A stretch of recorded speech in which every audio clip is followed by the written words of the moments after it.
smoking, and okay, I'm going to hit the button now. Okay. Hi, everybody. Hello. Hi. Are we doing this? I We're guess doing so. Yeah, we're doing this is welcome to BabbleGab. Gibble, gibble, gibble, wobble. Gabba, gabba, So ghoul. now that we're doing this, how do Gabagool. I share this to the? Oh, the yeah, there's speaker? that stuff. I forgot about that. What am I doing? Oh, yeah, I can go over here. I'm just going to copy the link and put it on the stupid Facebook thing. Share There you Facebook. Join us Ding-a-doo-doo-doo-doo. What's on your mind, Tony? YouTube Well, chat shit. if you are one of the beautiful people. Okay, how's that? To be one of the beautiful people. People. I kind of wish that the YouTube would show a thumbnail of us instead of that black thing. We don't like black things? Well, no one's ever going to even be curious if they just see a black logo thing. They're not going to even. There's nothing unique about it. Well, we're going to kick in soon, and they'll be able to see it. Yeah, but the thumbnail on Facebook and even on YouTube is just a black thing. Even our whole show last week is just a black thing. I mean, I can go in and guess after the fact and change the thumbnail, but it's too late after the fact. Yeah.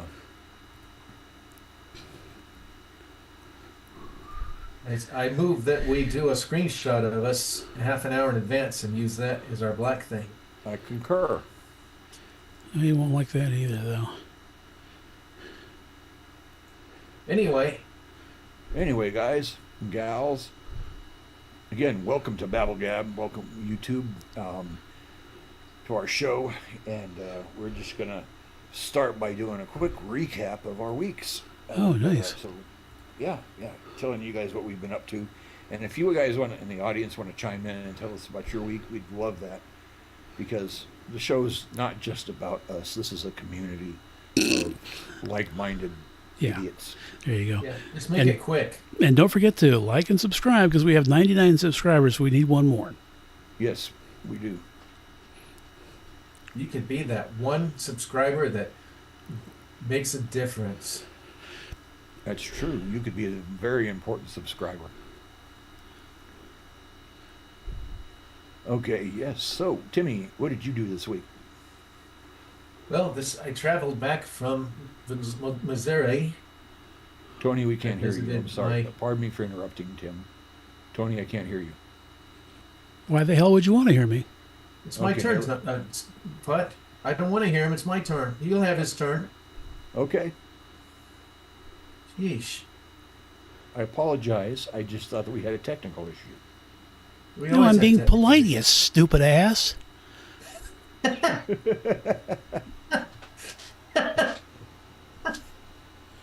Uh, Okay, Timmy, go ahead before you get... I lost my place. Okay, I'll start over. What did you do this week, Timmy? I traveled back from Missouri, where I visited my cousins in Peculiar, and said goodbye to my, secondary childhood home. Oh, sorry to hear that. Had a fire. So, yeah, if you're on my Facebook wall, or even if you're on the Transforama, if you subscribe to that channel, I made a blog and I put a few pictures of it, and a really nice picture of the house that was taken about 20 years ago. My mom took, and I didn't discover the picture of the house until I was looking through her folders of her pictures, and there's one called St. Thomas. I'm thinking she's never been to St. Thomas, and I never heard of it. And I click on it, and there's a wonderful picture of her house. And I Very can only cool. think it's that cemetery. They're visiting Lloyd Cemetery or something. And I don't know what I'm talking about, but that's it. So yeah, it was a pretty good trip, a pretty good ride back. Very Uh, good. I was in the truck trying to sleep at a truck stop, and it was really hot, and I couldn't roll the windows because it was pouring rain. So it's like, Oh, boy. So if you ever wanted to live in Hawaii, that's pretty much it. Hotter than hell and pouring rain. So, yeah. Oh, sounds So, like paradise. Yeah. so I did. Um,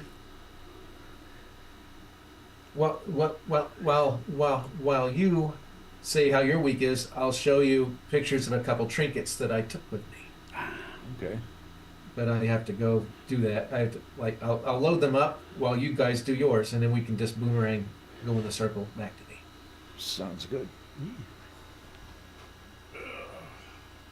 How about you, Tony? What was your week like? Oh, the usual steaming pile of. Just basically just did my work and looking forward to getting my Social Security next month and taking out friggin' payday loans until then. I'm trying my best just to keep my head above water. And let me let our audience know Tony's doing his best here, and he's a real hard worker. We've got a GoFundMe up for him, and we had a GoFundMe up for the house that Timmy was discussing because Yeah. part of it got severely damaged, and his and Judy, the matriarch, I guess at this point, was it would take her entire life savings to make the repairs the city No, was. no, they're forcing her to tear it down, and that will take her life savings to tear it down. It doesn't even start the repairs. I mean, that's Oh, just wow. to get it bulldozed. It's going to take $16,000. That's all she's got. So that's these are we're not sitting here begging. We're just letting you know some of the needs of our family here, and I just wanted to bring that up before we forgot. And I might mention it a few other times during the show. Appreciate it. No problem. It's important, and see what we can do there. But there you go. I'm excited for you next month, Tony. Yeah, that's really cool, Tony. I bet that's going to be a relief. Yeah, I just will. I'll just don't want to count my chickens before they hatch, but hopefully they won't come up with any goofy Nope. excuses or any shit. But Then you can take Lauren out on a proper date. You can go get a car and everything. yeah, that'll be. I'll get a $200 car. Yeah. I mean, most of my life, my cars have been I put them together, but I'm Uh-huh. just getting a little old for that shit. And it's kind of nice. I mean, the Miata, I was able to just to buy it and drive it. I didn't have to put anything in. Didn't have to put an engine in it or anything like that. It just I would recommend getting a Ford Pinto. I think that would be. yeah, there you go. Oh, gross. So that's the Apology non-magnet that was on the fridge there for years. Ah, Slightly melted now. Oh. And so I told you, like before, about the window that separated the bathroom from the oh yeah. bedroom, Right. and you could just. It scared me at first when I was a toddler and went to the bathroom, but then it was like, to me, it was like kind of the eye of the house. It was always special, and we, go to bed, and if someone was in there, the light would go on and glow blue. So I did take the window out and took it home, and now I've got it in my room, and I've got a light behind it to kind of. Oh, okay. Yeah. Uh-huh. So it's. Didn't I do a pretty good likeness of it in the cartoon? Yeah. But yeah, so now what's eerie is, and I've got a remote that turns the light on and off, or it's got a timer too, but it's kind of it brings the house to me for some. It's not just a piece of it. It brings me to the house, or should I say, it puts me back there and puts me back to better times. Speaking of better times, that's what it used to look like 20 years ago. Okay. It's a very, very beautiful window. And I Oh, love thank you, those sir. lions. I love those lions. They have such a kind of a Peter Max sort of Yellow Submarine look to them. Yeah, because now they look more like you can see one sitting. There's the house. And No, there's that's the barn. wow, that's a good looking barn. Who's Yeah, 59? that's the house. The barn fell over. It's gone. Yeah. And that's why they wouldn't insure the house, because the barn was falling over. And you know what? I took that picture in 2009.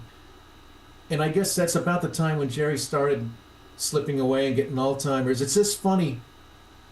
It could be around forever, but as soon as somebody neglects it, it's just gone. The same with kind of the house Yeah. was getting in bad shape. So who's 59 was that? Huh? Who's Oh, that's 59? Jerry's. That's Jerry's Cadillac. He had a 59, a 62, a 70 Cadillac. He had like a 48 Buick Fastback. Uh, Lots of different junk cars he could play. But the Cadillac, when he brought it home, it was like new. And he used to take us to town in it and give us rides in it. It was really nice. It was like immaculate condition. But of course, like everything, it just kind of sat there and rotted. Um, Uh-huh. but I'm almost done with the slides. There was like one more. Oh, so when I was truck driving with my dad, you'd have your regular overpasses coming out of Kansas City, and then there's this big one in the back, this giant, like mid-century one. You see it? Uh-huh. It's really high, and it always intrigued me. And I finally decided to figure out how to get to it and get on it, and it wasn't easy. It was almost like a little side road. It's near the stadium. It's called Stadium Boulevard or something. It's just a little jog. Like, I think the only people that use it are people that get lost. But I was like, is this the bridge? And I'm going over it, and I look, and damn, that's the bridge. I got almost like air sickness. The picture doesn't do it justice. It's so high up. It was just crazy how high this bridge was. But I don't know. That's all I've got, really. Okay. I showed you the kind of the fire pictures last time. Yeah. Mm-hmm. I wish there was a way that you could get like a second opinion as far as the house, to whether it's savable. Yeah, that would be good. Yeah. Well, that's what I keep trying to tell them. I was like, because you never just lay down. You got to push I know, back a little bit. we're trying to tell her, tell the news. Now, there was a couple other things where these brick walls are faux brick in the kitchen. There were two candelabras hanging, and when you turned on the light switch, they would flicker orange flames out of all the little candles. And everybody loved it. I loved just going in there. It would have been a perfect Dungeons and Dragons room. And then I took those home with me. I don't know and everybody was glad that I saved them. And that's the living room after I took that when I was leaving. And it's not as bad as it looks. The fire department took the ceilings down, that's all. Yeah. But it's like, I don't know. It's just, as Tony said, I told her the garage is what burned. I said, just cut the garage off altogether. You never used it. And just make the house smaller and make the roof smaller, Yeah. That's all I was saying. And what they were trying to say is, well, the thing is they'll never give permits for this and that because of this issue, and it has. Basically, what they were saying is people that deal with that, they say no to them to death until they finally give up. The city, as far as getting permits and all this stuff, and that's their thing of it. And I'm just like, get a lawyer, get the news, because I don't know. Yeah, I mean, the house needs work. I mean, it wasn't just a fire; it does need rewiring. Yeah. Go on but shit. TikTok and make a TikTok. A lot of people on TikTok respond to that kind of stuff. Yeah, I'm not on TikTok, but Well, it's but just a suggestion. I understand. no, thanks, Bud. I appreciate it. No problem. Yeah, I haven't given up. Well, that's why I put the Transferama and kind of put the go fund yourself link on. Go fund. Yeah, no one's gonna do anything. Go fund yourself. No, that was my friend, my late former boss. That's what he called it. That was wonderful.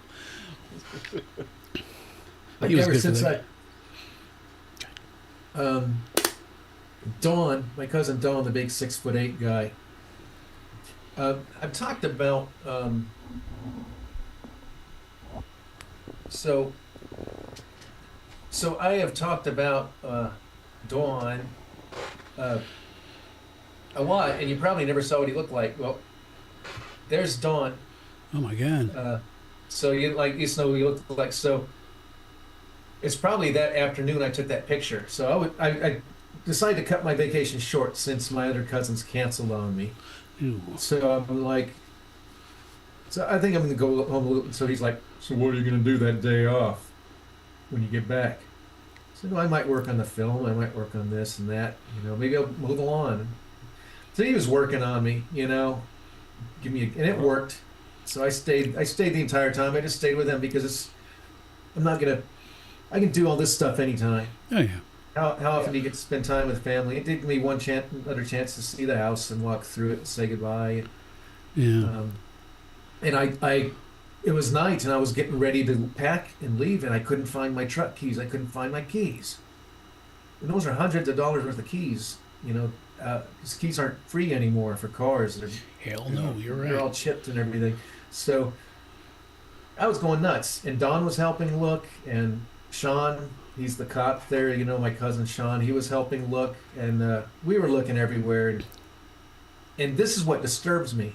I'm like, okay, I got home. I said my goodbyes to the house first.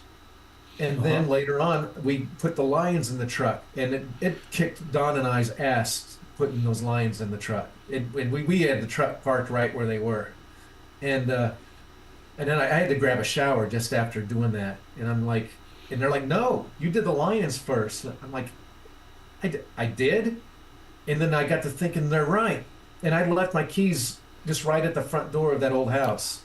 And we found them. Tammy and I were going to go through it in the dark, and we found the keys there. But it made me feel old for like how did I not? I mean, I can understand a week from then not knowing the order of things, but that just happened. How did I not know the order of? Those are two kind of substantial things that I did that afternoon. Yep. It kind of disturbed me a little bit. Yeah, and as you get to this stage of life, things like car keys, you have to be just fucking religious about where you put them. Yes. They go in a certain spot, and they don't go anywhere else. I watched Six break the fucking window of his pickup truck because he was convinced that he'd locked his keys in. He hadn't. I bet you talked him out of doing it, and he didn't listen to you, huh? No, he's a little bit stubborn that way. That's actually kind of funny, though. But and what happened is I was leaving the house. I was kind of videoing each room as I was going through it, and which I made the mistake of not taking my GoPro, and I had the phone. The phone just doesn't zoom out enough. Oh, okay. You got to really back into one corner of the room to even understand what's going on, and so what happened is I saw this in the video. I was recording the squeaking of the front doors because they had a very unique squeak that just pertains to that house, and I wanted to have it for future videos and stuff.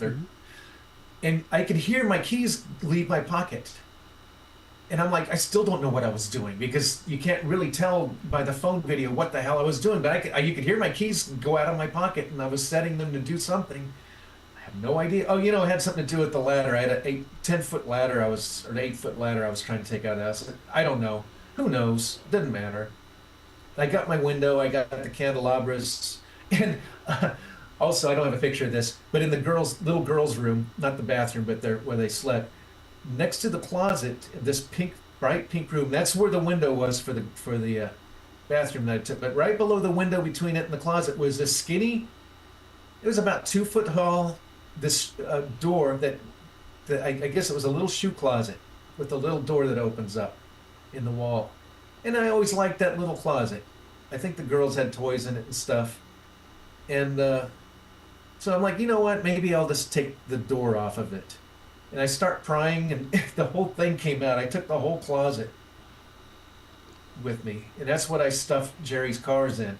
In the truck. I just put them in the cubbies of the shoe closet. I don't know what I'm going to do with it because I don't think I've got a wall crevice that's wide enough to put it in. But if I can find one, I'll put it in there somewhere.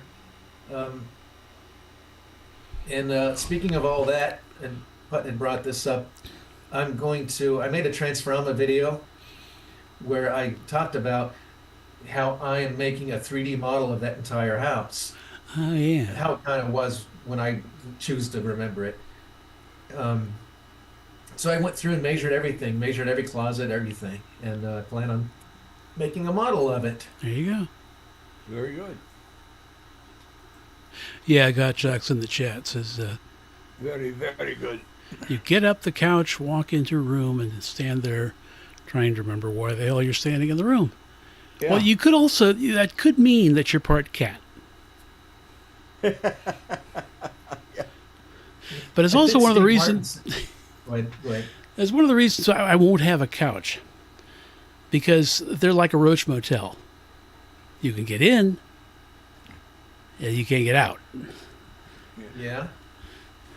This is true. I don't like my angle here. I'm trying to adjust my video angle. Ah, Can't remember what I was just saying. Then, You were talking I'm about sorry. your 10-foot ladder. Oh no, about memories, because Yeah. I think Steve Martin said it best in his Pure Drivel book when he talked about life after 50, and he started talking about how like he was at his doctor's office, and his doctor and him were both just staring at each other because he forgot why he was there, and the doctor forgot why he was there too. I don't know, it was just funny. Steve Martin's actually a really good writer. He's a very good writer. Yeah. I read his book Cruel Shoes. yeah, I remember when that came out. I bought that for my friend. Yeah, I've got Cruel Shoes, and Pure Drivel is kind of the sequel to it that he did in the late '90s, I guess. Uh-huh. And it's not quite as zany, but it's equally funny. It's just it's a little more intelligent humor, but it's still really funny. And I tried to find more of his books, but it seemed like they were just novels and stuff. I like the short stories because that's my attention span. Before bed, I just want to read a couple short stories. I love it. Anthology books like that with Yeah. full of short stories. That's my favorite thing to Well, I read. think a lot of them were from the New Yorkian or Smithsonian. He had I don't know. It was one of those uppity. Yeah. Kevorkian Uppity, magazine. crusty, limey. Yeah, Yeah, he was- Kevorkian he was- magazine. Yeah. Anyway, I guess that's all for me. I did my show and tell. Okay. I hope they can save the house, but I just doubt it. Everybody just seemed convinced, but Mm-hmm. it's just tough for me to see it go. Yeah. All right. I feel bad for you, man. And it was like going in. It was like being inside a ghost, like a friendly ghost, though. But it was just. It's a family member, Yeah. See, that's the thing is that, at least, because me, all those old childhood stuff, I haven't seen any of that crap in 50 damn years. It's just haven't been in that part of the world. I'd love to go back, but everything's changed. Old childhood house, they did all that crazy stuff, and it looks good, but it ain't the house that I remember. And then up in Northern California, everything's burnt down. All the little Right. roadside attractions. There's some that are still there I'd love to check out, but Well, I didn't take it for granted though. yeah, Every year I was there, I knew it could be the last, and I would walk around. I would just absorb all of it. Good. I would just even the mundane things like Big Judy sitting there watching Little House on the Prairie, and me working on my BabbleGab. I was just trying to keep that in my. I was trying to just be a bear trap and just keep it with me, that memory, because I knew it. I knew that the house had burned down. Ever since I was young, I knew it would happen. I was just glad that everybody's got out, but. And it was getting to the phase where she's 83 years old. She won't be around forever, and then they're going to sell the house, and then who knows? Somebody might bulldoze it then and do something else. So I knew it was going to happen. So Yeah. but as much as I tried to find pictures with nobody in them of the living room and stuff, because I know I took them. I've looked through like 4 boxes now, and I can't find any of the pictures of the house that I took. And I know I took a bunch, so that's annoying me. Oh, I'm Because sorry. I was going to put them on the Transformer video. I didn't want to put pictures of my cousins on there because Yeah. you don't know who's watching that stuff. Right. Like You'll million find could them. be but I did want to put pictures of the house. I just couldn't find them without people in them. You'll find them. well, you could like do some, photoshopping, just with the editing and just try to. I could, but I knew I had pictures because I remember doing it. I remember doing it the last few years. Taking the video camera and just because I'm always the first one up. Everybody goes to bed at 2 a.m. and they get up at 10. So I'm always just up by myself, and that's when I go around and take pictures. And I couldn't find any of them.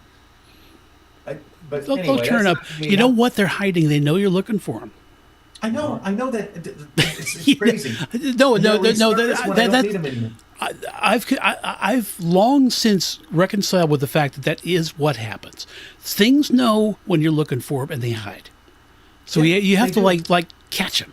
You know, you're not really thinking about them, and they just gotta kind of, aha, gotcha. Yeah, that's a good idea, Tony. I need to try that. So, okay, enough about me. What's you guys doing? Okay. Got any new swords, Putt? Uh, New sores? Yeah. No, I'm not going to Any show you. dinosaurs? Dinosaurs? No. Oh, I have a sore on my leg that I'm not going to show a picture Yeah, of. please, It's yeah. kinda No, you gory. too late. I just remember that one picture, and I couldn't even figure out what the hell body part it was, and I wasn't really sure I wanted to know. It was the Then you side like of my sent a left. close up of your butthole, and you said, "Oh, sorry, that was the supposed to be for Jen." Something Yeah. like- No, that was the left side of my calf, the left side of my leg down near my Oh, ankle. okay. 'Cause I had no idea, and I was going, well, yeah, okay. Yes, but yeah, I'll update you real quick on that. The sore is doing better. I see the doctor tomorrow, and I'm going to show it to her.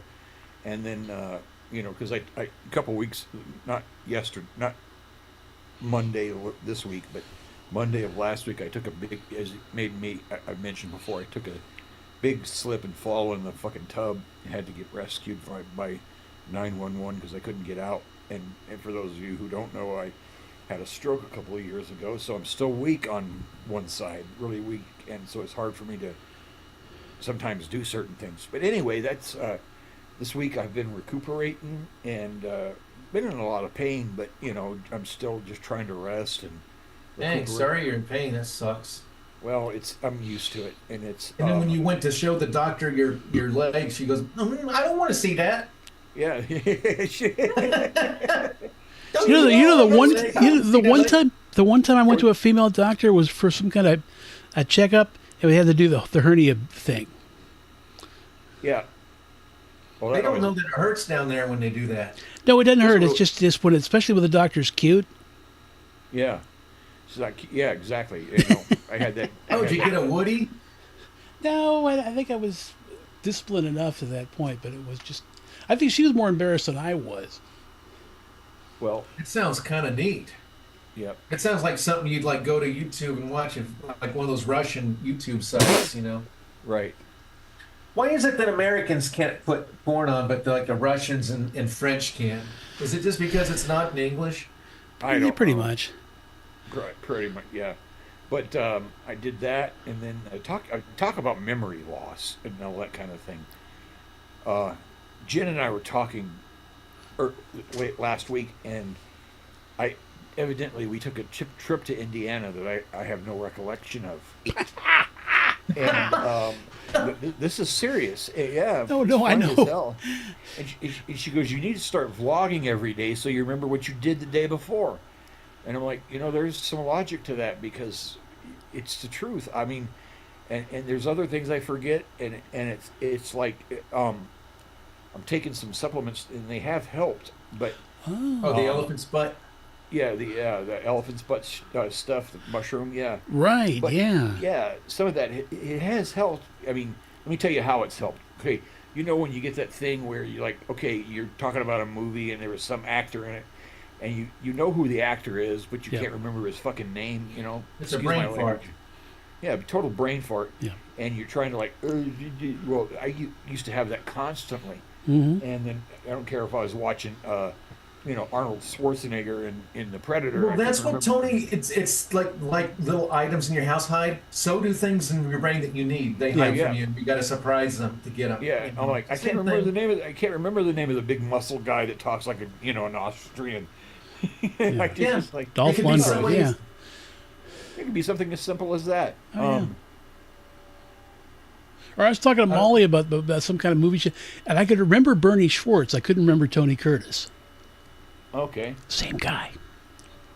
Same- I can remember his real name, but not his stage name. Oh, you couldn't remember his stage name. yeah. It's like saying Cassius Clay. What did he That go guy, by? yeah, I Cassius. remember him. His mama call him Clay. I call him Clay.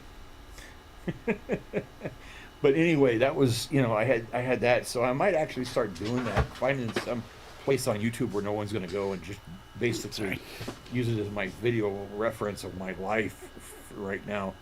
But I do have some really good news.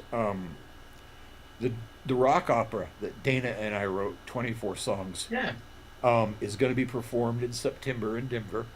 And she has, I don't know, Dana's amazing. She has pulled in some powerhouses to help her. She's got a guy who works usually on New York on Broadway or off Broadway or something in New York, and he's a music director for plays and stuff like that. He's on board. He wants to do it.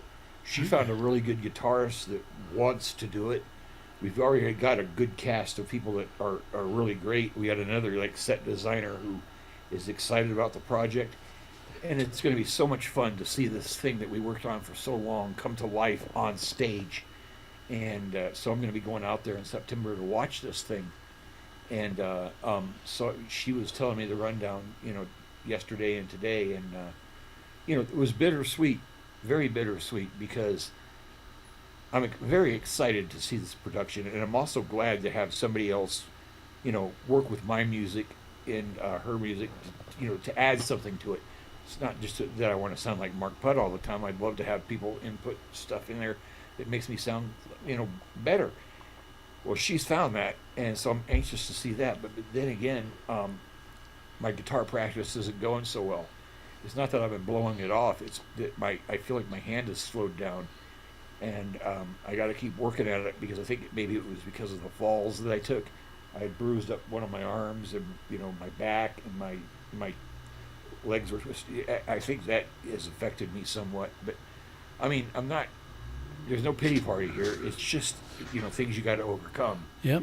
And you got to be mentally tough. You can't. I don't you can't want to wallow be in mentally self-pity. tough. What's that? I don't want to be mentally tough. Yeah. Well, I know none of us do, but you got to. You got to. You can't.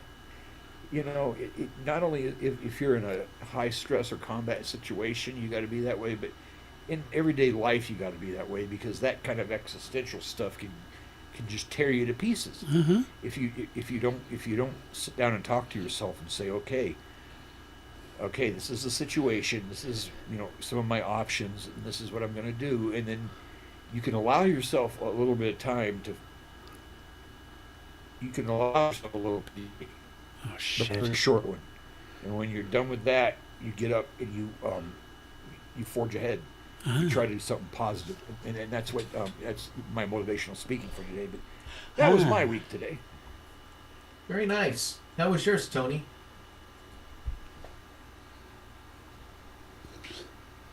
To quote Captain E.J. Smith of the of RMS Titanic, it has been uneventful. That could be a good thing. I had posted a Transferoma video blog, and it was a little bit of a departure because I just wanted to talk about Judy's house, and it just I thought it was because I thought of it on the way home. I had nothing. I didn't listen to the radio. I didn't listen to any music on the way home other than to. I listened to the new album going through Nashville at a very low volume, and that's the only time I listened to it really on the trip, is because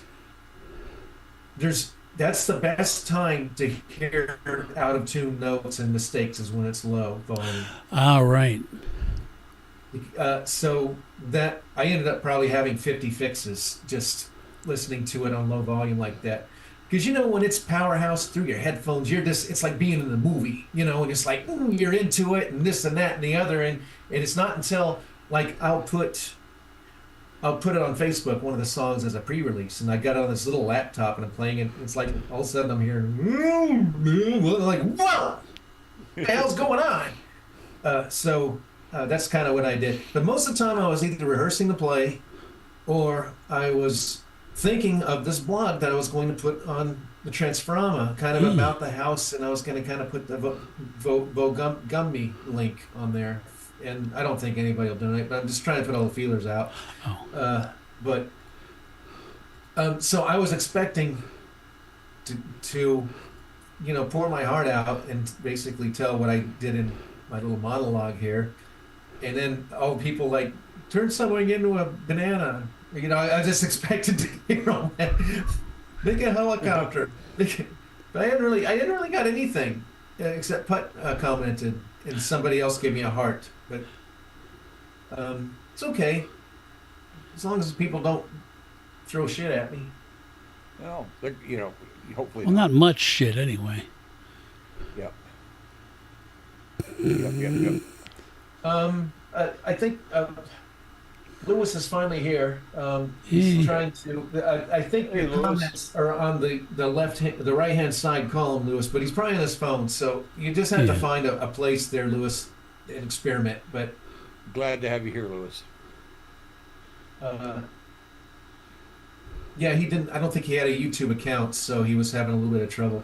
Okay. But hopefully, we'll get our followers here. We've only got, what do we got, 170 right now? Yeah. 9. Frank, if you keep talking like that, we're going to have to get a moderator here just to keep you out. Frank? What? Hmm. Oh, So, he's a guy that's always talking about porn and stuff. is he in our YouTube Roll chat? with it. Roll with it. For fuck's sake, roll with it.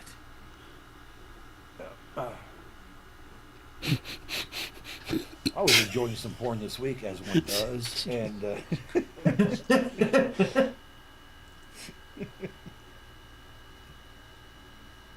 He's not the same Frank that makes the great sausage gravy that I was talking about. okay. Well, who is Ah. is he in our Yeah. YouTube chat? No, Lewis. There. Yeah, he is. Yeah. you're talking about our YouTube chat. Speaking of Yeah. YouTube chat, hey Lewis, nice There to you meet are. you. Um, good evening, Lewis. He said good evening, family. So anyway, what else do we got going on? I don't know. I wish I had this glamorous life where I go, oh, I did this and I did that and I did. No, I got on my bicycle and I rode to work and my butt hurt, and I get to work and I get to work in my control room that's 89 degrees because the fucking air conditioning ain't. The funny thing is, it starts out with the air conditioner all full of ice, and I turn on fan and it blows all the ice out, and then it works for a while. But by the end of the show, it's always like 89 degrees. Oh, Yeah, you need to start just wearing a Speedo to work. Yeah, there you go. That ain't gonna happen. Oh, good news about my play. Oh yeah.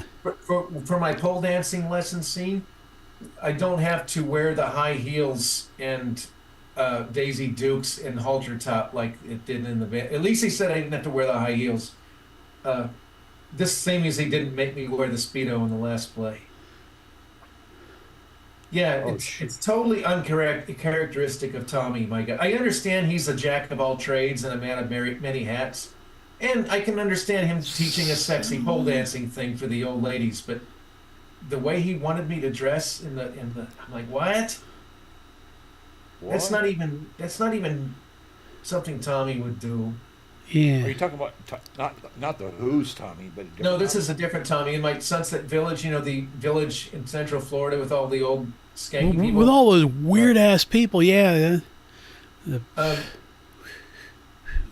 I think it's just regular people, but you get urban legends and reputations. But- Yeah, it's a special but, breed. Yeah, but Tommy is just supposed to be this guy in his 30s that's among all the old people, and he's the one that does the archery lessons, the lifeguard, the bartender. He's like everything there. Okay. And that's who I am. So I understand being a man of many hats, but what high heels and a halter top and Daisy? What? That was No. just odd, and I'm glad that the director said you don't have to wear the high heels. And I'm like, thank God. Yeah. Do you get to shoot? Do you get to shoot any bows on stage? Oh, No, I think they're gonna have to fake that somehow, from what I understand. Oh, guess what I did when I was there? what did you did when you was there? At Peculiar? Oh, I finished my the band picture for the album. You want to see it? Oh, okay. All right. Whee. British European Airways. All right, let's see it. It's gone. See, you shouldn't have said you were looking for it because it heard you. Yeah, you just have to sneak in and do it without announcing it. You can't. What you it can't tell is, stuff. what it is I'm going to have to convert it to a ping before I show it. That's all. So continue on. Okay. Yeah, Well, Gottschalk's in the chat. Says, yeah, on the weekend, our gal Lauren, she went to a wedding, apparently not hers, but it was up in Oregon. I said, oh, Oregon, yeah, I've been there 50 years ago. Um, when you start remembering shit you did 50 years ago, it's like, that was 50 years ago. Yeah. So that's why the weekend shows were kind of weird. the nice thing about Oregon is all the Bigfoots. There you go. Well, I got pretty big feet. Yeah, good. There you go. So I don't want to be a little Debbie Downer, but I watched when I left early. Uh-huh. You guys did pretty good being funny, and then I don't know what happened. The last 20 minutes, all you talked about was very granular details of Batman comics or something. I mean, it didn't stop. I had to forward it all the way to the end. When was this? That last week. What I'm saying is, I understand we like to talk about things we're passionate, but you gotta have a meter, because it just did. Anybody who was watching, they had to have left, because it's like, oh Lord. What? I don't even remember that. Well, I mean, I just watched it like yesterday, trying to get precious moments. Okay. And, that's all I'm saying. I didn't mean to like point my finger and say that you guys were as boring as fuck, but because you started out pretty funny, and it just something happened. You lost it. Well, I guess we started talking about Batman. Batman's not funny. Yeah, but there was there was nothing funny about what you were talking about, and you didn't make it funny. It just. Well, I apologize. I can make Batman funny. All right. Well, you didn't though. I mean, it's fine if you do. But it just was very. It was basically you were all like doing trading cards, with your. It's about like people talking sports and trade-offs and people trading and you know how boring that is.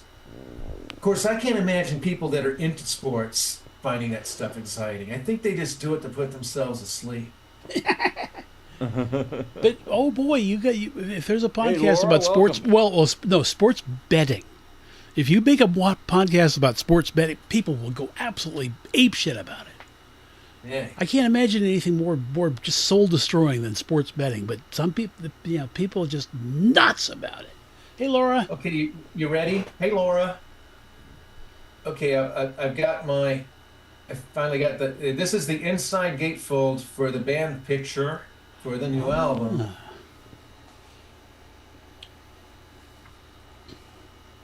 Nice. Thanks. Of course, it's cropping it. You can't see Zen Bob, I guess, on the far. Yeah, I'm not. I think these pictures are 16 by 9, so you have to. Well, you'll just have to buy the album or There you go. wait until I post a picture on Face Album Book when I do it. But yeah, that and I'll show you something else that not that Putt. What? What? Um, You're disgusting. Yeah. you're I'm just saying. disgusting. I want that tie, man. That's a cool tie. I hope he remembers to close the window of the plane before he takes off. Okay, I've got another thing to show you. Not that. You're a tease. Wasn't there some model called Cheryl Tees? Yeah, Teagues. Yes. Yeah, back Cheryl in the Teagues. I think the 70s. That was the era of when they were actually good looking. Yeah. I mean, nowadays, fucking Juliet's got a mustache, so who knows? But back then, they were actually good looking. So, Cheryl Teagues, Farrah Fawcett. Mm-hmm. Cheryl So Ladd. There were kind of like a bunch of Cheryls. There's Cheryl Ladd, Cheryl Teagues. do you remember the the scene coming up in the movie where they're having a celebrity actors guild ball in the one of the ballrooms, and Terry's all like, "Oh, I get to meet celebrities," and then he goes by it, and they're just all these celebrity freaks. Well, I've started drawing the celebrities. They don't have faces yet. I did this in Peculiar. So let's see what you think here. If it lets me show the whole thing.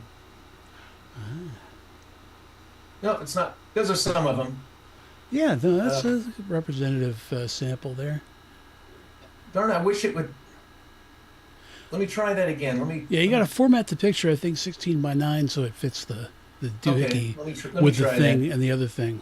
Are you showing them here on BabbleGab? Now, he's showing them on your butt. Yes, Well, he's showing them as a background image. Yeah, I'm not seeing them. Give me a second. I'm going to format it better, Ah. so you can kind of see it. And So they please don't don't have faces yet. and stop projecting things on my butt. Oh goodness, that's a big picture. Well, of course it's big because I had like 10 people.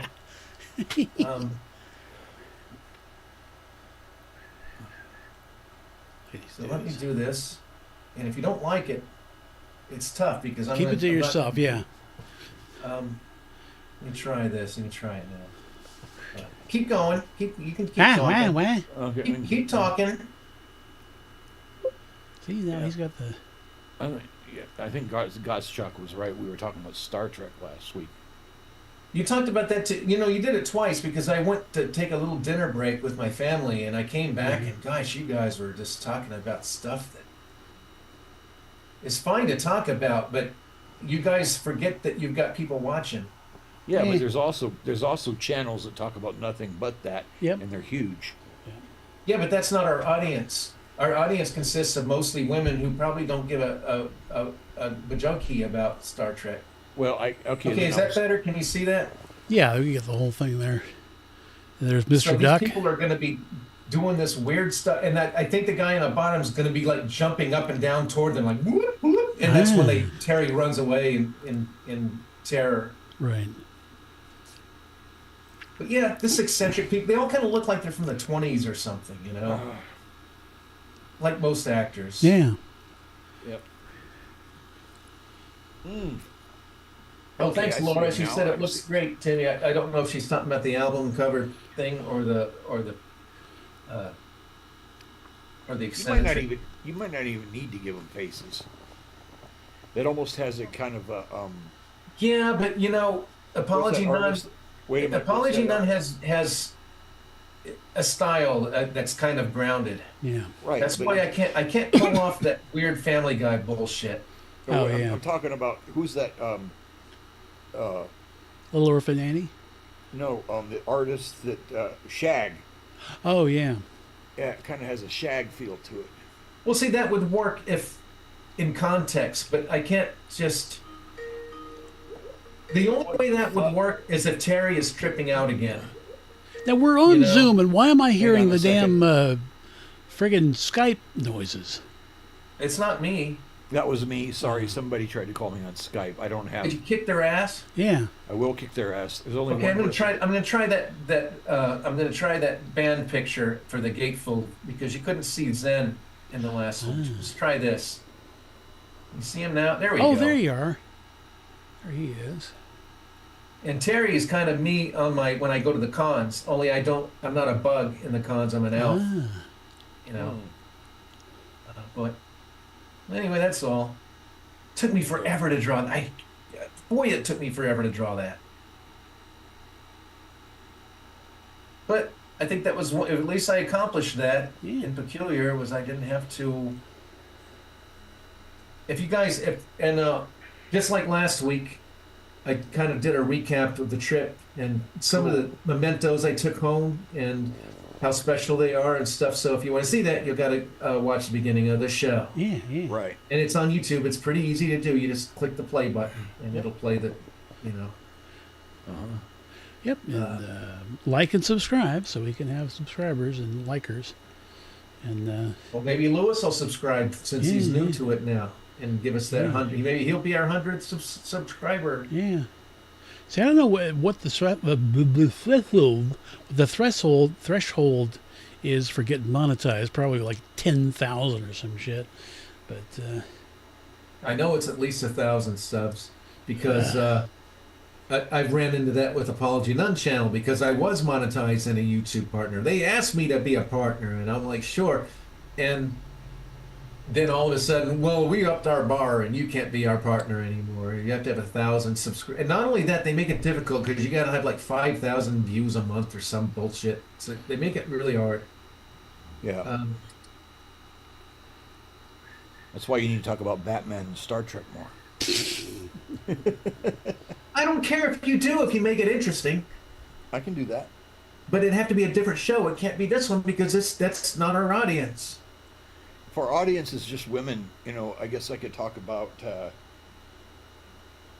lotion. Well, I'm not a woman, and I can't give a flying J about Well, Star Trek. you're not a person. You're a pod. So we. I'm a wasp. What's that? A wasp. You're a wasp, yeah, but you're a pod. You're not like the regular people. That's a Seinfeld joke, by the way. Really? Oh, we can talk Yeah, about that. Kramer That was a was- popular show 30 fucking years ago. Yeah, Kramer was. People still talk about it all the time. Seinfeld. Yeah, Kramer was having some issue, and Jerry said, "Well, you can't. The reason you don't relate to people is you're not a person." And Kramer was like, "Huh?" And he goes, "You're a pod." And he goes, Yep. "Huh?" And then Jerry says, "Yeah, that's why you're having such a hard time." And then Kramer goes, "Because I'm a pod?"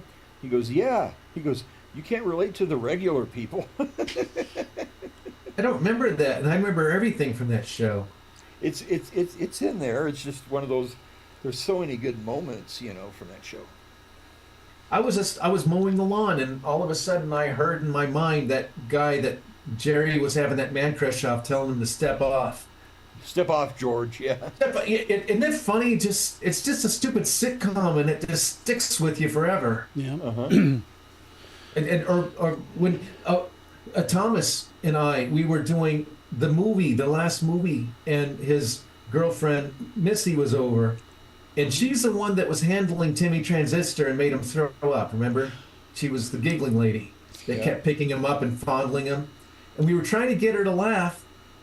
And I mean, she was having fun, but we were trying to get her to laugh just right. And I think I said, because we were talking about Seinfeld, and I said, well, why don't you just tell me what movie you want to watch? When Kramer was doing the call-in movie list or whatever, and that's Yeah. when she broke out laughing, and we got it. Cool. It was just mentioning stupid Seinfeld things. Oh well. I didn't even care for that. I didn't know anything about the show, and I think my grandma and I just had the TV on.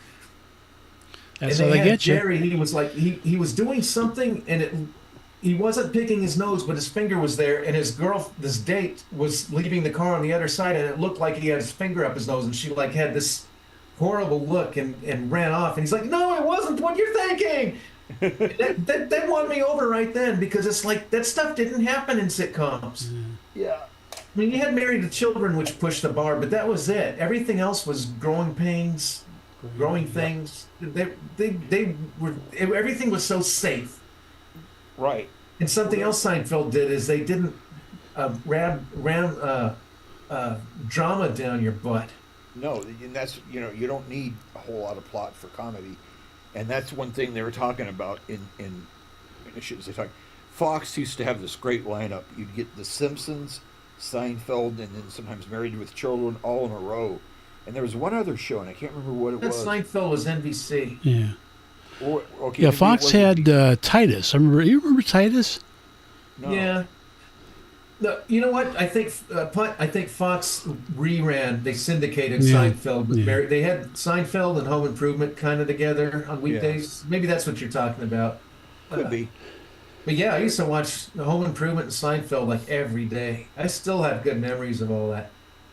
I never watched Home Improvement, not once. It was good. It kind of felt like I was in that house and part of that family. It was kind of warm. It was nice. my best And it was comedy. funny. My best comedy experiences ever. Oh, thanks, Laura. She says she likes it. I'm sorry, but go ahead. That's cool, no problem. The one night I was up late. This is when I was still living with my parents, and this show comes on, and it was Blackadder. It was the very first episode of the very first season of Blackadder. It came on PBS, And I was like, this is great. So I watched it, and they started, each season is different in Blackadder, different time frame. Yeah. So I loved Blackadder. And then it happened again. I'm sitting there watching TV, and the show comes on called Red Dwarf. And it's the one where it's the very first episode of Red Dwarf, the very, very, very first one. Where Rimmer and Lister are they're cleaning the clogged chicken soup shit and all that kind of stuff. And then basically the ship, has to protect Lister. So it he's in stasis because he brought a cat on board and all that kind of stuff. And I watched that, and I'm like, I can't believe I caught this. And it started to dawn on me that I caught both of these shows right at the very beginning, of their first episodes and all that kind of thing. So I was very delighted. So wait, are you telling me that they played reruns of the first episodes and it was just a coincidence? Or are you telling me you saw Red Dwarf back in 1982 when it started and you saw the first episode by accident? Is that what you're trying to say? I'm telling you, I don't know when. I saw it when PBS first broadcast it. Okay, that's all I was asking. That's what you're talking. It wasn't a rerun at that point. Okay, that's pretty cool that you got to see both of them. The pilot episodes. Remember when PBS Laura was worth says watching? She freaking loves Red Dwarf. It's one of the best shows ever. I remember when PBS was worth watching. I remember that too. Yeah. Well, yeah, it had Sesame Street too, and now that Sesame Street's HBO and is nothing like Sesame Street was. It's just a bunch of bright colors and crap. Yeah. Brightly colored crap. Tony was pointing to it was that car that was lowering was the type James Dean floofied in. Yeah. So at first I thought it was a James Dean documentary, and the next thing they're showing these ducks in a cage. Yeah, it's like they're taking the thing down, and then the next scene is like a pallet of nothing but like chickens. Right. It's like what the fuck? I was laughing when I saw that because I'm like, okay, it's like behind door number 1 you've got this car, Behind door number 2 you've got a whole bunch of chickens in a coop, and door number 3 you've got a horse coming down the ramp.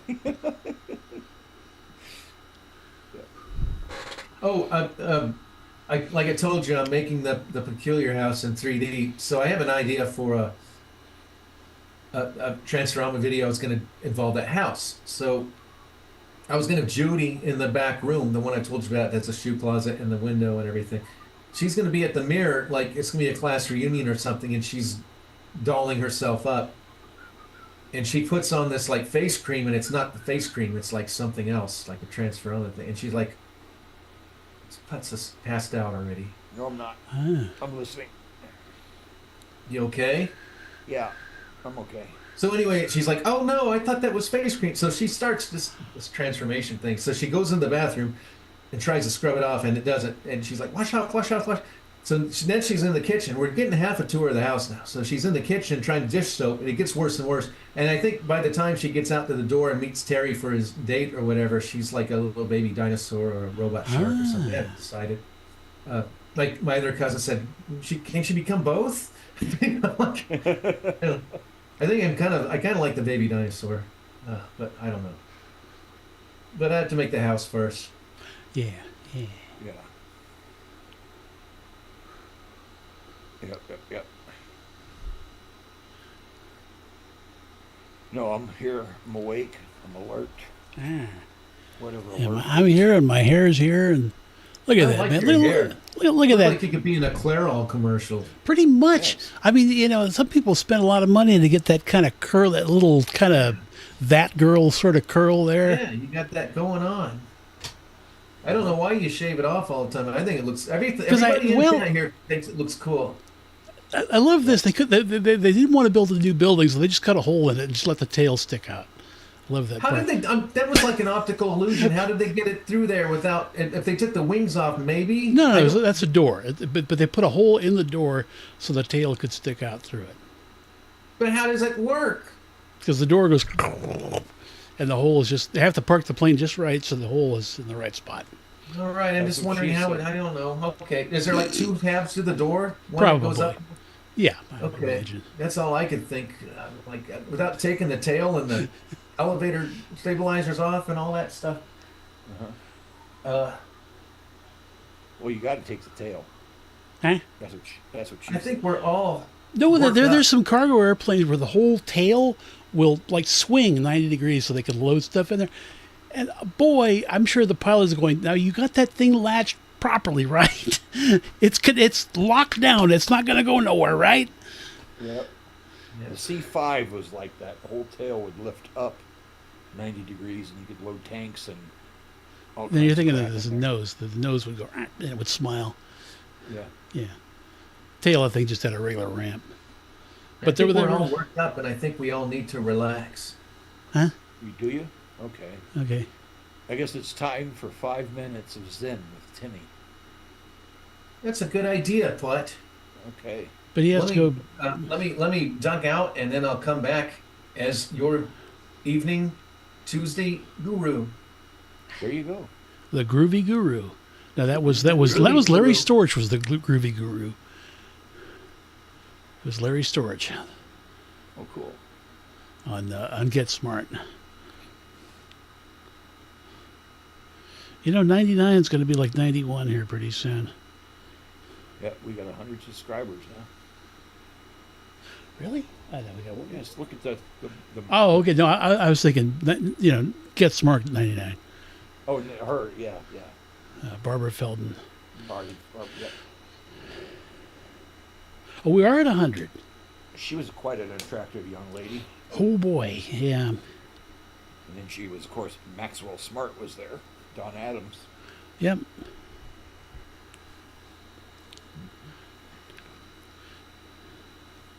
And I feel like that when I come home and somebody's locked, like both the deadbolt and the regular lock on the front door, and so I'm there with, because remember Max, he had like 20 locks on the damn. Yeah. Da. I liked that show when I was a kid. Oh yeah. No, I got the whole set on DVD. Molly gave it to me. Cool. Welcome to Zen with Timmy. Zen, yeah. 5 minutes of Zen. Zen and the art of being a furry dude. First of all, we must be silent. Close your eyes and let your body meld with the sky. Now, let the air around you make a funnel into your mind as you circle the funnel upward and outward. Now hear the music of the air, of the birds in the trees, and the harmony with nature that it makes, with the stars. Hear the stars and, wait a sec. You're Michael McDonald or something. Michael McDonald. The stars make their own. Fuck me. Michael. God damn it. Stop this. Forget it. Forget that shit. Well, what's wrong? Rest in peace, Bob Hoskins. If you remember Pink Floyd, The Wall, the movie, Yeah. that was him. It was Bob, a great British character actor. He was in Who Framed Roger Rabbit, and he was the guy who walked into the room and said, "Fuck me." Right. Thank you for the Zen, Timmy. I'm sorry you got upset. I was really trying to do the Zen thing too. I closed my eyes and I waited did around. too. I was following along. I was actually doing it. It was pretty Yeah. damn good. And Timmy's That was never going nice, to come like, back. He hates us now. Self-hypnosis there, just kind of like a... That was also funny. There was a British, one of those English guys with a French name. He was Alain de Cadenet. He was a British. He did a lot of commentary for auto racing and everything. And he was standing on a airport runway, and they had a Spitfire, World War II Spitfire, fly past him from behind him. And that thing comes in. It must have been like 10 feet off the ground. And it was lower than he expected it to be. And it was just, brrr, and he's just like, fuck me. I posted that was video. that, guys. Hey. Did you get to relax a little bit? Oh, yeah. Yeah, you were doing great. No, we I'm were- surprised. I just winged it, and I'm kind of surprised that I was able to come up with that shit. Oh yeah. No, it was nice. No, It was we were talking about. You remember Bob Hoskins, who was in Who Framed Roger Rabbit? He was the guy in Pink Floyd The Wall when he walked into the room and said, "Fuck me." Fuck me. Yeah. He made a good manager. Oh, not Oh, as good yeah. as Putt. No, nobody's good as much. Speaking of PBS, he was on a miniseries called Flickers. It was in the early days of movie. He was a movie producer in the silent days when nobody knew what the hell they were doing and everybody was drunk. That was Is that funny. thing behind you? Is that what Major Nelson was flying in one of those Genie episodes? No, that's one of those XV-13s. It's supposed to take off vertically and then go horizontal. That's the easy part. The hard part was making it like stand up and then sit back down on its tail again. Yeah. Well, it looked like one of those noisy planes with the double propellers. Yeah, it did. It was a turboprop. What's with that, Tony? That is British. It kind of reminds me of maybe one of the ones my dad was working on before he left England and came to the United States. Because I'd like to do a Transforma with a couple jet fighters. Like, Well, isn't Okay, the look area- up Supermarine. That's where my dad worked. Supermarine, they had the Swift, which is a swept-wing little fighter, and the 508. The 508 was a little swept-wing fighter with a V-tail. Okay. okay, That was cool. I just The Harrier? Wasn't that a British plane? Very much, yeah. Although McDonnell Douglas built their own version in the United States. Okay. That was the one in True Lies. That is actually one of the most difficult military planes to fly. In fact, that's why it's not really used anymore. It's just too hard for the we always pilots. just called them Harriers or something. Mm-hmm. Is it- Yeah, with their British, and then the McDonnell Douglas built their own version. oh, okay. But now we use the F-22s and shit like that. So Well, the F-35, I don't know if they followed. Did they end up doing like a vertical takeoff F-35? I know they were talking about it. that's a good question. I think they did. Yeah. So we got to get They did. Gottschalk in here. He'll know nothing about it, but he'll at least talk about it like he knows about it. Yeah. Which is I guess worth some of this- more. Basically, if you could just say stuff authoritatively, that's all you need. Doesn't matter if you're Yeah, it's complete kinda like bullshit. my or dad not. Lloyd. He could tell you all these stories that through his life, and at the end, you're like, I bet all that was bullshit. But he at least was convincing and entertaining when he Yeah. talked about it. But I get the weirdest requests for transfer. I like one person who wanted a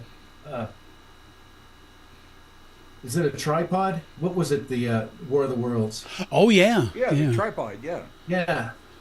Just get all these weird, like I said, Tony, I thought Tony was masquerading as someone else because somebody wanted a big boy train yeah. locomotive, and then they wanted a cab forward train. I'm like, are you Tony? All these unusual locomotives. I'm going to do a locomotive next Ah, with okay. Judy. It should be fun. Yeah, the sole surviving cab forward is at I think it's at the California Transportation Museum up in Sacramento, another place. If I ever get a car again, I'd love to. Although that's got to drive up to Sacramento. I've done that once, about 20 years ago, and boy, it's a long drive. Sounds like it. Well, Yeah, it's through I'm sort gonna of it's through California's kind of farming area, so it's like totally flat, and you could take the Interstate 5 and you just go straight, and it's just straight and flat and straight, and Yikes. smells That like sounds fertilizer. boring. Oh, that sounds boring. Sounds like Rogue Warrior. And Very much. Gottschalk says the F-35B is the Marine Corps version, which is VTOL. Only Obama says corpse. Everybody else says core. Oh, and he says ISIL. I've never heard anyone say ISIL. You ISIL? Oh, that was the ISIL? very variation of it, because ISIS is Islamic Republic of Iraq and Syria, and ISIL is Iraq and some other. They're pretending that they run these countries, which they don't run, and they're actually an Israeli front, but it doesn't matter. Anyhow, but they were. It was like, like the U.S. military likes to call the country of Qatar. They like to call them gutter, for no reason. Yeah, I'm going to make her into a locomotive train, Nice. and I want her to start going fast and getting the hang of it and run out of track and go over the. Oh, don't over do the that. bridge, That's Huh? painful. You know what? That hurts. I had Clean your nose. gone years. I had gone years without having any like of those kind of consequences, and I think it's fine if they can become a train without any pain, then they can tumble down a hill without any pain, or at least minor pain. Ah. Minor pain. The They- thing is, they- is how do you turn?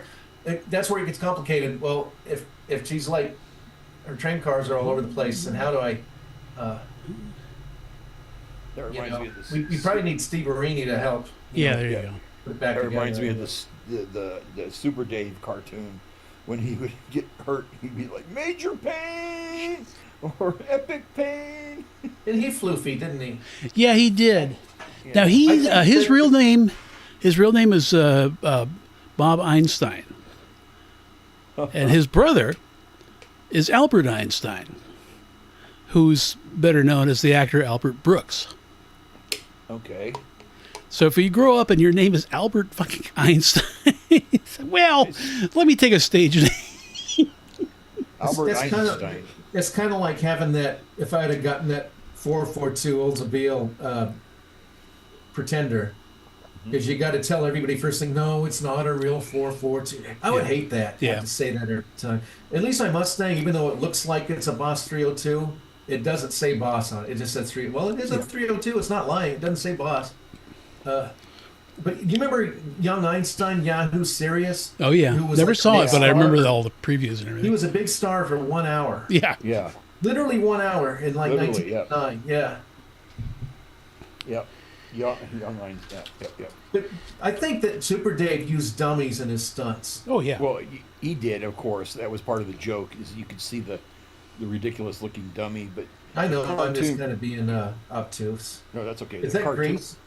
The cartoon was hilarious. I mean, it was really. I wish that, it had gotten more accolades than it did because it was so. Kind funny. of looks like I mean, it, but I don't know. Well, before it looked like I think it's no, India. that Because I got the they don't dot. have the dots on their head in Greece, but it looked like the Greek ruins, and you all weren't looking when it showed it. No, I And saw. it I caught it when you mentioned it. Oh, okay. Anyway, you guys, Tim's got his projects and with the music and the Apology None and all that. And, Lots of and projects. Yeah, and all I've been doing with my time is I'm working on one project with a friend, but I Ah, never get time to work on my project. So I've decided that I've got a new project in mind, and I'm going to do it. And it's going to Don't do that. What? A new Go ahead. Go ahead. A new project? Yeah, it's going to be great. It's going to be about a Muppet who's a serial killer. And it's Elmo. gonna- what's that? Elmo. Elmo, yeah. Elmo. Okay, yeah, something like Elmo. Yeah, Because he's the going- weird Muppet. He came along later, after we all grew up. Yeah, and he was voiced by a pedophile. So they had to. That doesn't they had- surprise me at all. I'm not kidding you. And they had to fire the guy and get another Elmo. But yeah, I'm going to do one about a Muppet serial killer, and I think I want him to wear a yellow raincoat and a yellow hat. And I think I'm working. I'm through the details right now, and how that's going to work out. And get him a good name and all that kind of thing. Like I don't know, not like Hannibal Lecter, but something along those lines. But it's going to be fun. Be original. Don't just make it a send off of something that's been done. Oh no, it's going to be totally original because he's not very effective at it. It looks like an insect, Tony. It doesn't even look like a plane. Well, I got to ask Gottschalk why it's got a toilet on the top of it. Something, yeah, it looks like a porta potty on top. Well, so the pilot can go by the bathroom. He can go outside and use the bathroom. Oh, so I have something I want to share. It's kind of related to the first segment of the show. Ah, So Jerry had a very large collection oh, of scale automobiles, Uh-huh. and that's the one I took home. It's big. It must be like 18th scale. It's so big I couldn't put it with my collection. oh yeah, love the Town and Country. That's real. In the real car, that's all wood. The door and the quarters back there. Just nice. Yeah, I heard gorgeous. they're very hard to maintain that wood. They do. A Yeah. lot of them went to pot because of that. You really have to really watch that. And That's really cool. and I that's also, that's the bathroom window in the passenger seat. He rode with me. And there's no way I was going to put that thing in the back. Oh, of course not. unprotected. Yeah. well, there's Not too much. And let me see. I've got one other car. If I can find it. Here it is. Those are the other two. So you get a 58 Plymouth Fury and what looks to be about a 48, 49, 48. 48. They call that a sedanette. Yeah, so the reason that I got the Buick was because Jerry, who had the house, still to this day has a dark blue one out in the weeds. And back in the old days, we used to play at it. But it was just like that. It was a fastback 48 Buick. And now, see, I'm not much for beige, which is that Fury, the Plymouth. But I'm just so glad it's not that damn red and white Christine bullshit. Right, because the actual Fury, which was a special package, 56, 57, and 58, and it only came in that color. Called it buckskin beige. So the movie was flawed from day one. Yeah, it was crock of shit. I can't frickin'. stand Stephen King. I just can't. Yeah. But that's So it was Well, nice because he really loved his cars and he made some. Never mind, I don't want to go too far into that. But yeah, I like the pictures that Tony's got there. I would Yep. enjoy spending time with that young lady. I want the car. Screw Yeah. that woman. She just bitch at you the whole time. Well, I mean, I want both. Actually, I want both, and I'm going to get both. Tie her Well, you up, got to put figure her in that the that's trunk. 55 years ago. I don't know.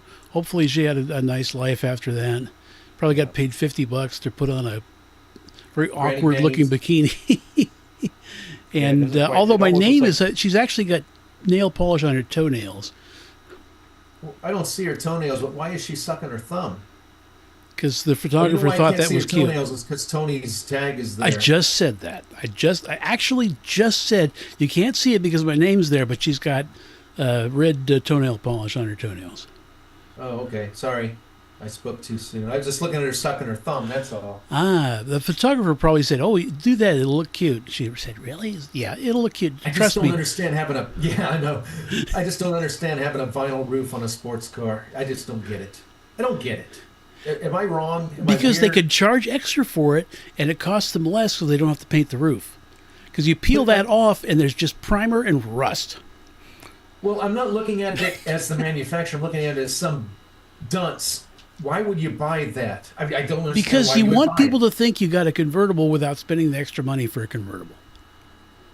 Oh, And it good doesn't grief. leak rainwater like a convertible would. Right. Well, and some people wouldn't care that it's a vinyl roof. They just want the car. Well, I think that a slick top just looks good. It looks like it's supposed to look. I don't think a convertible with a top up looks as sexy as a car with a slick top. So why would you want it? I mean, the convertible with the top down, that's arguably a good looking car too, in its own way. But with the top up, why would you? Never mind. Why? You see, well, I don't find cars sexy. It's not about the car. Well, part of No, the I don't part mean of it- sexy like I want to stick my get in the. Yes, you do. Admit it. No, I'm not saying. You're not saying that you don't want to. What are you talking about? You've been listening to too many Mark Volman or Mark. What's his name? Martin Bormann? T-Rex? What? Mark Mark Bolan, T-Rex. Bolan. He's the one. Every single one of his songs is "I'm a Jeep, and you're a Buick, and let's make love." Every one of his songs were like that. Uh-huh. Not that there's anything wrong with that. Everybody has their little quirks, I guess. My favorite song by him. You got to see the concert in '73 when he does the song Cadillac. It is so freaking cool, man. It is. Oh, that's a song that goes junk, junk, junk, junk, junk, junk, junk, Yeah, junk. Because that's every song he ever did. Well, that's all. Yeah, yeah. That's yes. We made fun of Nirvana because they only had 3 chords, and every song they did, he only had 1 chord. Well, He let me tell made you. Nirvana seem like Beethoven. Well, this is what Lou Reed had to say about that. He goes, 1 chord is fine. He goes, 2 chords is pushing it. He goes, and 3 chords is jazz. So I don't touch it. I don't know if I would use Lou Reed as a gauge Yeah, no. for musical. Because, you know, though, I first became aware of Lou Reed when he was doing TV commercials for a damn scooter Oh, that's Really? funny. back in the 80s. But, yeah, there's this, because Molly, you know, she's got her radio station, WeirdSistersRadio.com, and in heavy rotation, when it's on the auto, when there's not like a hosted show, there's a song that comes on every 3 minutes. It's called Three Chords and the Truth. And it's a guy screaming into a mic, over-modulating a mic like crazy. And he says, all you need is 3 chords and the truth, 3 chords and the truth. I said, no, and a microphone that's not surgically implanted in your damn throat. Try and That tell Rush reminds me that. of some podcaster guys that they played my song years ago. Deb, it was a contact, or Dougie or something. And then they played one of Deb's and with Doug. I said, Doug, I guess he's one of Deb's boys. And they were these English guys. And they would just right into the mic and shout. And it was like 10-year-olds in their mama's basement. And neither one, Deb, or, you know, she says, yeah, they're a couple of, you know, schmucks. And we never even heard of them again. But, yeah, it's like, that's what not to do is yell into your mic and overmodulate. It just makes you sound like a 10-year-old. Yeah. Yep. And the funny thing Unless is, you it's wanna either sound like- they either do, you know, basically, you know, there are very few indie bands that are worth a damn. I mean, Yeah, very few. but The only two that are out there right now that are worth a damn is All Them Witches and Fat Dog. And both Why of them would are- you even know about that, Putt? What? Indie bands? Yeah, why would you even know about that? Because I'm always exploring new music. No, you should never do that. no, most of you it's should. garbage. It's either they're yelling, they got the mic like jammed it halfway down the throat, or the mic's in the next No, fucking they're room, not doing that shit. or the mic is in the next fucking room. In fact, All Them Witches, basically the guy kind of It's speaks, screamo. sings. It's screamo, isn't it? No, it's not screamo at all. It's taco. If you're blue But and no, don't there know is. what to do, don't you do? Yeah, it's kind of like that. No, they, there is. He does have a. You know, he does use. Of course, he sings somewhat, but he talks. A lot of it's a talking sound that he uses. You know, to talk about his things. Oh goodness! Did you see that Roger Waters is like redid Dark Side of the Moon, and it's like he put out there like he did Money, and he's like Money. He's just talking now. He's not even singing anymore, and it's everybody's like giving the thumbs down, like Spinal Tap in the amusement park amphitheater. So, Puppet show like- and Spinal Tap. Yeah. Puppet show. he's like got Spinal 4 Tap listens. first and Puppet Show last. Yeah, so it's like Roger Waters re-releases Dark Side of the Moon, and there's just like 4 people that listen to it, and they're all giving it thumbs down. It's like the decades speak. Love the hat, Tony. All Nice hat. I'll be right back, right, fuckers. all right. Where's the Adam. team of fuckers? Where's that? Where's that? Well, other guy? Gottschalk said he was going to be here in an hour, and it's been, what, an hour 20? God, come on. It's been nice. Don't give me. No, I'm just kidding. I'll be right back.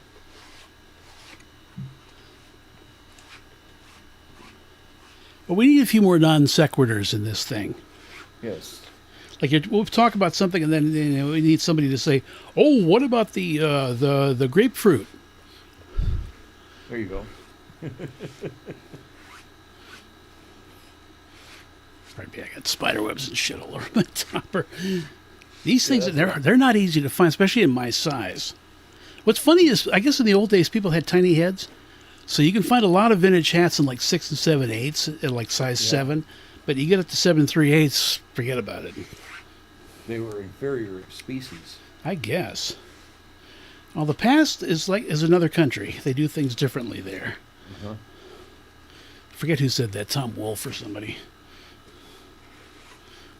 I know Timmy says we should just pretend that we made up all those sayings, but they're actually sometimes famous.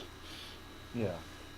There we go. One of my favorite songs, or not songs, but sayings about the past comes from the script of the movie called The Werewolf with Anthony Hopkins and Benicio del Toro. And Del Toro is upset about something, he's brooding and and sad and reminiscing. And Anthony Hopkins turns to him and says, "The thing about the past is it's a forest of horrors. It's best not to spend too much time there." Ah.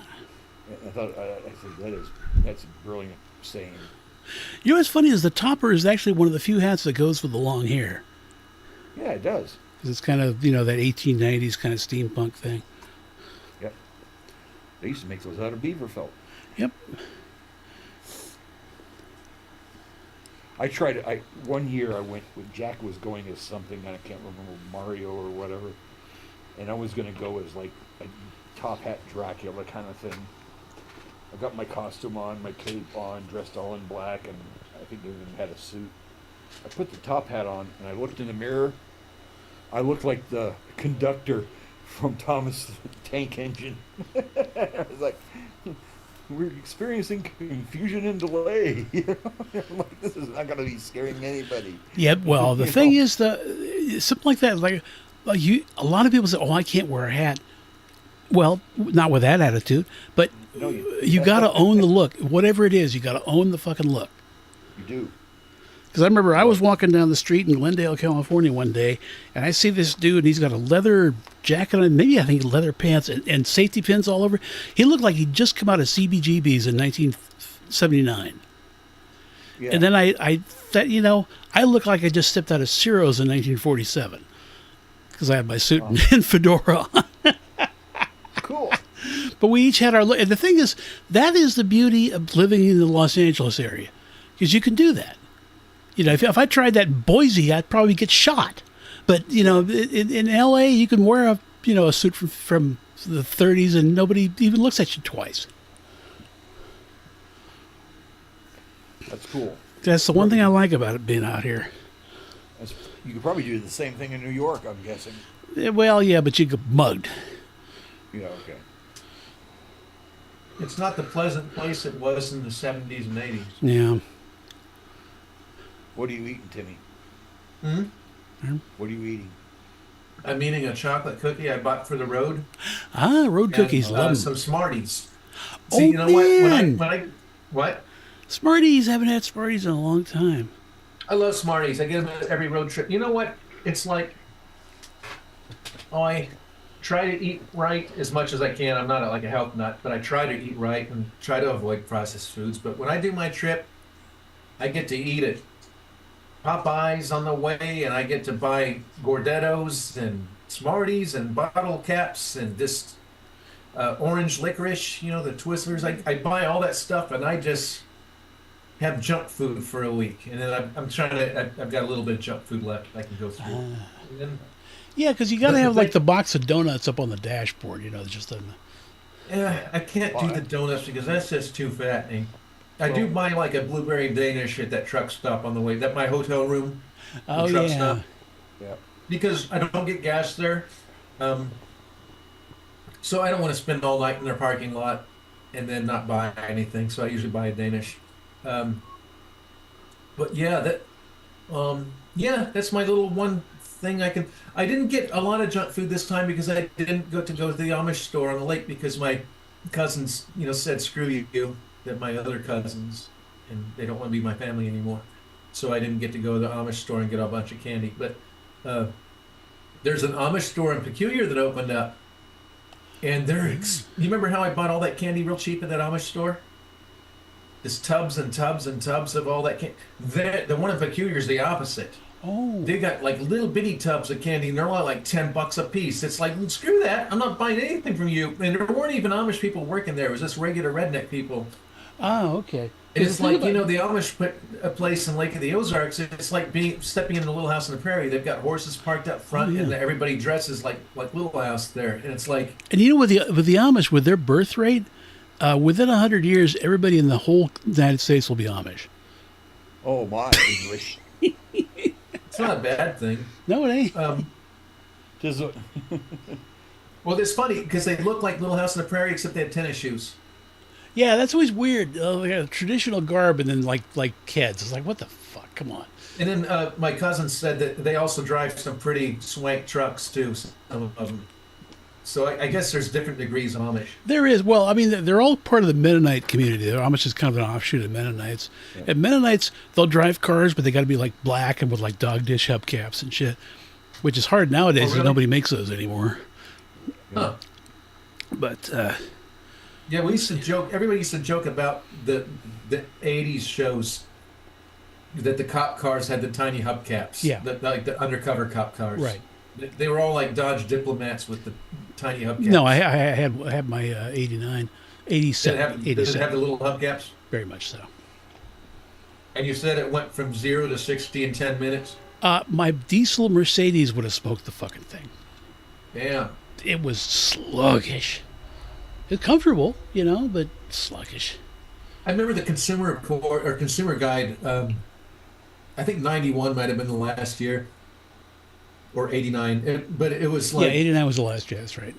so they were talking about it, saying it was a good car. You know, they were, but they said, you know, there were old-fashioned things where it's downside, like it had a chrome shifter on the steering wheel. I'm like, well, that's kind of a good thing, isn't it? Oh yeah, It's kinda it was cool. very 60s. It was very 60s, 70s. Yeah. Well, Iacocca, he was wrong. I mean, he was great at what he did, bringing back Chrysler, but he was also, people don't want rounded cars. They want square cars, this and that. And it's like, bullshit. That's all you're giving them. And when Ford, believe it, Ford was a square car king. And they came up with the 83 T-Bird that actually looked like a 1990 car 7 years before it happened. Right. So I give them credit for actually making cars sexy again. Yeah, I said sexy, but put that up your butt. You're horribly disgusting. I know I'm horrible and disgusting, but we know that. You're an autophile.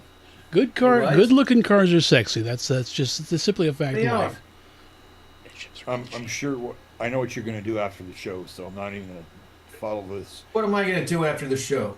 this train of conversation because it's so disgusting. It'll make me Ralph. What am I doing after the show, Putt? You tell me. Probably sleep. Probably That's going what to everybody bed. else does. You know what you're going to do after the show. Go to bed? Yeah. No. What? What? What? What am I doing after the show? Because evidently I'm not going to bed. Well, you think there's cars are sexy. Of course, good-looking cars are sexy, but not in a sexual way. Sexy means more than just having sex with something. Yeah. Okay. If Farrah Fawcett looked sexy in her picture, it doesn't mean I'm Gonna well, bang the picture. That's not a bad analogy. Yeah. Yeah, but you're not probably have- gonna have you like have an affair with a fucking poster. Yeah. Right. Well, you And, probably and had a whole- I was 7 years old and could say she looked sexy in her poster. It didn't mean I wanted to have sex with her when I was 7. Well, you had a whole stack of Farrah Fawcett posters that all had holes in them. How do you explain It's that? only because you used to come over, Putt.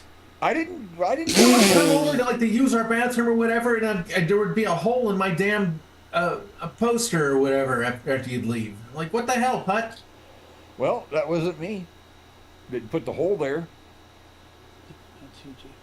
I never put a hole in it, but what I did do is I had in that house there on Revere, it was a 50s house, so it had some weird things in it. So my bedroom had a light switch that was a push button. You push it and it bounced back out. A button to turn the light on it instead of a switch. I'd never seen one before. And I put it was a Playboy cover, and I put her boobs right where the push button was. Nice. See, there you go. So you had to. Well, that's not. I was 12 years old. You could get away with that when you're 12. It didn't mean I didn't put a hole in it. Is that your car, Tony? Yep. My Dippy. It was a detective car, so it was never a black and white, but it had the cop wheels and the cop.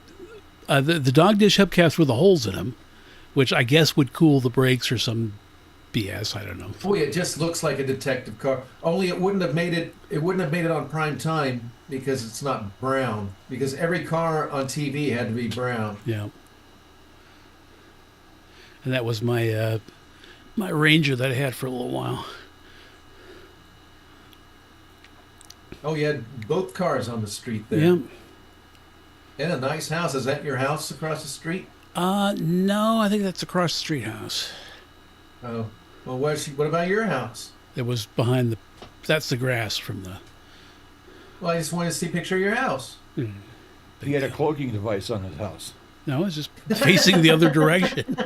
Yeah, that's the cloaking. The Klingon, the Romulans, they just would have, they would figure out where everybody's looking, and they would put the spaceship on the other side so nobody would see it. Yeah. That was their cloaking device. Or they could paint the ship black and nobody would have noticed it. Hey, Putt, what was this thing you wrote down before the show that we said we were going to say during the show? Oh, about me making a new show. Oh yeah, Yeah. right. Yeah, the Dirty Car Show. Yeah, it was it. No, it was kick a guy. No.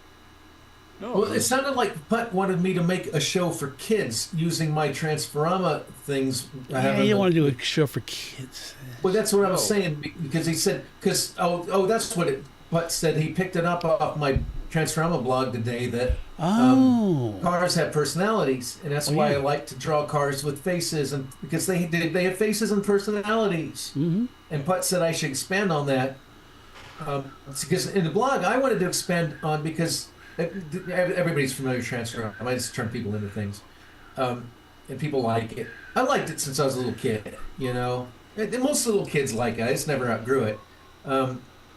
So I like to do that stuff, but I got to thinking, well, after they become a car, then what happens? And I said that in the blog. It's like cars can cruise and race and do stunts, and trucks can play in the mud and jump, and there's different things cars do. Yeah. And it's like I never really expanded much on that. And Putt said I ought to make a cartoon about that. And it sounded almost like he was wanting me to do almost like a Pixar, make it for kids. And I was like, the problem is on YouTube, it's hard to make things for kids now. It's like they put some kind of restriction on it because of a lawsuit or a new law. And Putt said, well, you can make it rated R and make it for adults. Yeah. And I'm just saying this whole conversation now. I guess it's not Putt's fault. I'm trying to recall the Everything's Putt's conversation. fault. Everything's Putt's fault. Everything's Putt's. So I'm Always recalling and I kind of mentioned, well, maybe like one of the if I turned Tracy into a car or something, she's coming out, and there's because I kind of did that on the one that's called 10 assorted transformations. It's like the guy's like his wee area the car covered it up when he transformed, but he became a gas pump. So it's like you would be having the gas handle, like the gas pump handle, and that would be like the wee, and that would be like rated really hard R, wouldn't it? Yeah, it'd be kind of like rated. I like think we Pixar rated Q. Yeah, that'd be. But you know what? That's like what Pixar did. They did that weird perverted stuff. They had that one of that girl car that was the love interest had a tramp stamp, and this is for 4-year-olds. Yeah, that was Cars. Yeah, that was. So I guess it wouldn't be too far out of reach to have like some gas pump handling his. He's always holding his wee, but it's the gas pump. It's the nozzle, so it's not too perverted, but you know it is. Yeah. Right. I don't think I want to get too perverted like that. Yeah, No, you don't wanna- go that far. Just make. Yeah. You can make the. I'm just saying, make a series that's not for kids, but make a. But You know. isn't that kind of what I do with Transforma? Isn't it kind of a series that's got the same characters? Yeah, Sort of, it yeah, is. but I mean, The problem is if I'm it's just- for kids, then you have to make it all inclusive and all that horse shit. You don't want to do that. Right. No, I mean, you do sort of do that on Transforama, but I'm talking about like a bigger picture thing of the cars being characters because you like drawing cars, and you have a I whole do. like you have Apology None as a group of 5 people that go around having adventures and doing stuff like that. You can have cars that are characters. Yeah. Do stuff like that.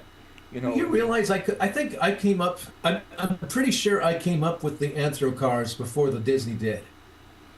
I'm not sure when the first cars came out, but I'm pretty sure when cars Well, there was came My out, I'm Mother like, the Car, which is like 1963, wasn't it? But it wasn't really Anthro. It just kind it of wasn't talked. Anthro. She didn't.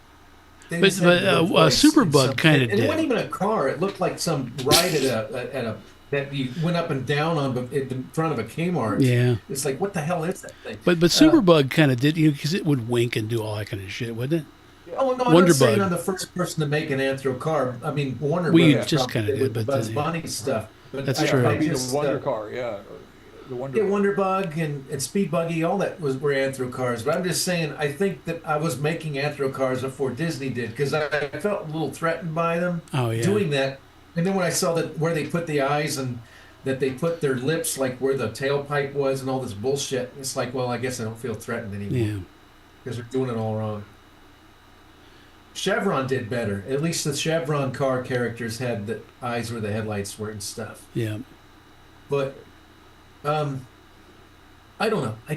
I like doing that stuff. Like I said, cars have personalities, so it's fun to do that. It's fun to draw cars, Anthro cars.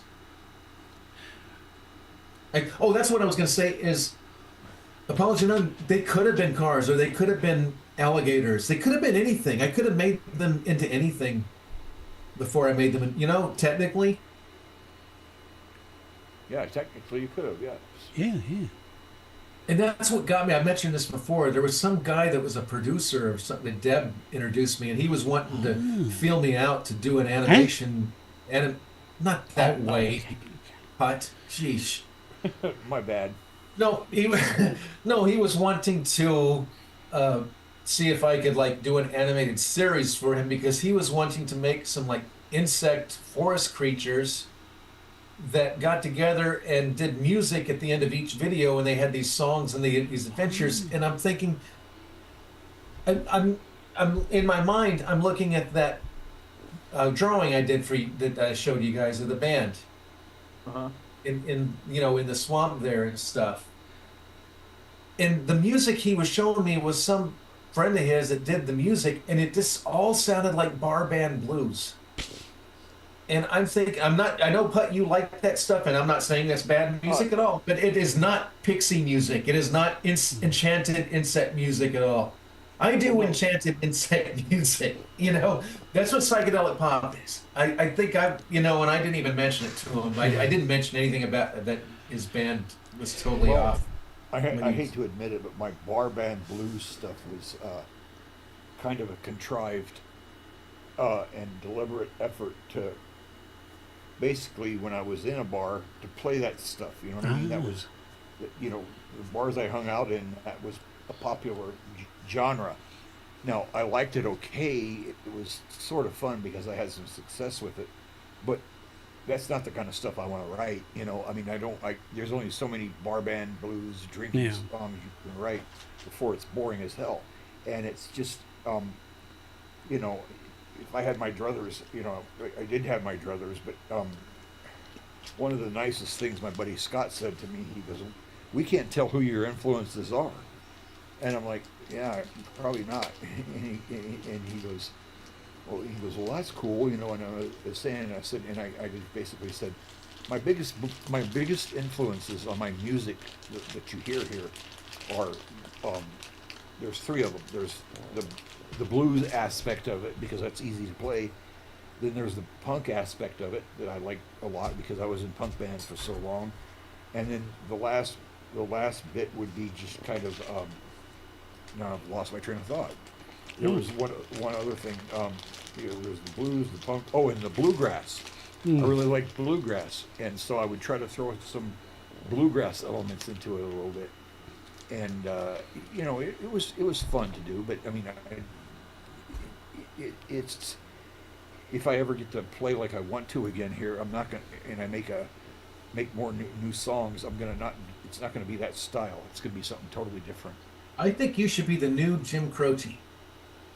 Don't fly in an airplane, but just be the new Jim Croce and do memories of loving you, or books of that almost sounds like Johnny Cash. I don't do love. But be the new Jim Croce, because we need a new Jim Croce, because we haven't had that kind of music in 45 years, and it needs to happen again. Because in the 80s, the ballsy melodic soft rock man and band were replaced by fucking Christopher Cross and Michael McDonald, and it never recovered. No, it didn't. And it needs to come back. And I'm not the person to do this, but you are, because I do bug music, not like the Beatles, but insect music. Well, who knows? We'll see. I mean, if I can get my skills back and I should say my skills, if I can get my tools operational again, I might do It'll something. happen. It's already happening because you were actually entertaining this show. Oh, thank you. Oh yeah, for a change. You know, Christopher Cross. Every song of his was about sailboats. Oh, Christopher Cross. Yeah. It's kind of like Jim Croce. Every song he has was regretting doing something in his memories. You know. Yeah. I heard an urban story about him that he just had this writer's block and he didn't get anywhere and he couldn't get past the local scene or whatever. And I think around 70 or 71, his wife got pregnant and they were just barely making it. And so he just forced himself to get down and write some good songs. And he basically wrote all of them in like a week. He just wrote like all of his songs, you know? Uh-huh. And he seemed like a genuinely good guy. When he floofied, it was on the way home from like a show in New Orleans or Louisiana somewhere. What happened was before he got big, he made some commitments. And then when he got big, he still honored his commitment. He had a commitment that he wanted to honor. And he didn't need to play some high school, but he had made a commitment and he went out there and did it. And that's when he floofied. So I think he'll go to heaven. Yeah. Good. And he didn't become rich because rich people don't go to heaven, but he did. So he wasn't, I don't think he was rich, or if he made money, I don't think he had enough time to really do anything with it. Okay, well, if I do the new Jim Croce style kind of stuff, and I do get big and rich, I'm going to go to heaven. There you go. See, I would love to be able to disprove, because people say, oh, these people, you know, they win the lottery and it's, you know, $50 million or $180 million. They always go crazy. And I would love to be able to prove that wrong. So if anybody wants to give me $150 million, I'll prove you. I'll still be like a normal person. Yeah, we can make like a bet, you know. Yeah. Yeah. If I had that kind of, if I was a multi-billionaire, I'd give you like $150 million just to see if it works. Yeah, yeah. Yep. Now this behind me, this is a Lockheed Constellation, a 749. I was on Ancestry.com and finding stuff about, you know, ancestors and all that, and they had a manifest for my dad when he flew from England to the United States, and it said the tail number of the aircraft that he flew in on. And I thought, really? And so I put that into a search of like Bing search. Google sucks anymore. I like Bing. And guess what? I found a picture of the very plane that my dad flew to the United States on. Whoa. Nice. Very nice. Yeah. But it's weird. You look up, because like you're watching an old movie and you'll see a plane and it'll have the tail number on it. And you look it up and say, oh, yeah. Oh, that plane, no, it crashed a long time ago. Oh, no, really? But, You should frame it. I mean, like a picture. yeah. So if I was super rich, I would take Judy's house, the homestead, and I would have it rebuilt and keep as much of the original intact as possible. Yeah. But do everything to make it up to code, and I would have it perfectly rebuilt, and I'd kick everybody out, and I'd live in it. Yeah, there you go. Or did I ruin it? What was my last thing? Well, I mean, you could, because I always kind of love to do. You see an old house and it's like too far gone, but what you do is just you get an architect and say, okay, duplicate this the look of it and everything, and salvage as much of the original stuff and build it, and so it looks right. And they probably won't want to. They probably have to make some alterations because of code. Because nowadays the bathroom has to be as big as a 2-car garage, because everybody wants to sit on the toilet in a fucking 4-acre room. Yeah. Uh-huh. Well, and going back to that window, which I thought was like the eye of the house, the heart. Mm-hmm. They don't make that kind of glass anymore. They haven't made it since the 70s. Oh. I mean, if you really wanted to be rich, you'd figure out a way to make that custom acrylic glass, because nobody makes it. Nobody. And Jerry probably went to Kmart and bought that shit, or his local hardware store and Western bought it Auto, yeah. Yeah, bought it back in like 1971. You could buy that stuff. I kind of heard that I saw a story on it, like at least, I don't know, I don't know how many houses, how many factories made that stuff, but I think one of them that made the real cool glass, they got in trouble for something and got arrested or had to shut down. So it's like, it just seems like a no-brainer. And if you wanted to, with all the people interested in mid-century revivals, it would just make sense to have all these cool different acrylic shapes.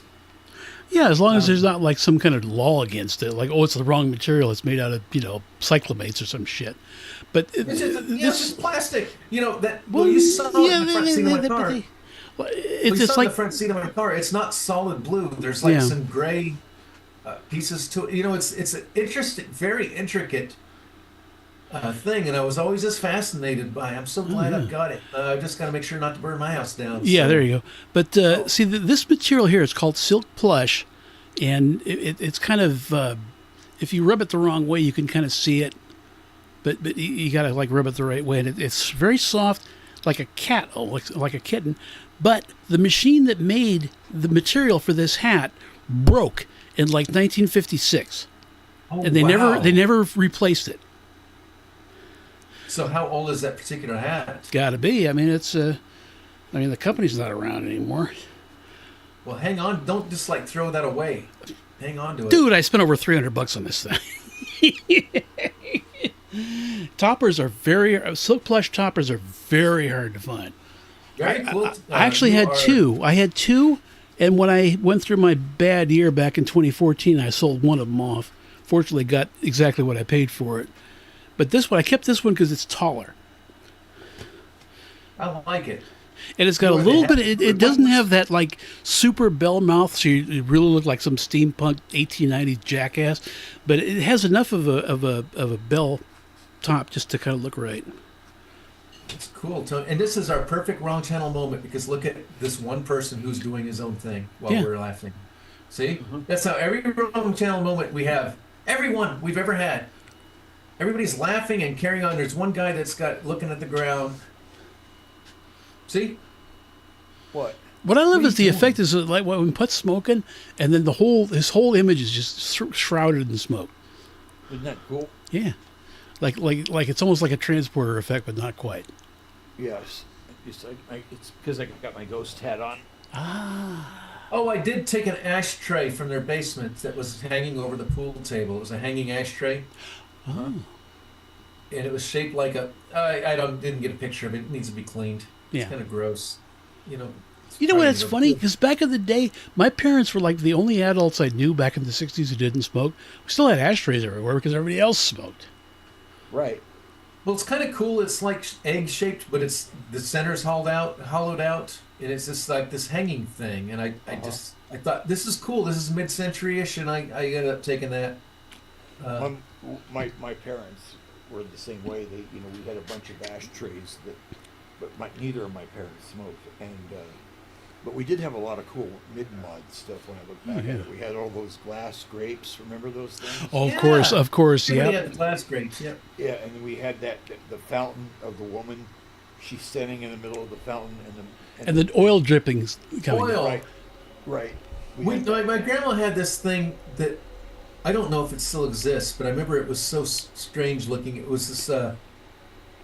It was a dish, it was where you would put the glass grapes, but it was this dark blue, metallic kind of, and it was sparkly. It had like speckles in it, and it had these naked, like toddlers all the way around it. They were like, no, it wasn't sexual. No, but it was like Renaissance. Nobody thought about it back then. Yeah, I It know. was just fine. these- Nobody thought yeah, about was it just- back then. They were It was probably just like your typical Renaissance statues, but they were like the little boys. Cherubs. Yeah, I guess so. Yeah, but they were holding the dish up. I don't know, whatever. Sometimes I think about it, but it's like I haven't seen since I was a kid. Yep. Uh, We had the gunshot. those toddlers are probably supposed to be cherubim or something, Right. Yeah, that's what Tony said. Yeah. Oh, I'm sorry if I missed that. Just little boys or whatever. It's like I just thought it was interesting that I don't know if it still exists. Goshchuk said you had to sit off one side on the toilet at my grandparents' house, and because it was so small. Now that's small. Yep. I don't know. I don't know. I was gonna post another picture of like the window that I talked about at the beginning of the show, but I don't know if anybody's in chat anymore except Gotshot, and he's probably seen it already. Everybody else has been so quiet. Yeah, everybody. Well, we speak got up, like sound what off. 350 people watching right now. So You would think one of them would ask me to do something. Well, not Yeah. that, but sheesh. I'm sorry. Again, I'm sorry. All right. We might have toddlers here in the audience. You never Well, know. yeah, we With might YouTube, have. you never know. we who's could gonna have be Todd watching. Rundgren in the audience, which is worse. Oh, that's Good. gross. I'd rather have. I'd rather have Martha Ray's ghost. Well, you need to stop doing that weird stuff, man. I'm just telling you. Could you imagine, like in the middle of the night, you open up and see your ghost? Take it from a big mouth. You're like, yeah. I thought forever that was Phyllis Diller, and then somebody else a stranger. It was this. It was some.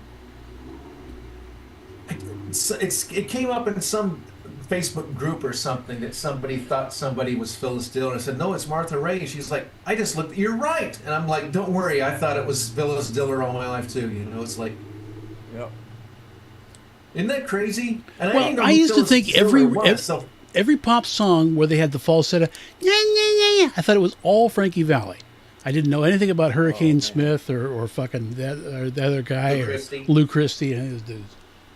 I thought it was all the same guy. It's kind of well, no, what about the Bee Gees? You had to know they were the Bee Gees. That's different style though. It's not 60s. Oh, you know what? My friend Travis, he posted this group sounds just like ELO. And this is like 2 days ago, and I like finally clicked on What it. was it? Motorhead? Worse. No, Motorhead's great. It was like this total Saturday Night Fever disco. I'm like, what? ELO had like one song that was "Shine a Little Love" that was their disco song. It was terrible. Yeah. And Last Train to London. They only had one album that had a couple disco songs that Yeah. sucked. That's a cute dog. He almost looks like a teddy bear. But I love it. The sign says "Beware of the dog," and the dog is saying, "Look at that. See, beware of me." Yeah. Yep. There's this dog. I don't know if he's. I took a picture of a couple dogs at Tammy's house. She's got a couple, and they're so nice. They're just so gentle and nice. But there's this one dog, the brown one. It's that color. It's this beautiful dog, but can't walk and just does everything it can to move. It's like its back legs don't work, and they're trying to do what they can to. It's like 14 years old, so you know it's on its last legs, you know, literally. But what sucks is, I mean, what's weird is it doesn't look old. It just looks like it's not gray like an old dog gets in the face, and it was just real sad watching that poor thing. Yeah. Maybe he needs a doggy chiropractor. Well, they make those guess. little like dog wheelchairs things that they I can roll told her around about on. it, the wheels on the back. That they look that up. You know, I hope she does something. It's hard, you know, because I'm 1,500 miles away, so I can't help them as much with the house as I can. Or oh, That's for Gottschalk. when was that taken? Probably 3 or 4 years ago. Nice. Oh. That's Chuck's jealous now. Yeah.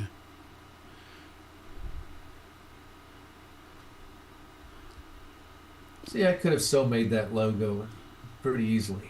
They need to update and pay me to make a new logo for them, just to keep up with the trend.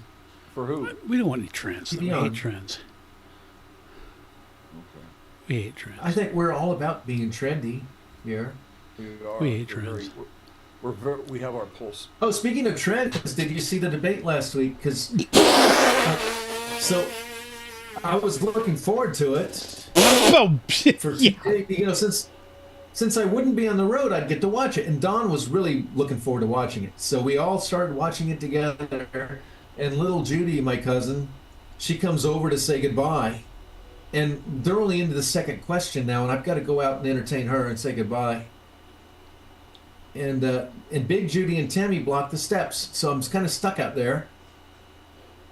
And I kind of missed the debate. It's not all their fault. I'm sure I could have squeezed by them if I needed to, but yeah, I kind of missed most of it. I did kind of peep in once in a while, I peep in enough to say when they're asking Trump some question. So a lot of people want to know if they've got if they're concerned about rebates for dads for this and stuff that's irrelevant. And he's like, just to talk about the last thing, we're an embarrassment with Afghanistan, and he would keep talking about the same stuff.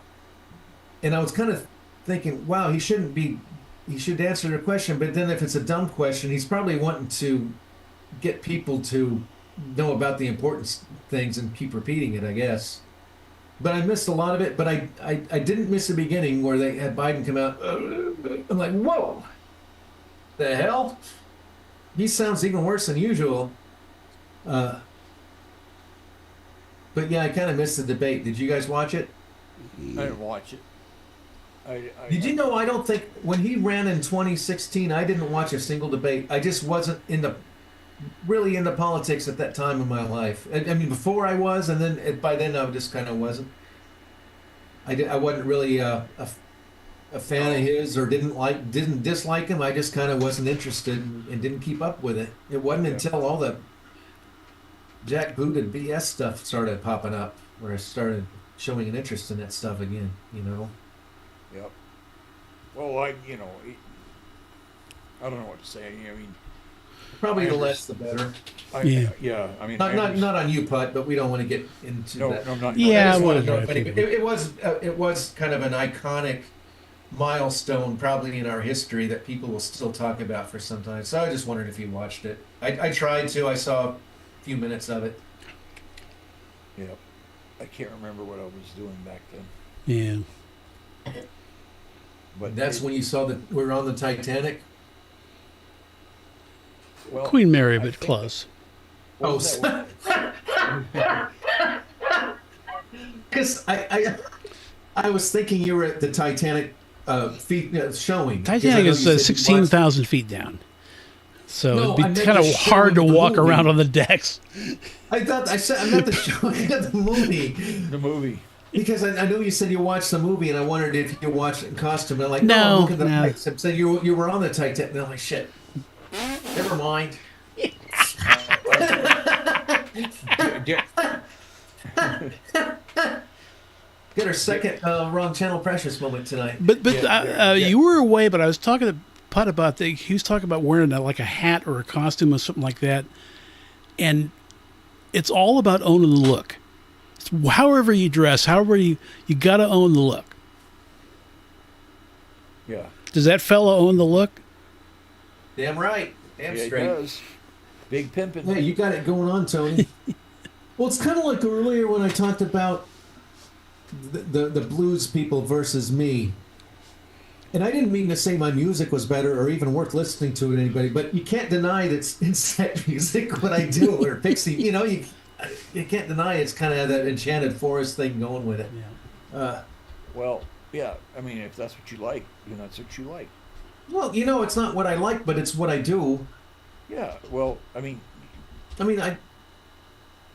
It's like the Transforma stuff isn't, and the Apology None stuff isn't really like Enchanted Forest stuff, but somehow this album just became that. That's what the music spoke. well, I don't. Maybe it Listen, was the gummies.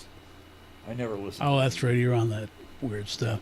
I'm not on it. It's just a weekend thing. It's just a Friday night thing when I'm listening to Are you gonna? Are you? Smack. I'm on Smack now. You're no. You're gonna. Are you gonna? Graduate to meth and then Oh, speaking of which, guess what? you're on Gracie is looking at buying a trailer like 3 blocks away from me. meth? Oh wow. Should be my neighbor and her mom. That's They're like, good. yeah, they live in the rich neighborhood, like on Sawgrass. They live in Jacksonville, like the richest place in Jacksonville, like on a golf course. And she's wanting to move to a double wide, just in the same neighborhood as me. That's so she can have her meth lab set up. No, she misses this area. I think she misses you. Well, she ain't gonna meet Tracy Trell because that's taken. Well, it doesn't matter. I'm not Tracy talking Trell about now, and I don't mean to be. I'm not talking about Tracy Trell or any cartoon people. I'm talking about real life missing you. Yeah, you own that picture more than the other. Well, that even the other guy is posing. No, they all do pretty good there. But Tony, yeah, you look like the boss. You know, you look like did you you know, talk with the cotton in your mouth kind of thing? yeah, you look like you could be you're in charge of everything there. You Did know, they like, ever figure out why the pop why he talked like that? yeah, he did that Or, himself. well, I know He, he was kind of a weirdo in real life, but was there any explanation why he talked like that? yeah, because he felt the Godfather was old enough to have jowls, and he didn't have jowls. You Well, know, yeah, he stuffed his cheeks to be, but he actually patterned the way he talked after a big mobster, and I think it was one of the yeah, Genoveses or whatever. But Yeah, because I don't care how old you get and how big of bowels you get. I've never heard anybody talk like that except him. And Tony, I guess Tony said there was a real mobster. Yeah, but yeah, because that's what a lot of those Italian guys, for some reason, they talk like for some. I don't know. It's a kind of a New York but thing. didn't you say that Italian mobsters started to dress and talk like the Godfather? Well, not the. They actually started copying the 30s. You know, the Edward G. Okay. Robinsons and all that. They would copy what they saw because they went to the movies, you know, like everybody else. There's us, and they would just sort of ignore the end of the movie where the mobsters got killed, or they just. But they would emulate the mobsters on the screen, so it was sort of it would feed off each other. You know, life imitates art, imitates life. Right. I like the mobsters because they always get blown up at the end. yeah. It's funny. You watch a mob movie, and it's like anybody that wants to be part of a mob, or part of the mob, or whatever, or mafia. They it's always the same arc. You know, everything is great at first. You're getting money and women and all that stuff, and you're a big man in town. And then by the end, you're getting whacked. You know, and buried in a cornfield or something. You know, Well, hey, the, why don't we True, make but a movie, The Godmother? I mean, I'm giving you an offer you can't refuse. You know? yeah, Well, then again, I mean, look at Don Vito. He died of a heart attack in his own home playing with his kid. I mean, that's kind of yeah. The way that's the you want to best go way out. a mobster can go. The best thing a mobster can hope for is to kind of die at home, you know, of old Naturally. age. You know, he reminded me of Jerry, my cousin, the one that owned the Pruitt house. I think we all thought he was a mobster. I don't want to get too far into it. I think he might have been. But he was kind of like that. And that's kind of how he flew feed, was kind of in this chair. You know, I'd heard so many stories of him. Like Kansas City is a rough place. Yeah, Oh, it was basically the mob hangout because it was it like was. centrally located between the East Coast and the West Coast. Yeah, and he would go to the real bad neighborhoods, you know, the rough neighborhoods, because that's what his job was, fixing old cash registers. And but he would like take. I think I'd had cousins that went with him, and they were just like scared out of their wits. And he would go there, and all the black people and everybody like, hey, everybody knew him, and everybody they kind of protected each other. There was like a kinship there with him and everybody in all these neighborhoods that were, you know, places people probably wouldn't normally go to. And he took me one time and I'll never forget this. It was morning. You know, I think everybody else was asleep. He's about to go to work, and he says, "Hey, Timmy, you want to come with me?" And so I went to work with him that day, and he would show me all these old places that, you know. Now your Uncle Carl, he owns this drugstore here, but it's no longer here. You can just see the green steps going up to it, you know. And he's just kind of giving me a tour, and he's the one that had the pink Cadillac, Tony, the '59 Cadillac. But yeah, I mean, I remember one morning I was just admiring that Cadillac because he just got it. I think it was some mafia deal or something, but he just got that car, and I'm like, wow, that's an awesome car. You know, he's like, you know, you want to go for a ride? And he took me for a ride around the neighborhood in it, you know. And I was just a snot-nosed 15-year-old. He was, like I said, he was kind of like an uncle to me. And I think yeah. some of the other cousins were a little jealous because they're like, well, he never took me on the job with him.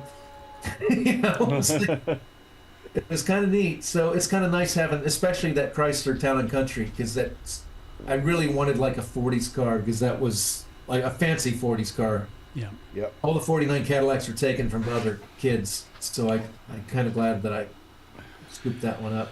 The There only were real some serious smoke stains on all those cars. Of course. saw that. Yeah. Like my There were only 69 Imperial, like, yeah, I always say it had 4 ashtrays.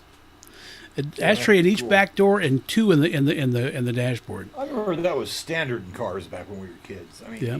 ashtrays every fucking where. But the only real contact I think I ever had with the mafia, one was not a real contact at all. I think there was this kid named Nicky who dressed like he was in the mob and would, try to emulate it. And I didn't buy it. My gut just told me he's fraud and he's just pretending, but he was a friend too. I didn't, bust his balls or anything like that.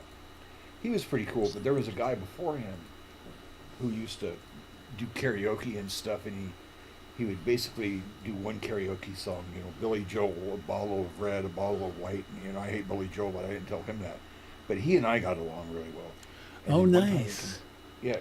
one time he comes up to me and he goes, you want to make some money? And I'm like, well, I got a job. And he goes, hey, if you go with me and we transport this stuff, we could make like, $500,000 each. And I'm like, and I was just like, well, I mean, I didn't, You don't have to do someone no favors. no, I didn't want to get involved with any of that shit. That day may never come. Yeah, Well, you do that good, Tony. We need to work on that and make something with it for the one day, show. yeah. See, when we were and going to see, because you remember the movie Scarface with, I think, Pacino in the 90s or the 80s? Say hello to my little friend. Well, there was a movie, the original Scarface, which came out in 1931. And that we're showing that at a classic theater in Glendale called the Alex Theater. And that was us. Nice. Looks like you're all ready to have some fun. Well, we're doing the Italian thing. Yeah, You know know what what you're you're Tony was doing the. You know what you're doing, Tony? You're doing cosplay. So we all, That's right. He's doing- Putt Poo Poo's Yeah, cosplay. but the problem is when you say cosplay, I think of little like short girls with big titties. Oh, They're cosplay's all sorts of coming people. out of like a Harley Quinn costume. Yeah, but And Tony's doing this. Bafangu. Bada bing, so bada bing. So yeah, that's the fury before and after when I clean the smoke off of it. Nice. All it took was some WD-40 and a cloth. Yeah, there you go. Nice. I cleaned the seats too, but I didn't like go around the shifter and shit because I didn't want to break anything. That's true. You don't want to go overboard and then Timmy, end up that's damaging. disgusting. What are you talking about? You're being vile again. Shut up. Well, that's gross, Putt. You and your perverted. Nothing I perverted about can't what- get that out of my head now, Putt. You're the one talking about, whack, Wash my eyes with saddle soap. with Saddle soap? Stroking Saddle shifters soap. and cleaning them up. I didn't say that. Do you think that was fun? What? Riding in the car? Looks like fun. My friend Rob's 46 Plymouth, and all of us there. That looked like a lot of fun. That's actually the Bob's Big My Boy in dad- Burbank, the- California. My daddy wasn't a Mopar guy at all. He was a Ford guy, but he said the 47 Plymouth had the prettiest dash he's ever seen. In those days, they would do wood graining. They would actually have a guy paint the wood grain on the dash. An artist just hand paint the wood grain on the dash. So everyone's a little bit different, but it just looked great. But it was like hand done on a regular That would have been production a job car. I would have liked because I could be a car guy and paint, Yeah. and do. There's one guy right now, and I don't know what car company he works for, but it's one of the high-end European car companies, and he paints by hand the pinstripe and the Oh logo yeah, on the that's top. that is almost a lost art. I'm glad somebody's still doing it. Yeah, he's Did the you know only that, guy that can do it. A lot of those show cars from the 60s or 50s, I mean, like Virgil Extra made and different things, they were in Italy at Pininfarina, and there was another one. What was the other one other than Pininfarina? There was another one. Pininfarina and Bertoni was the other big one, and Yeah, Ghia. it might have been Gia, but yeah, he just said there's these young people, and they actually like a tree stump, and they hammer out these cars. They just hammer them out. It's just unbelievable. They're meticulously beautiful. They're show cars at the end, and they just got these things on the tree stumps, and they just hammer the damn things out until they're perfect. It's just amazing to me. That's cool. That's craftsmanship. That's like Yep. Japanese craftsmanship. You know, the Japanese will spend their whole life learning to do like one thing like that, you know, or I don't care what it is, you know, sushi or whatever. They'll perfect these things to the highest degree, and some of it's pretty incredible. Like there's one guy that is a master of what they call aido. It's drawing your sword and striking and then putting your sword away, you know. And one time they literally they could throw aspirin in the air and he could cut the aspirin in half and all that kind of shit. He was so good. One time they challenged him and he cut a bullet in half before it could get to him. And it was a smaller bullet, of course, and they had safety precautions, but he drew his sword and just, you know, cleave that thing. So some of these guys, and he was a young guy, very young guy, but some of this, whether it's Japan or Germany or whatever, some of the levels these guys will go to be masters of their craft is incredible. You know, it's just, you know, amazing. David Lee Roth spent a couple years in Japan, and he just drove a bicycle around, and he decided he wanted to learn Japanese painting.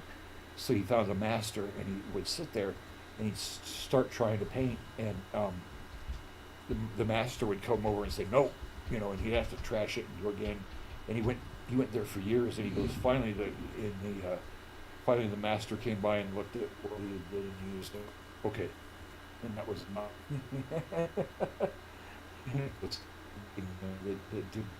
through that, you know, how precise they were, and all the little rules you had to do to make things work. You know, it's kind of like, I compare that to some of the German engineering where it was so precise that it was hard for us to copy, you know, or the Brits to copy. But the other problem was that for the Germans, it was really hard for them to repair it and make it, you know, work the way it was supposed to work. But anyway, that's. Did you know that?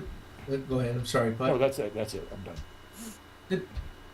It's something that Virgil Exner of Chrysler. I think he was partially responsible for this car, or at least in its evolution. But there was a car called the Dual Ghia Yeah. that was made in the late '50s and early '60s, and it was the exquisite car. It was what the biggest celebrities, the A-listers and divas drove. And there was even like a thing about, there was some A-list actor and who was married to an A-list actress, and she divorced him because he wouldn't let her drive his car, his Dual Ghia. And it was like, that's a Queen Elizabeth car. And they were one of the most beautiful cars ever made. Mm. And I mean, they were better than Rolls Royces, and people, they were more in demand than like a Rolls Royce. And it was, I think was it an American car or American Italian kind of a hybrid? Yeah, it was an American car. And I don't know if they might have built the bodies over in Italy and shipped them over. They did that a lot. But yeah, they were just absolutely gorgeous. Yeah, that's cool. But yeah, that would be something to have.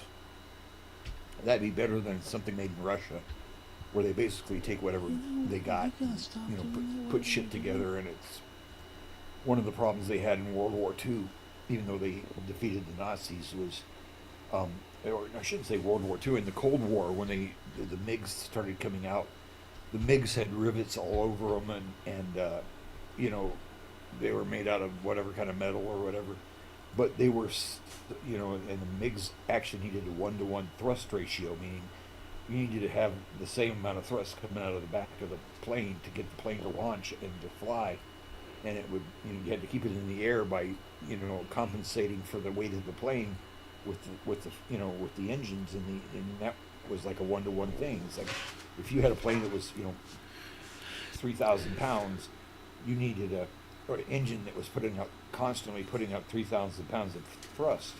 Now here in America, we didn't do that. We did it a better way. First of all, we didn't have the rivet hanging out outside, and we did a few other things, and so the American planes had like a 3-to-1 thrust ratio Yeah. where they could, you know, they could use their what do you call it? They could use the engines, but the engines weren't taking up all the power to fly the plane.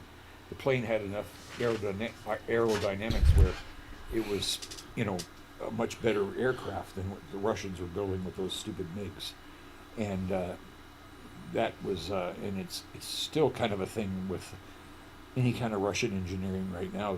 They just don't know how to do it right. I mean, Yeah, they're terrible at it. Yeah, they're just a bunch of idiots.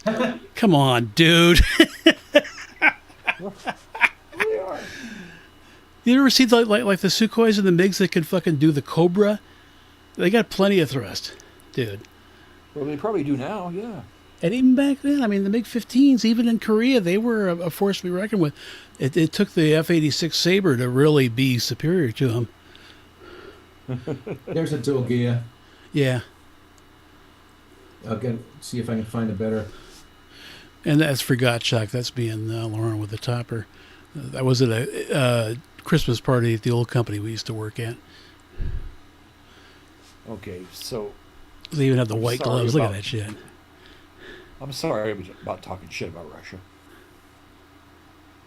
Yeah, we've got them off our coast right now, and I don't want you to piss them off, but Well, I pissed them off lots of times. When I was in Alaska, there was 2 islands very close to each other. Yeah, you Blue were up there. Diamond- You were up there with Sarah Palin, fucking mooning the Russians from. She acted like an idiot. She was faking this accent, you know that. Well, you know, true, all of a but she sudden- didn't say she could see Russia from her house. What she No. said was you could see Russia from parts of Alaska, which is true. It is true. Okay. There's 2 yeah, it was islands. Tina Fey that said that shit. Yeah. It's just funny when a lie travels around the world, then you can't undo. You know what? Some asshole on the movie chat group said some stupid joke like if Mama Cass had given Karen Carter, they both be alive. It was some stupid joke, and some guy kind of basically fact checked him, saying neither one died of this and that, and I kind of commented on it. It's a shame that they died generations ago and people are still circulating these bullshit lies. He's like, it was just a joke, blah blah blah blah blah, and this is like, and other people are commenting, yeah, it's a classic, it's a classic. And I'm like, just because a joke's 40 years old doesn't make it a classic. Yeah. A joke has to be based in reality to be funny. Yeah. So, Gottschalk, are you ever coming on? Yeah. Where are you, Dave? You said an hour. It's been almost Masturbating. been like 2.5. Speaking of which, I'll be right back.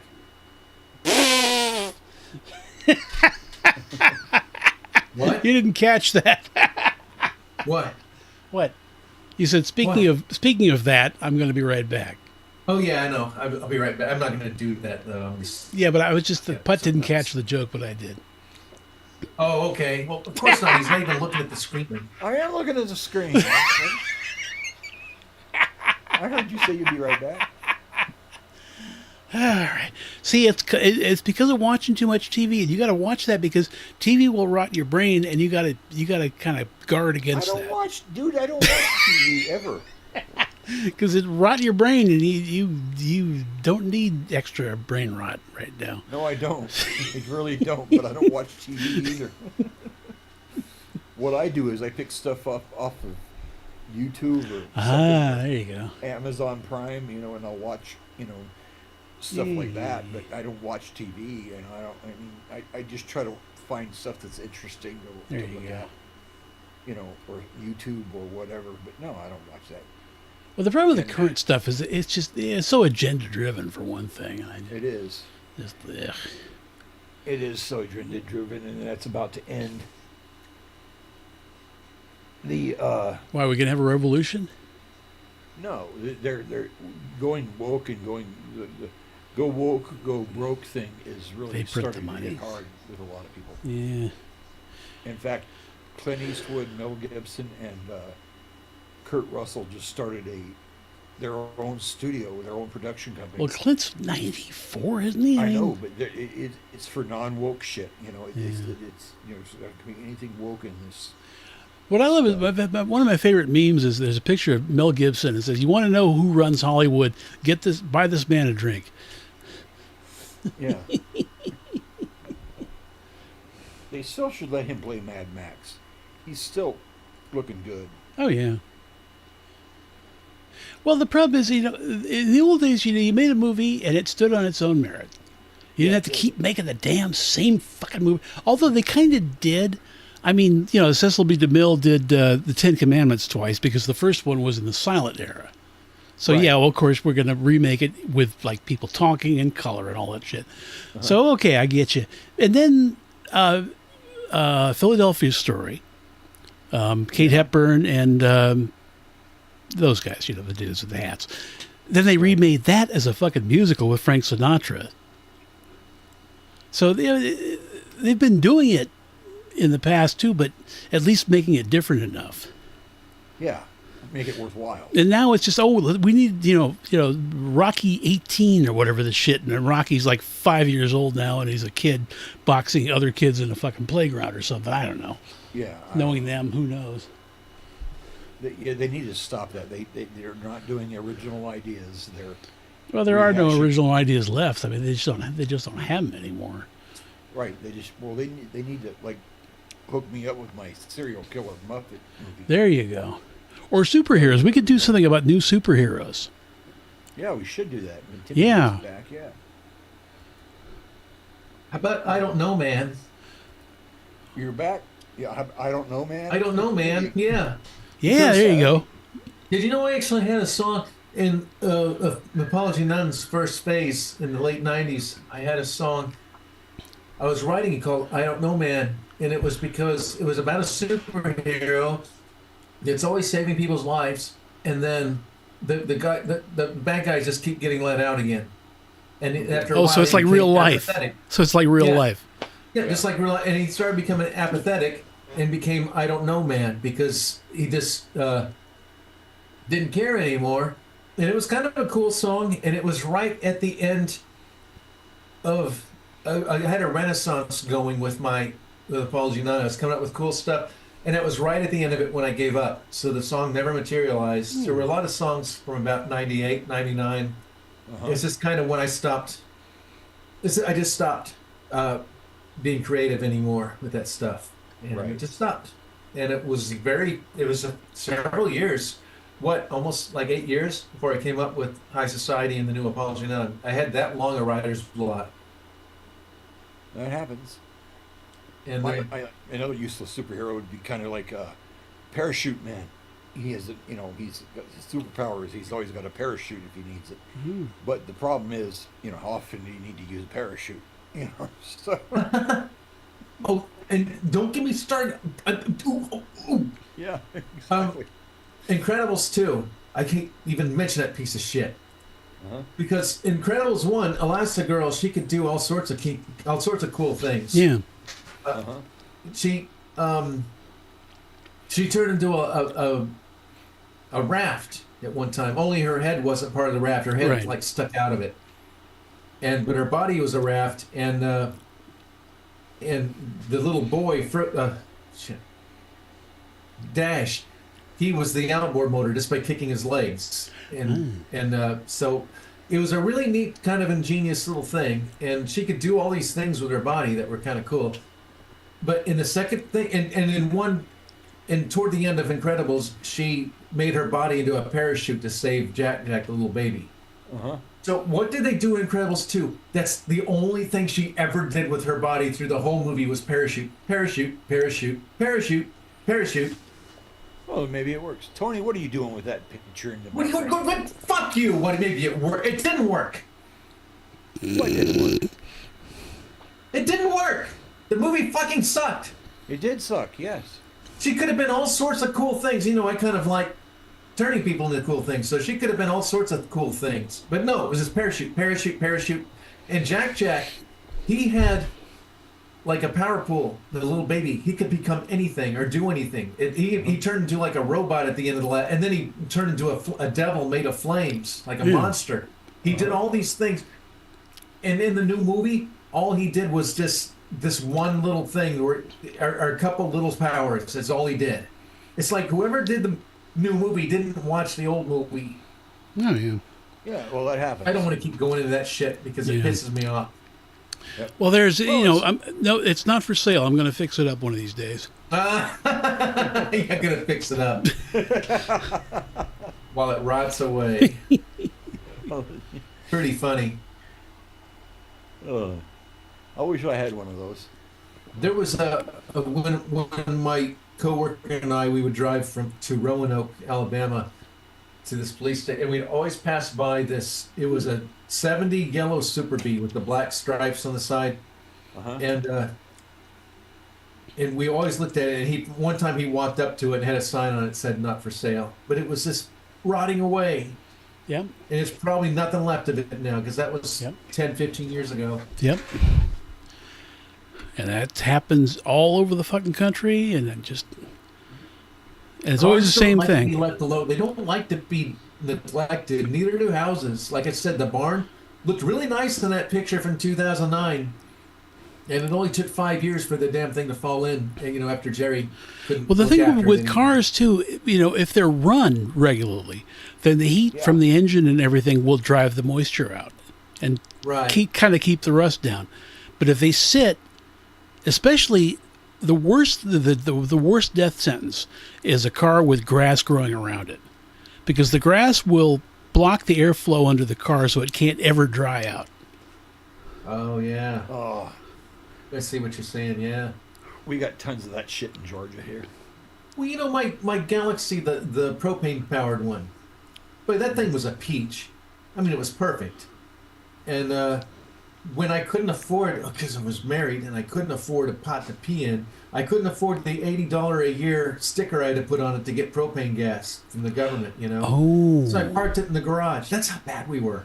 I parked it in the garage. Not even the garage, it was in the barn. I parked it, the old barn. And it didn't take but months for that thing to deteriorate. Yep. Oh. And I won't get into what happened next, but it could have been a catastrophe. But that damn thing, it kind of pisses me off. That whole situation. I'm sorry.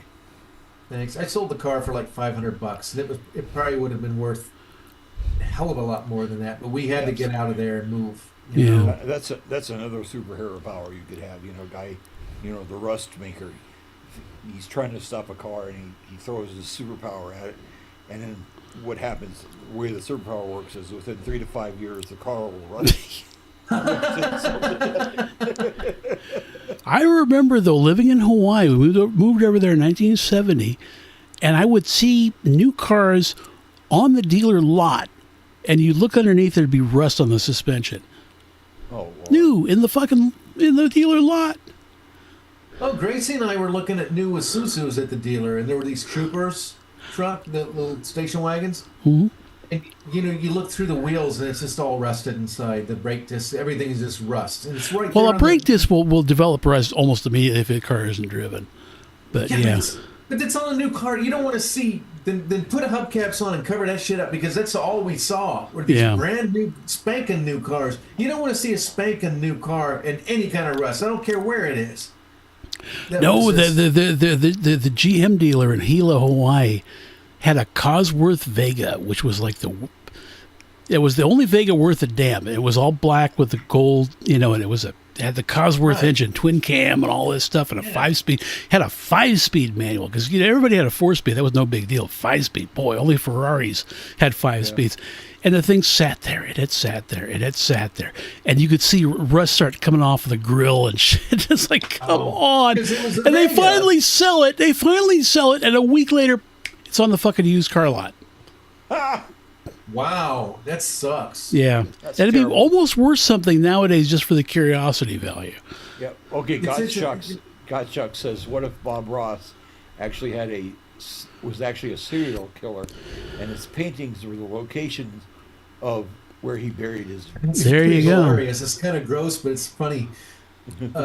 It's I didn't they made a movie about like a guy that was it Will Ferrell was like supposed to be this Bob Ross guy.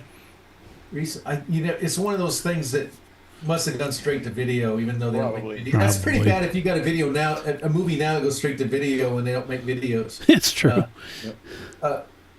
But what were you just saying before Bob Ross? Yeah, about the car. Tony, yeah, what were you saying? Oh, I was talking about the Cosworth Vega that was rusty on Oh brand yeah, new. the cause. Shit, I don't know. About cars rusting on the lot and at Cosworth Vega Yeah. being like this $1 million car, but nobody bought it because it was still a Vega. And I was going to say something. Guess it doesn't matter. Well, the thing is, it was quicker than the average Vega, but it was by no means quick. It's still a Vega. Yeah. I mean, it The was only kind of thing cool. that was I would have kind of liked it, but oh well.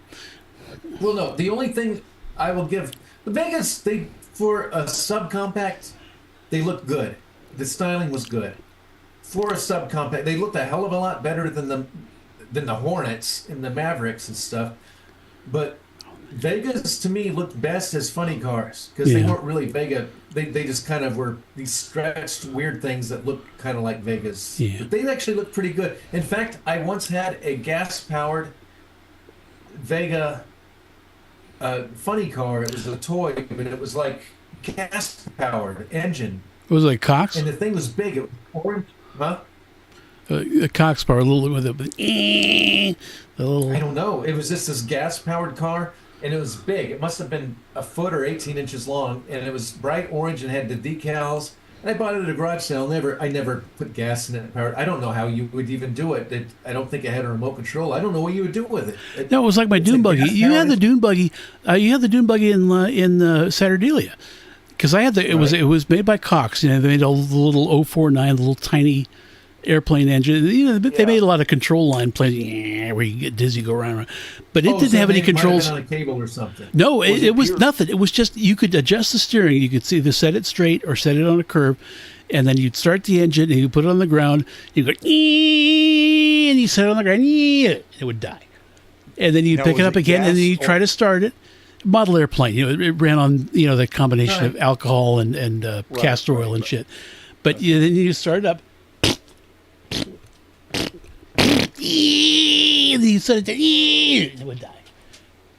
That's all it ever did. It's just like, I still wish I'd have hung on to it because it was a cool looking car. I mean, it was kind of. Did it ever go? You see, yeah, you didn't never fueled it up. Yeah, I never fueled it up, but it was just kind of a neat looking toy, and I mean, it was the Camaro looking Vega, and it was just this stretched orange, very Yeah. 1971. It was just a very cool blast from the past, very Sunshine California looking toy, and it was really neat to have. And I'm kind of sorry that I must have sold it at a garage sale or something, but. You probably did, but you needed to blow it up with fireworks, is what you. Oh needed. no! Because I did that so many times, and I regret every one of them I did. yeah. I've got a Continental Mark IV crash bang. You know what I used to call them, SSP demolition derby car, classy crashers, and I forgot it in my drum room.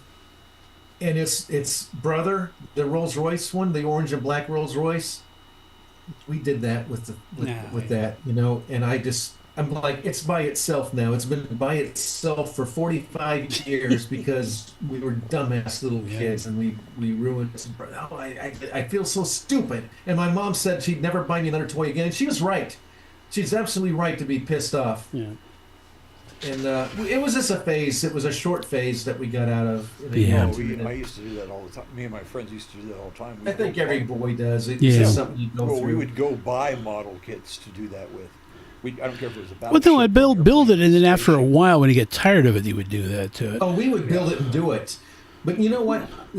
My big regret is all we had to do was learn, and Tony knows this, the foil trick. You get heavy duty aluminum foil and you trace the whole damn car. Yep. And you can make a perfect replica of that car, and it's metal. You can bash it and bend it and burn it and do everything, but you're not going to hurt the model. Yeah. And I realized that a little later in life, but it's like we'd torch probably at least half a dozen or more cars by then. But yeah, kids out there, don't burn your models. Just Yeah. trace them with foil, and then you can There you take go. a penknife and you can carve out the windows, and you can do a lot. You can paint them.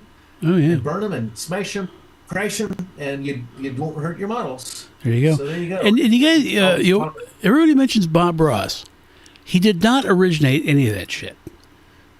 Yeah, you told me it was just like his boss in the army or something. Right? Well, no, it was a fellow named Wilhelm Alexander. He invented the magic method of oil painting, the magic white and the Prussian blue and the happy little tree. And he was born in Prussia, which is no longer exists as part of Russia now. He served in the Wehrmacht in World War II, and he came over to the United States after the war. And he did that. He did that on a little PBS TV station, KOCE, in Orange County, California. He taught Mighty Bob. Mighty Brush. Yep, Yeah. and he taught Bob Ross everything he knows, and Bob Ross pretended that he invented all that goddamn shit. Well, do you think he was really being nefarious, or was he just kind of continuing his legacy? Well, the problem is he didn't give proper credit. Yeah, he didn't mention him at the end of some of his Yeah, episodes. I remember watching Wilhelm on like the mornings when I was a kid. Yeah. He was on some PBS show, and I used to watch him, and it was, like the magic brush, and he'd be like, mighty brush. And He always had that German accent. It was like because he served in the I guess Wehrmacht I've in World always War had a II. thing for Bob Ross because my dad's name was Bob Ross, and I've got the curly hair, the bubble perm, just like never mind. I don't. That was thinking of 6 when he got his haircut. gross. What do you mean gross? Nobody should have a firm. Oh, that's why you don't like ELOs because of bubble perms, right? That and Robert Reed and friggin' fuck Robert Reed. Well, no, Robert Reed, his hair was naturally a bubble perm. Really? They had it dyed, or what do you call it, perm straight through all the episodes. And when he went to Hawaii for that thing, his hair, the humidities made me go, and just left it that way from then on. So his hair was either wavy or straight until the Hawaii episode. Then it became the perm. They did, Sherwood Schwartz or whatever didn't even want him for the role, and he ended up getting. Oh, he wanted Jack Nicholson or some shit. No, that would have been funny. That would have been funny. But no, they brought Robert Reed in, and they told him it was going to be this show that really takes on the problems of the modern world, blended families and broken up families and trying to did. And it just ended up being just slapstick comedy the whole damn time. Yeah, but it was a little of both, and it was sillier than he wanted it to be. He didn't like the pie in the face in the pilot episode and stuff. Yeah. And it's like everybody loves pies in the face. I Mhm. like pies in the face. Yeah. But Nothing wrong with a good pie in the face. Robert Reed hated the pie in the face stuff, and so did Mr. Rogers. Made his Neighborhood because he was put off by watching some show that had people getting pies in the face. He's like, "Oh, this is horrible." And I love Mr. Rogers. He was a huge talent. He made kids, feel like they had a friend, and he was hugely talented at that. But I just thought that was with all the shit that's on TV and movies now, to be turned off by pies in the face, to want to turn television around. Well, that was the thing with the Roadrunner, the Coyote and the Roadrunner. It was supposed to be an example of how crazy violent cartoons were getting. It was supposed to be like an over the top parody of like Tom and Jerry and some of the other cartoons that were super violent. And so it was super. I mean, he was getting smashed and falling off of cliffs and all that shit, and everybody just loved it. It's like, no, I'm trying to make a statement here. Screw it, we love it. Well, Itchy and Scratchy and The Simpsons tried to do the same thing by parodying the violence things, Right. and I think people just loved it too. People love cartoon. Maybe I don't do enough cartoon violence. Yeah. Oh, you should see. I don't have it up on YouTube yet for a private view, but Terry kicks the shit out of Rob in this latest scene. It's pretty funny. Aw. It's really funny. It's done really well. Rob asked for it. He hit first, but it was because Rob's been training Terry to be this assassin guy. It's pretty. It turns out pretty funny. Well, good. That's cool. Oh, he doesn't really hurt him, but it's everybody who's watched it so far has laughed. Well, that's good. It's good. We all liked it. I want to put Rob in more Transforma video because it turns out he's pretty fun to transform. He's fun. Yeah, you could. Yeah. I want to turn him into a big ant. Okay. Not like an aunt and uncle. Oh, like Like an insect ant. Yeah. Yeah, a bug. Yeah. Well, kind of Where like he the can bug lift that I 47 times his own weight. Or whatever ants are supposed which to be is able to do. bullshit. That's one of the stupidest urban wives' tales. You know what it is? And Putt can probably concur because he's kind of interested in science. Ants aren't super powered, whatever. They can lift a potato chip that's 15 times bigger than them, but a potato chip doesn't weigh anything. A leaf doesn't weigh anything, and people don't realize that. They think because it's 10 times bigger than them that they're like these Hercules. No, if I was the size of an ant, I could probably lift that same damn thing. Right. That's what people don't realize. Oh, a bumblebee, it's too big to fly. That's what these scientists say. That's why I don't believe in scientists. Oh, a bumblebee's too fat to fly. No, it doesn't weigh anything.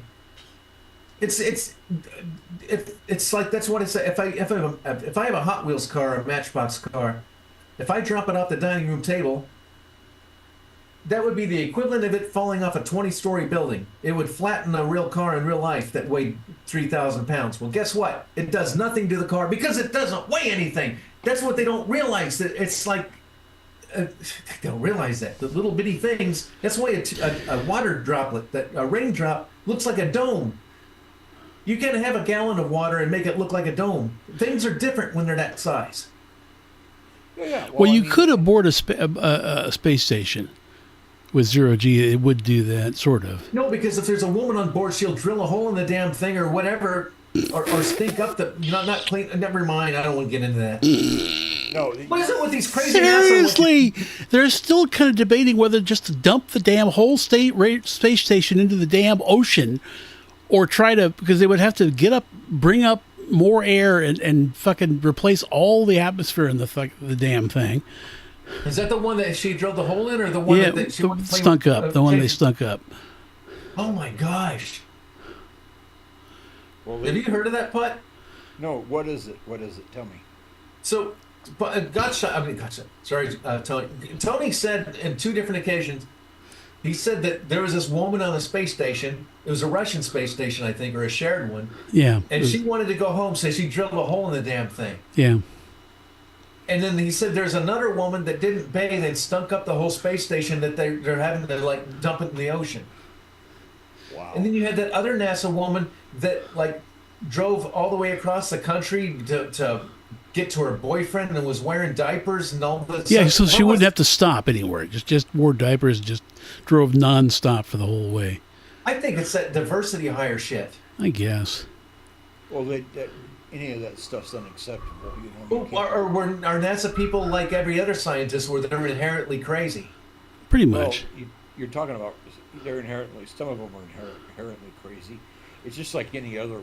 Look at Einstein. He was a smart guy, but he was a crazy bastard, wasn't he? Well, he cheated on his wife, and he cheated on his wife, and he was nasty to her. Then he married his cousin, and that was Jerry Lee Lewis. 50s. Yeah, and then he wore Jerry Lee Lewis did that. You know, Einstein wore the same clothes every day, meaning he had the same suit and jacket and tie and shirt and slacks and all that. And then he would wear those he didn't have to think about anything else other than. Actually, Steve Jobs did that. He had like 10 copies of the same outfit, and he would just it wouldn't be wearing the same dirty clothes every day, but it was always the same thing. And then it was just this is Monday's like cheap ass shirt and pants. There's Tuesday's cheap ass shirt and pants. Yeah, he was. You know who I wanted to get on our show?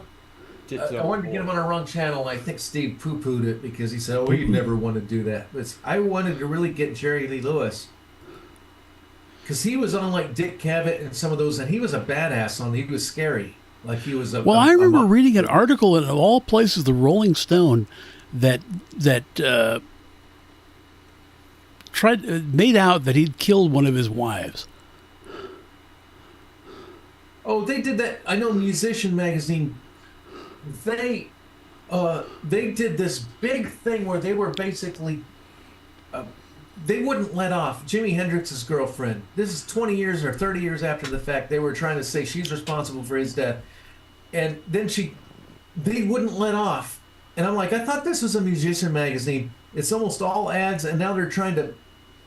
They're just being horrible to this person. And then they said, "Oh, we regret to say that she killed herself in like the next episode." And that's when I canceled my subscription. Well, that But sucks. but you know, Jerry Lee Lewis, I think it was in Steve Katz's autobiography or whatever. He mentioned it pertained to him in some way because he was in the same town, but Jerry Lee Lewis had an accident with his Rolls Royce, and when the police got there, they couldn't get him out. The car was like tipped over, but he couldn't get out because he was still trying to listen to his record, his new record, like proofing it. That was the urban legend. That's what he said. I don't know if it's true or not. But we could have asked that if he was on our show. And what was funny is then what he I was went going and to say killed is him. he was like this, huh? Then he went and killed him. Well, I got he was this kind of mobster, very intimidating guy when he was like on Dick Cavett and these other shows. It's like telling a guy you didn't want to mess with. But then in his old age, like I think he floofied a year or two ago. But Yeah. right before then, he was on these other shows, these other people. He was so nice and polite. And, you know, he's like, "I'm sorry, I didn't hear you. Could you please repeat that?" He was the nicest guy in the world. You couldn't believe that this was the same guy. He'd like changed. That's weird. I think he would have been nice to us if we'd have just given him the chance. But Bud had to say, "No, you don't want to get that. No, why not even?" You might have been I didn't Steve. say that. I know, I'm just putting you on the spot. Speaking of on the spot, let's do it on the spot because we're running out of time. Yeah. You What? put us on the spot. Or you put me on the spot. No, you put us on the spot. I'm putting you on the spot. To put Well, us on didn't the spot. Gottschalk have like another like game, but he never came on? 'Cause he hates I us. know. What a come on. No, he's not even a come on. It's not. He doesn't have To to go come on off. because he hasn't come on. Yeah. Okay, let me take a second. Just give me a second to think. What? By the way, Budget. you're trying to fuck me up, Tony. That's all I'm hearing is budget. That's all I was saying. Oh, okay. He's thinking. I don't do that. Thinking. That's my thinking. Don't noise. do that. Well, what? Yeah, you're probably right. I shouldn't do that. Okay. Okay. If you could be anybody in history, who would you be? Timmy.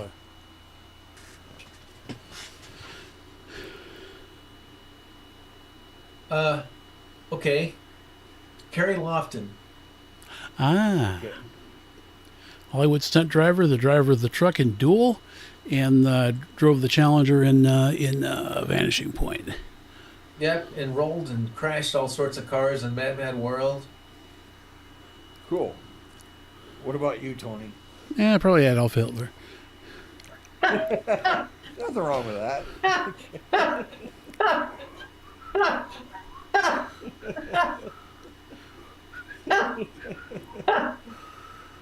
How are you gonna follow that one up, Putt? I would like to be Ava Braun. Who? Ava Braun, Hitler's girlfriend.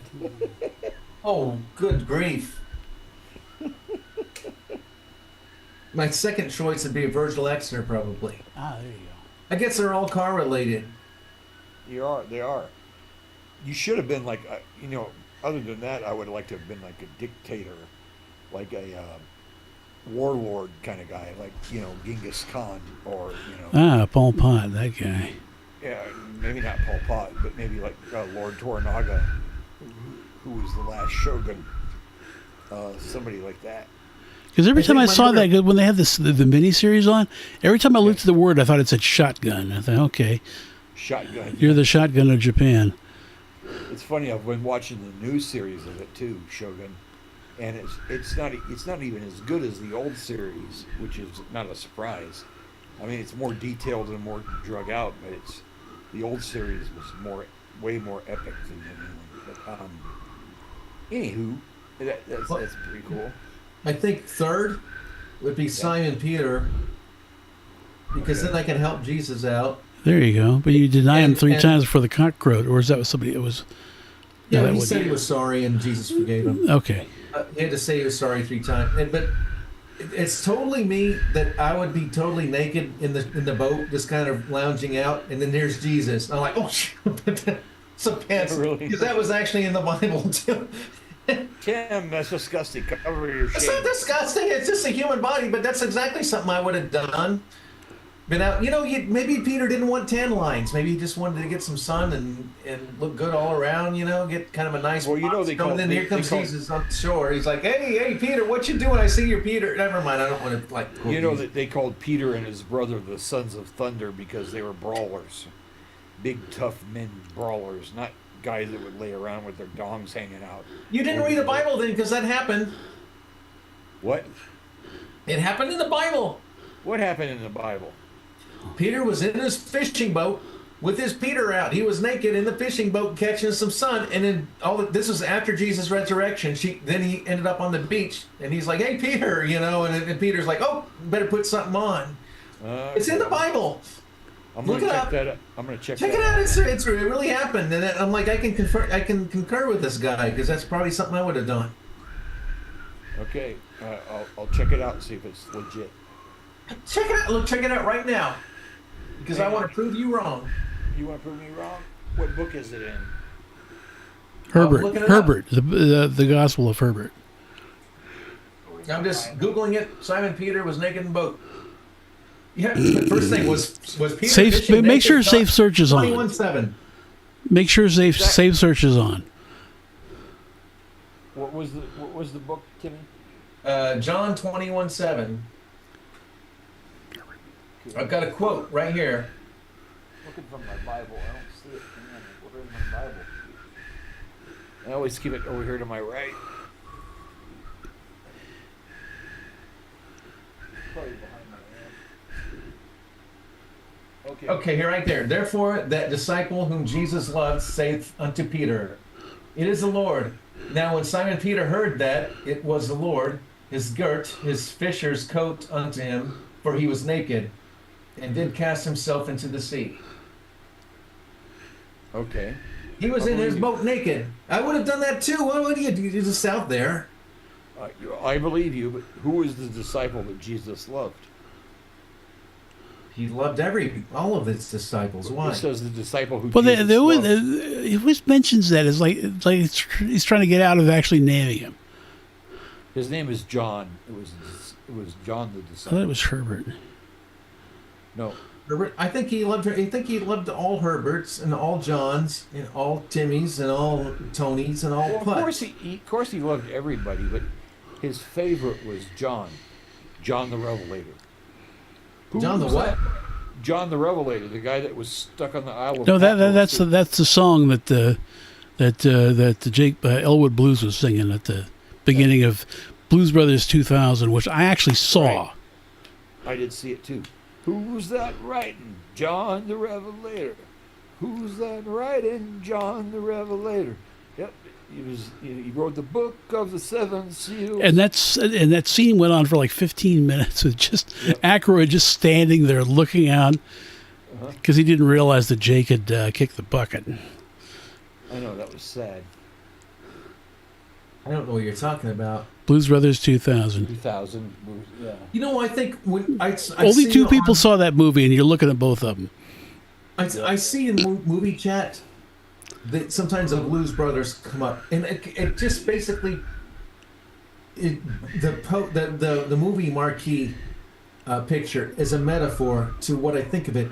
It's just black and white and dreary and gray. I think that's one of my main problems with it. Yeah, we like that kind of thing.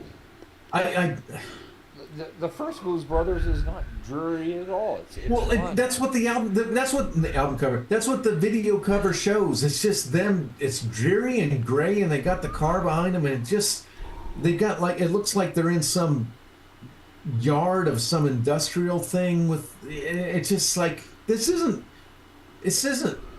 I like pretty stuff and colorful stuff. I know. If Blues Brothers are more colorful, maybe I'd like it more. It just seems so. What Monty Python was the same thing. The Holy Grail. It just seemed so drab and colorless. But then when I got the remastered DVD, it was actually very beautiful. Yeah.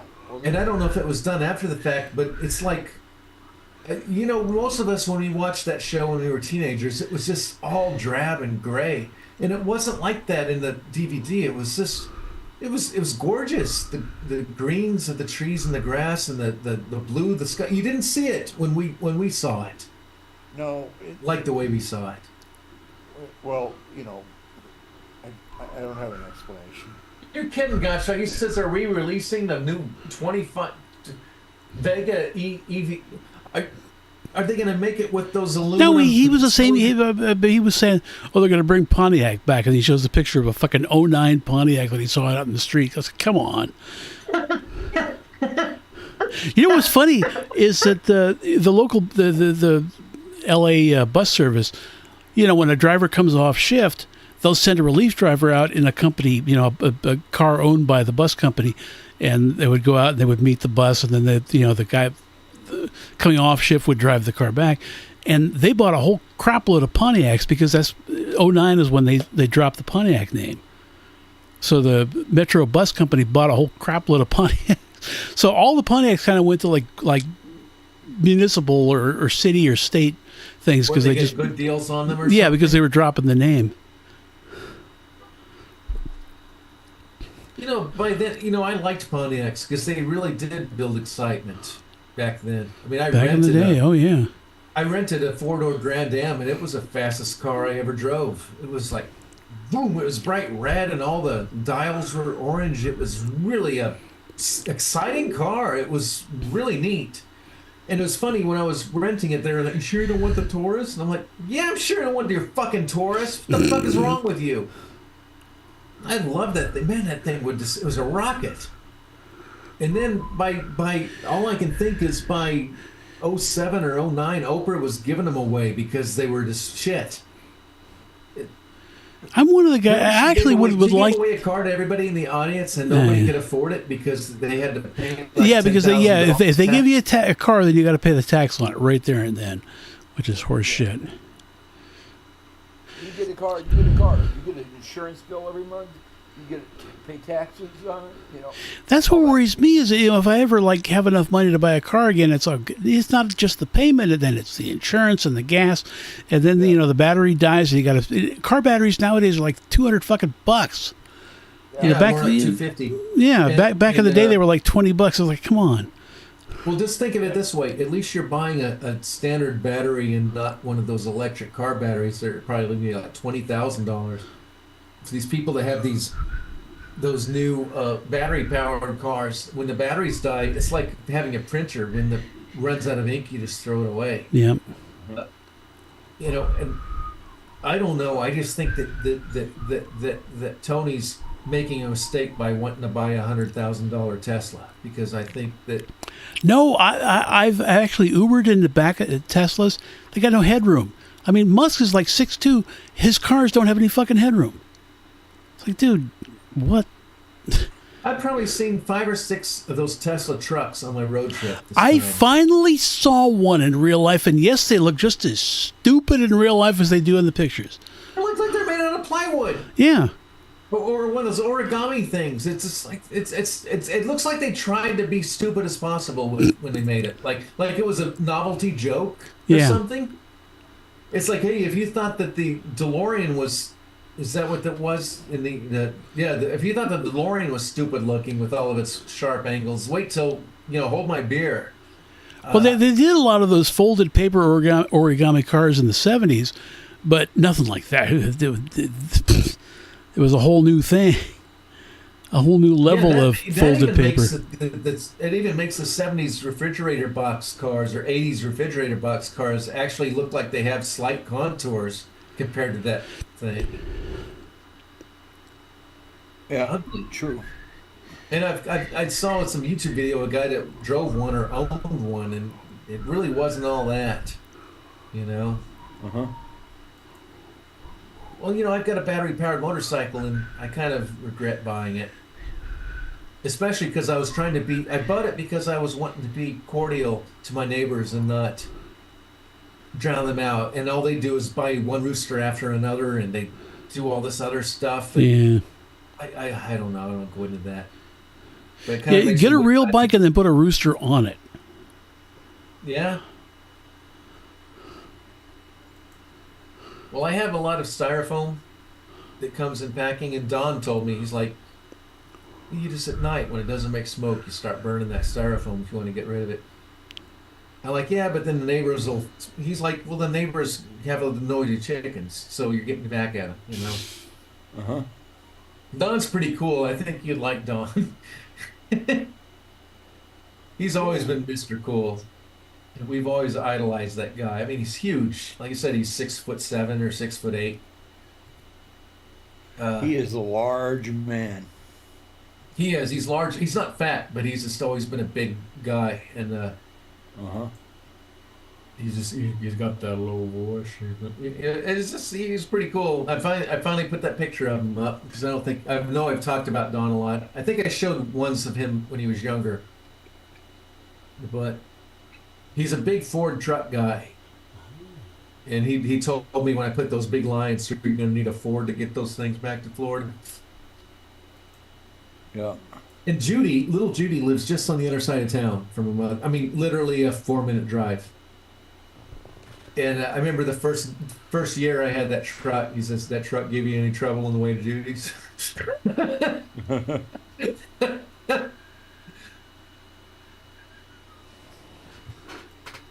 Of course, I've had the song "Judy in Disguise" running through my head. Every time you mention Judy, it's always do-do-do-do. Well, I got two Judys, this big Judy and little Judy. Yeah. And then your theater director, Judy. No, that's Jill. Jill. Oh, that's the other song that was Jill.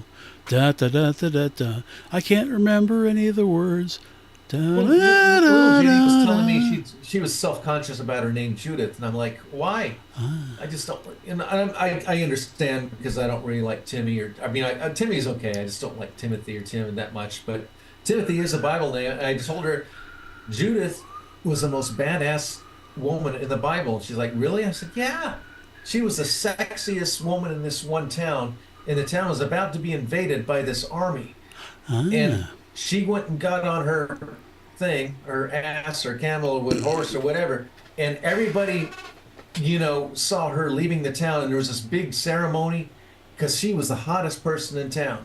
And she goes all the way up to past the hill to where the army is, and she got to know the king. And she went into the king's tent that night and got him all drunk, and he passed out, and she cut his head off and took his head back and displayed it or whatever, and they won. The army totally retreated, and they won over. I said, she's always badass woman in the Bible, other than maybe Jesus' mom and his kin, but I mean, at least in the Old Testament, shall we say. She's like, really? It's funny how really. There's always stories about that. It's like, they never like get in the battle and just start beating the hell out of them. No, they got some chick to go over and cut the dude's head off. Well, that was just happened once. All the other Bible stories involves, this. Well, no, or they beat 100,000 drums. people. They beat drums so damn hard the walls fall over. It's like, Right. come on, Joshua really? in the Battle of Jericho. There were. I mean, I remember Mark Magula when I was talking to him. We were talking in chat. I was saying because a lot of people think that the Bible is sunshine and lollipops. And I'm like, a lot of people died horrible ways, and he starts talking about, oh yeah, Cain and Abel. I'm like, Cain and Abel. I mean, in the Old Testament, they would have just one sentence. Okay, so this army did this, and 100,000 men were killed. I'm like, what? Good grief! This is hard. I mean, Game of Thrones. If you did it right, you could make the Bible Game of Thrones if you produced it right. Yeah, you could. Because it's I mean, basically very similar to Game of Thrones when you think about it. There's a lot of examples of those brutal battles and that, all of that kind of stuff, and Boy, if I was a billionaire, I would make a Game of Thrones, but it would be like just the Bible stories, and it would be made. I think it's been tried to be done, and maybe it has been done well. I haven't seen them, but I know that a lot of the Christian movies kind of have a bad rap of just not being well done, yeah, The same way with the lefty communist movies aren't well done either. Well, yeah, I mean, it's like Davy and Goliath and all that crap. It's like, come on. yeah. I There's think also you'd have to, yeah. You But then again, sometimes it's like the donkey, like the drummer boy. I don't know.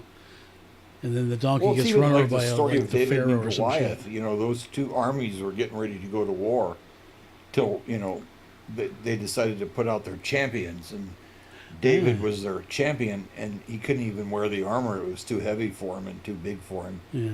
So he So said, you got just a fuck rock. the armor and give me my sling.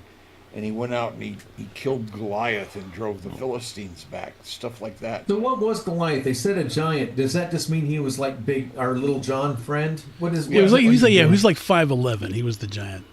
Yeah, Well, he might have been 6'8", 6'9". A giant doesn't mean like Jolly Green Giant. It could be some big guy. What do Yeah, you think, Bud? he might have. Okay, it's a big debate. I'm guessing he was probably a Philistine that had acromegaly. You know, the Oh, like Rondo Jaws? Rondo Hatton. Like Keel? like Andre Richard the Keel? Giant or Jaws. Yeah. Well, acromegaly, that's Rondo Hatton, who was in the horror movies back in the 40s. And he had like the Elephant Man face, and it was all, but he yeah. had a pretty good career in the movies. So maybe he was like Game of Thrones, like the Mountain. Like he was just this Right, big, kind of deformed like guy. that. Yeah, that's kind of what I figured him as. He wasn't, he wasn't like a titan like Godzilla or something. He was just a man like Andre the Giant or Yeah, Jaws. it could be. I'm down with that. And when they said dragons, maybe they're like talking about dragonflies. Well, they also Is talk that about stretching it? the Leviathan. Probably. and the There were Behemoth. probably dragons back then. You just don't hear Yeah, about they- them. Or read the Book of wyverns. Job. I love wyverns because they're like dragons, Wyverns. but they don't have arms, just feet. That's a sore spot with me. A real sore spot with me. Well, the Because- dragons could have been something. Well, the Book of Job talks about dragons, and it talks about the Leviathan and the Behemoth. When it talks about the Leviathan, I'm not saying Godzilla ever existed because he didn't, but it's a complete, perfect description of Godzilla. Interlocking plates on his back, no weapon can wound him. He flashes fire from his gullet and destroys armies. No man can contend against him. No weapon can prevail against him.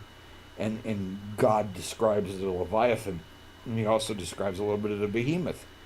Now, God may have had different creatures on the earth at that time Yeah. that were from older times. You know what I mean? Well, I think dragons are too cool to have not existed. Yeah, because everybody has. And it talks about them in the Bible, so I don't know. Well, they Yeah, had Komodo dragons, but they're little tiny things. But little fucks, yeah. yeah, And by the time you get to England in the medieval times, when they're fighting dragons, the dragon's head kind of comes about to the. you know what I shoulder. read somewhere is that people in those days, 1,000 years ago, all had voices in their heads. They were all basically would be considered schizophrenic nowadays. Yeah, because they were drinking out of lead cups. Makes cups sense. The cups were lined with lead. It's what drove Caligula insane. And I believe- That's what drove Darren insane. He almost floofied himself over the painting the lead figures, the Dungeons and Dragons figures. Right. So that's why I think they had voices in their head and they saw weird shit, is because they were drinking out of lead-lined cups. That's And, crazy, man. I never heard that. Because they wouldn't before. drink Maybe water; I they would drink forgot. the like ale and shit. Because for Yeah. some, they knew that people who just drank straight water would get sick. That's what So they it had to thought, have a yeah. little bit of alcohol in it just to kill the germs. They didn't know about Right. germs, but they knew, they deduced Put it. alcohol in it, yeah, it was safer. Yeah, they knew that. Are you here, Laura? Because I miss our Wendy's this time. I miss them. The yeah, I mean, in fact, even in the first century, they found a house, and written on on one of the walls, kind of as a mural, was how to mix your wine with water. Now, if you wanted to get drunk, basically that was the level 10.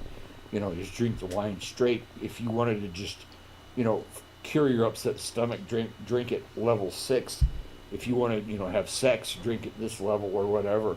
And they had these instructions on the wall of how to drink your wine. I would And- think that drinking. You've heard of whiskey, Dick. You don't. I would think that drinking kind of makes you limp. Well, it could. Well, And there's it- levels to everything. It's like it's like there's no, just it- right, and then there's too much. Right.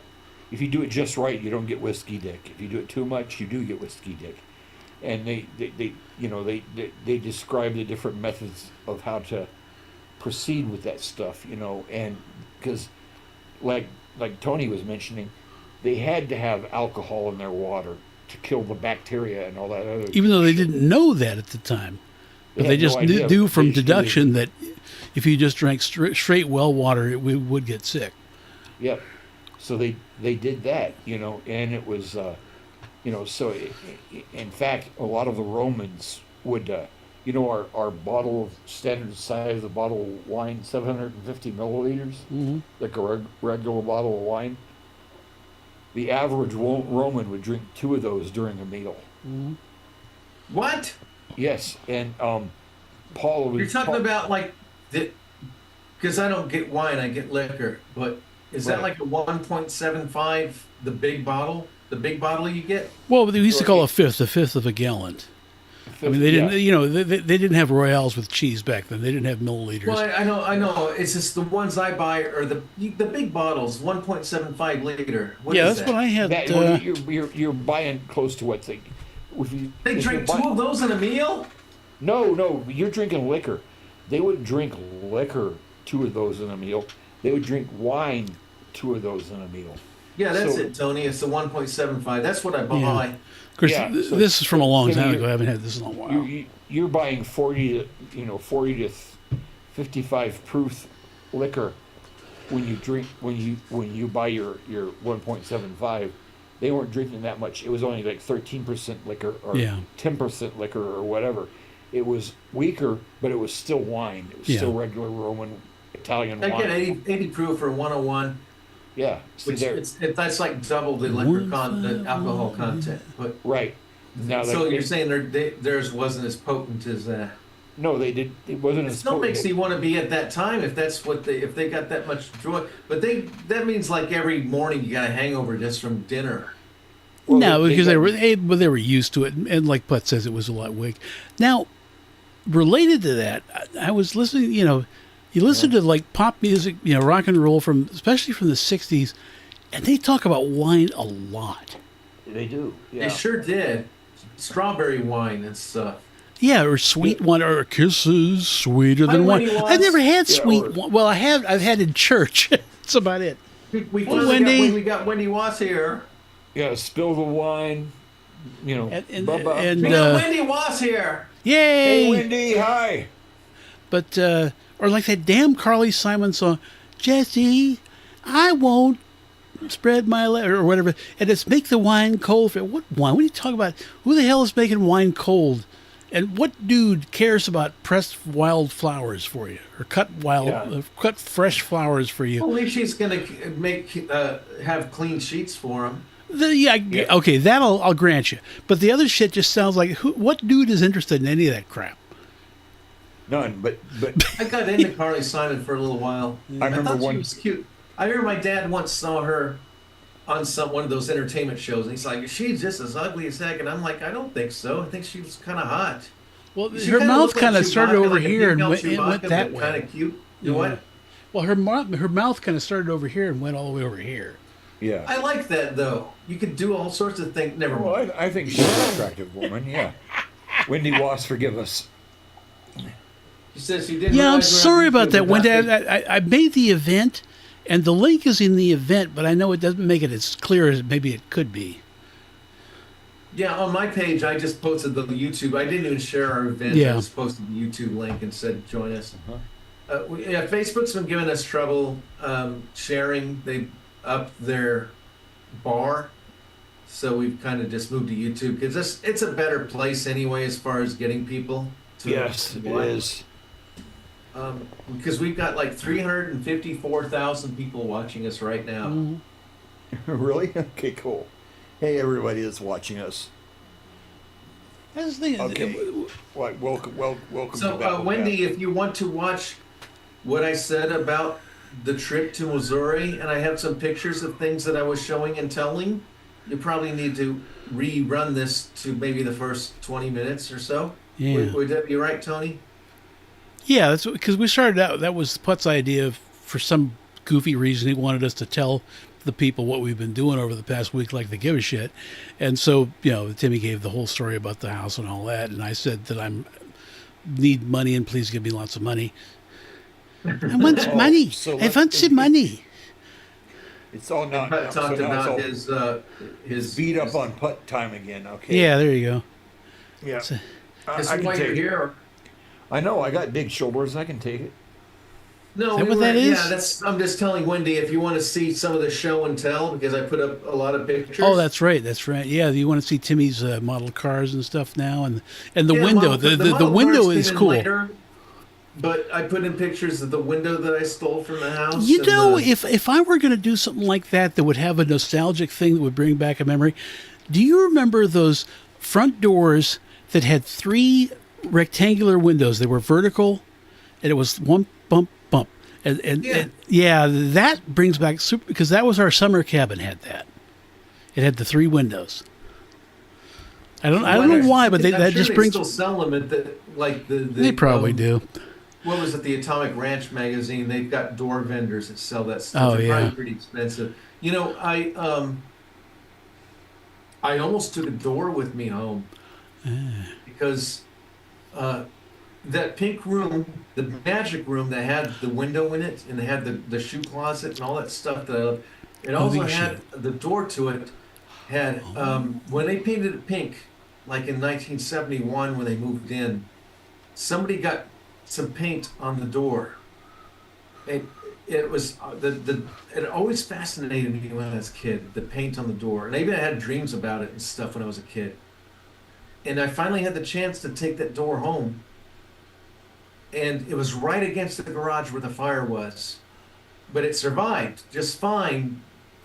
But the paint was kind of gone. It was just like an area where the paint used to be that was and I didn't take it home. So that was kind of the one part of the house that I would have liked to have had. But you know, that's a door. What do? You can't just have a door as a souvenir. What do you do with it? It's so No, you cute. can't. Wendy Tony, said, I saw your that's- stuff on Facebook that you brought home. So happy you were able to bring some memories home. Yeah, I think I expounded on a bit. Or maybe not. I think everything I've showed on here, I pretty much showed on the Facebook Yep. thing. If you looked in the comments on some of the pictures, I had like the window. I had a scene from the new film in the comments of the window, and I had maybe a picture of the window riding with me in the front seat of the truck. I don't know. It's bittersweet. Is that what you'd say? Yeah. Sweet, yeah. So it's like Yeah. I'm so glad. I'm so sad that the house is gone. But you know, if it had burned all the way to the ground, I wouldn't have its eye. Yeah. You know, its heart that I've loved since I was a little kid. I've always wanted. Now I've got it, and now that I've got it in my room, it takes me back. And when I go outside sometimes now, I'm kind of at their house. I've got that same feeling like I get when I'm in Missouri, and it's special now. I don't know if it's because of the window or I don't know what it is, but I brought a little of the soul of that place home with me. It's kind of like the house next to ours in Los Altos Hills, California. It had the front door with the door handle dead nuts in the middle. Like Family Affair. Yeah. And that was huge in those days. It was just the height of style for about 4 years. It would take quite a bit of mechanism, like a lot of. Well, just of drilling dirt the in hole from the latch to the handle, because you got to make it halfway through the whole door without it has to be lined up just perfectly, so it's not going off the wall. You're talking a couple $100 in hardware. Yeah. Probably even then. That's probably why you didn't see it too much, wouldn't you think? That's Because that would be like the Rolls Royce or the Cadillac of door hardware, just to make it go smooth and everything. You'd have to have a lot of expertise behind that. And it would be confusing because you walk up to the door, because normally the door handle's on one side and you twist the handle and that's the side that opens. But if the door handle's directly in the center, which end is going to open? It's like, You'll know, how do I you'll know? know the second time. Well, yeah. there was Unless you're like us in your 50s, and then you won't know each time. no, I'm 20. I'm 22, but Tony, I like the plane in the back there. That's the one that defeated Godzilla. It's a Shinden. Yep, It almost looks Shinden, like a kamikaze fighter that it's made to crash. That's No. what it was. But Really? The They don't plane, land, yes. they just crash, huh? I also bought most of No, those. they did make those. They made the flying bombs called the Oka, which was actually rocket powered, and you could just aim it into the side of a ship and say "Banzai" and see you on the other side. Well, the pilot that was flying this in the movie, he was in the process of redeeming himself from not being a kamikaze because the war was over, and he goes, "There's no sense." They're in so stupid, those Japanese. the war. Yeah, exactly. The war was over, and he saw no point in dying Well, yeah. during at the end of the war. There, I didn't die yet, so I gotta die. What kind of what? no, he didn't die. No, he did not die, and he refused to because he had a family to take care of. Yeah. Oh, okay, that's a little better. Okay, Yeah, but I didn't die yet. I could die. 'Cause But no, I'm there were a lot of Japanese guys who had a lot of survivor's guilt at that time, or they were all set to go on a kamikaze mission when the war ended. When it was Yeah. announced, it's like, oh, and it's Well, even the Americans and people that didn't do kamikaze had survivor guilt. I think Yeah. that's this PTSD part of it. Part of yeah, it, and a but lot of them. the That's guy so that sad. one of the guys that was blaming him refurbished his plane for him because it needed some work, Yeah, and then he told the guy when the guy mounted him in the plane to go fight Godzilla, he says, "Live, I want you to live." And then what the guy's job was to fly around pissing off Godzilla.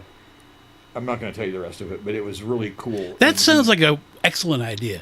Go piss off Godzilla. Yeah. There Well, you go.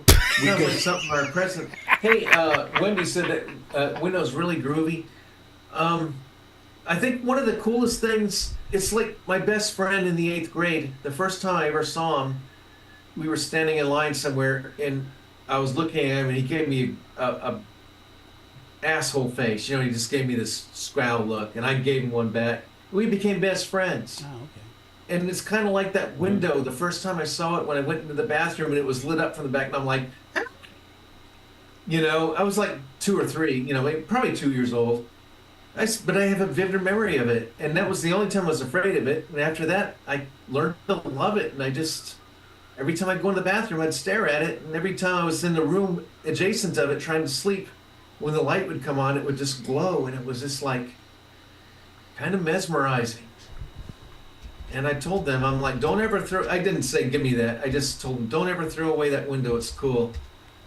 Yeah. And she was like, well, if you like that colored plexiglass, why don't you take that out of our cabinets here in the living room? That this red plexiglass, it was similar. That's been there forever since the early 70s. She's like, I'm so tired of that. So I took a screwdriver and I took it all out and took it home. There you go. I And wonder then if they after the still house burnt make. down, I still told her, I said, how's that window? Don't be thrown away. She goes, you can have that window. And so I got the ladder out, and it turned out it all came out in one piece, you know, because it goes into 2 rooms. So it's got a box. So I didn't even need to make a window box for it. It's all there. I wonder if they still make that green glass that looks like a bunch of bottoms of bottles. I remember that shit. Yeah. Well, that's what I'm talking about. But the one that I got was red. That was Yeah. what they had in their cabinets. It would look like Oh, okay. um, Yeah, it just looks like the bottoms of wine bottles, all yeah, there was kind of grilling like them. wine bottles, but it was like circle, smaller until it was this. You know what I'm saying? Like a Yeah. time tunnel. It was just like each. Never mind. It doesn't matter. I don't know if I'll ever find use to the red plexiglass. Oh, it's okay. I'm just glad I've got the cool window, because it really does bring me there. So I'm glad I got it here. Good.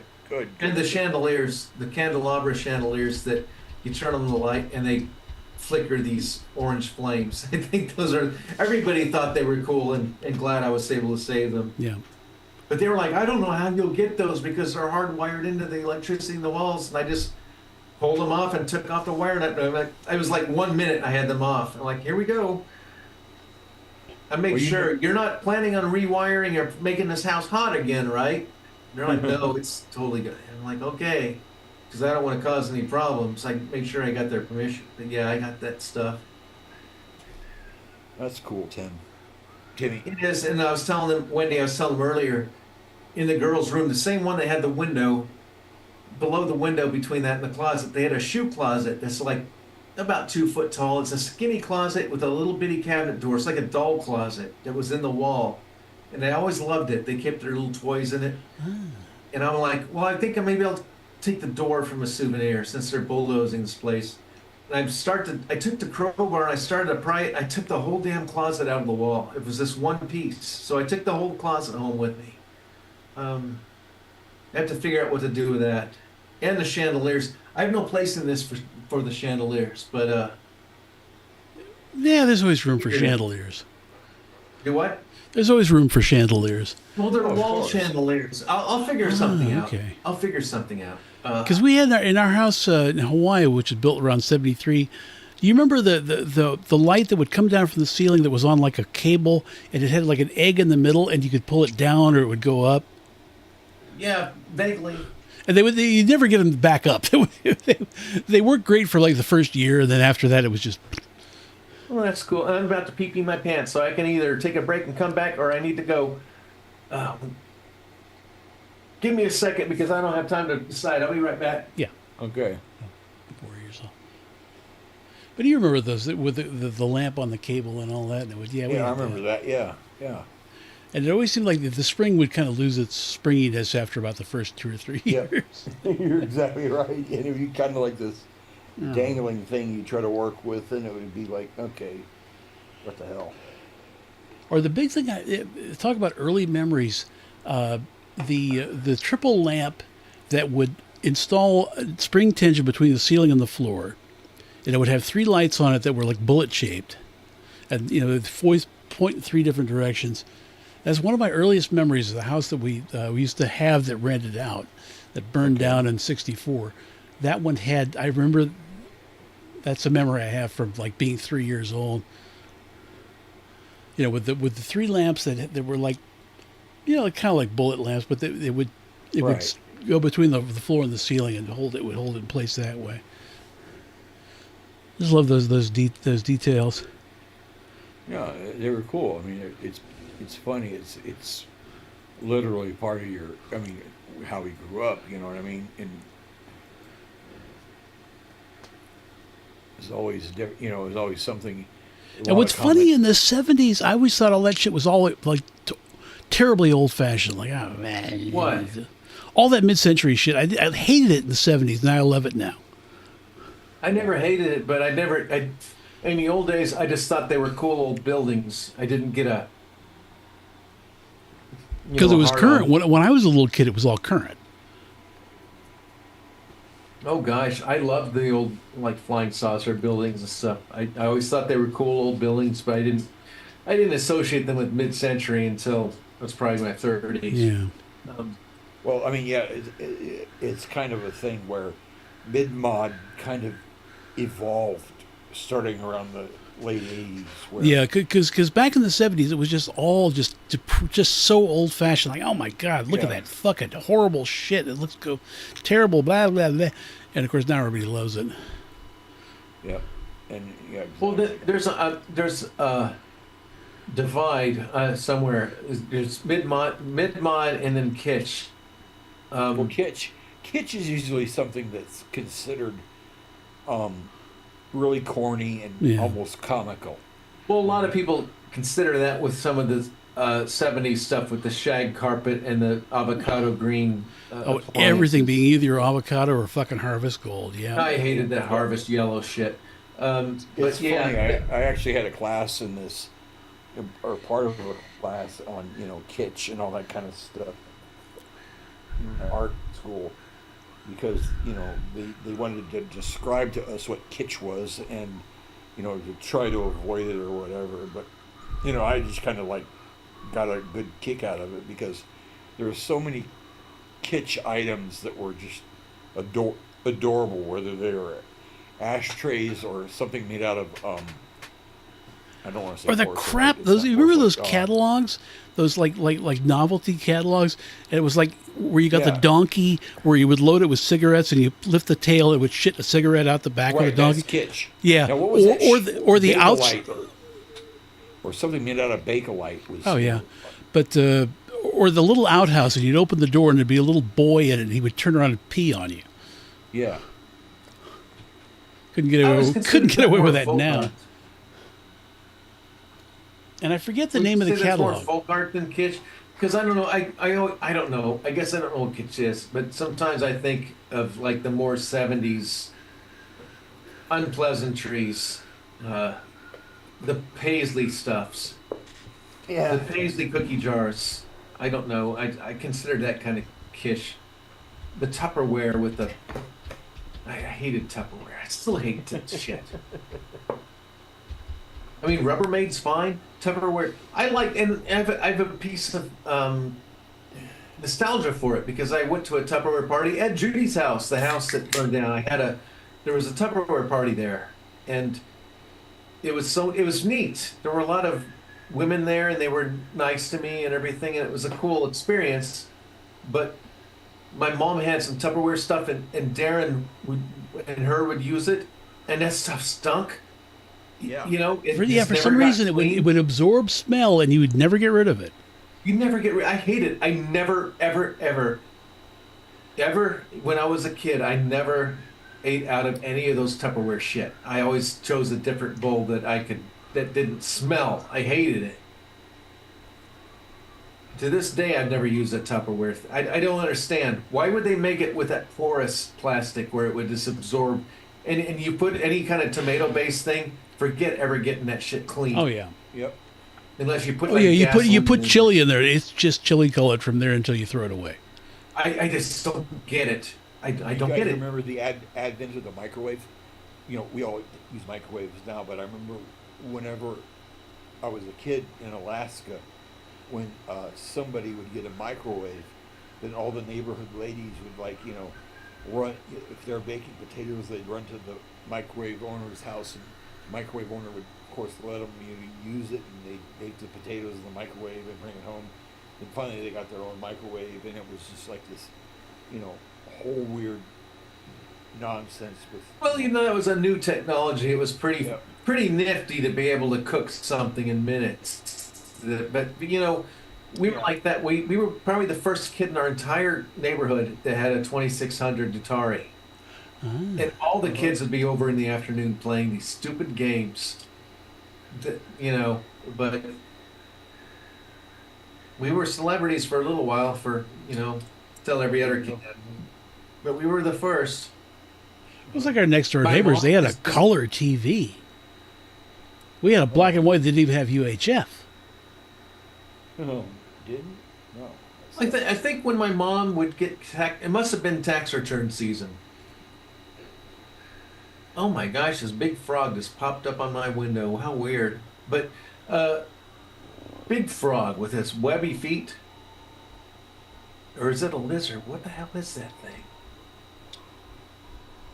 You're going to. Oh, it's a frog. I don't see a tail, but let me see if I can get a picture of him for you. It's a Frog Kingdom. Yeah, I might. Toadies. That was I'll give it to you next show. Okay, Ultraman's trying to assassinate me by shooting me in the head. But Yeah, he's going to hit you with a karate chop to the middle of your shoulder. That's going to knock you out. What the fuck was that? That was every 60s and 70s TV show. It was like you hit somebody here with a karate chop and it knocks them out.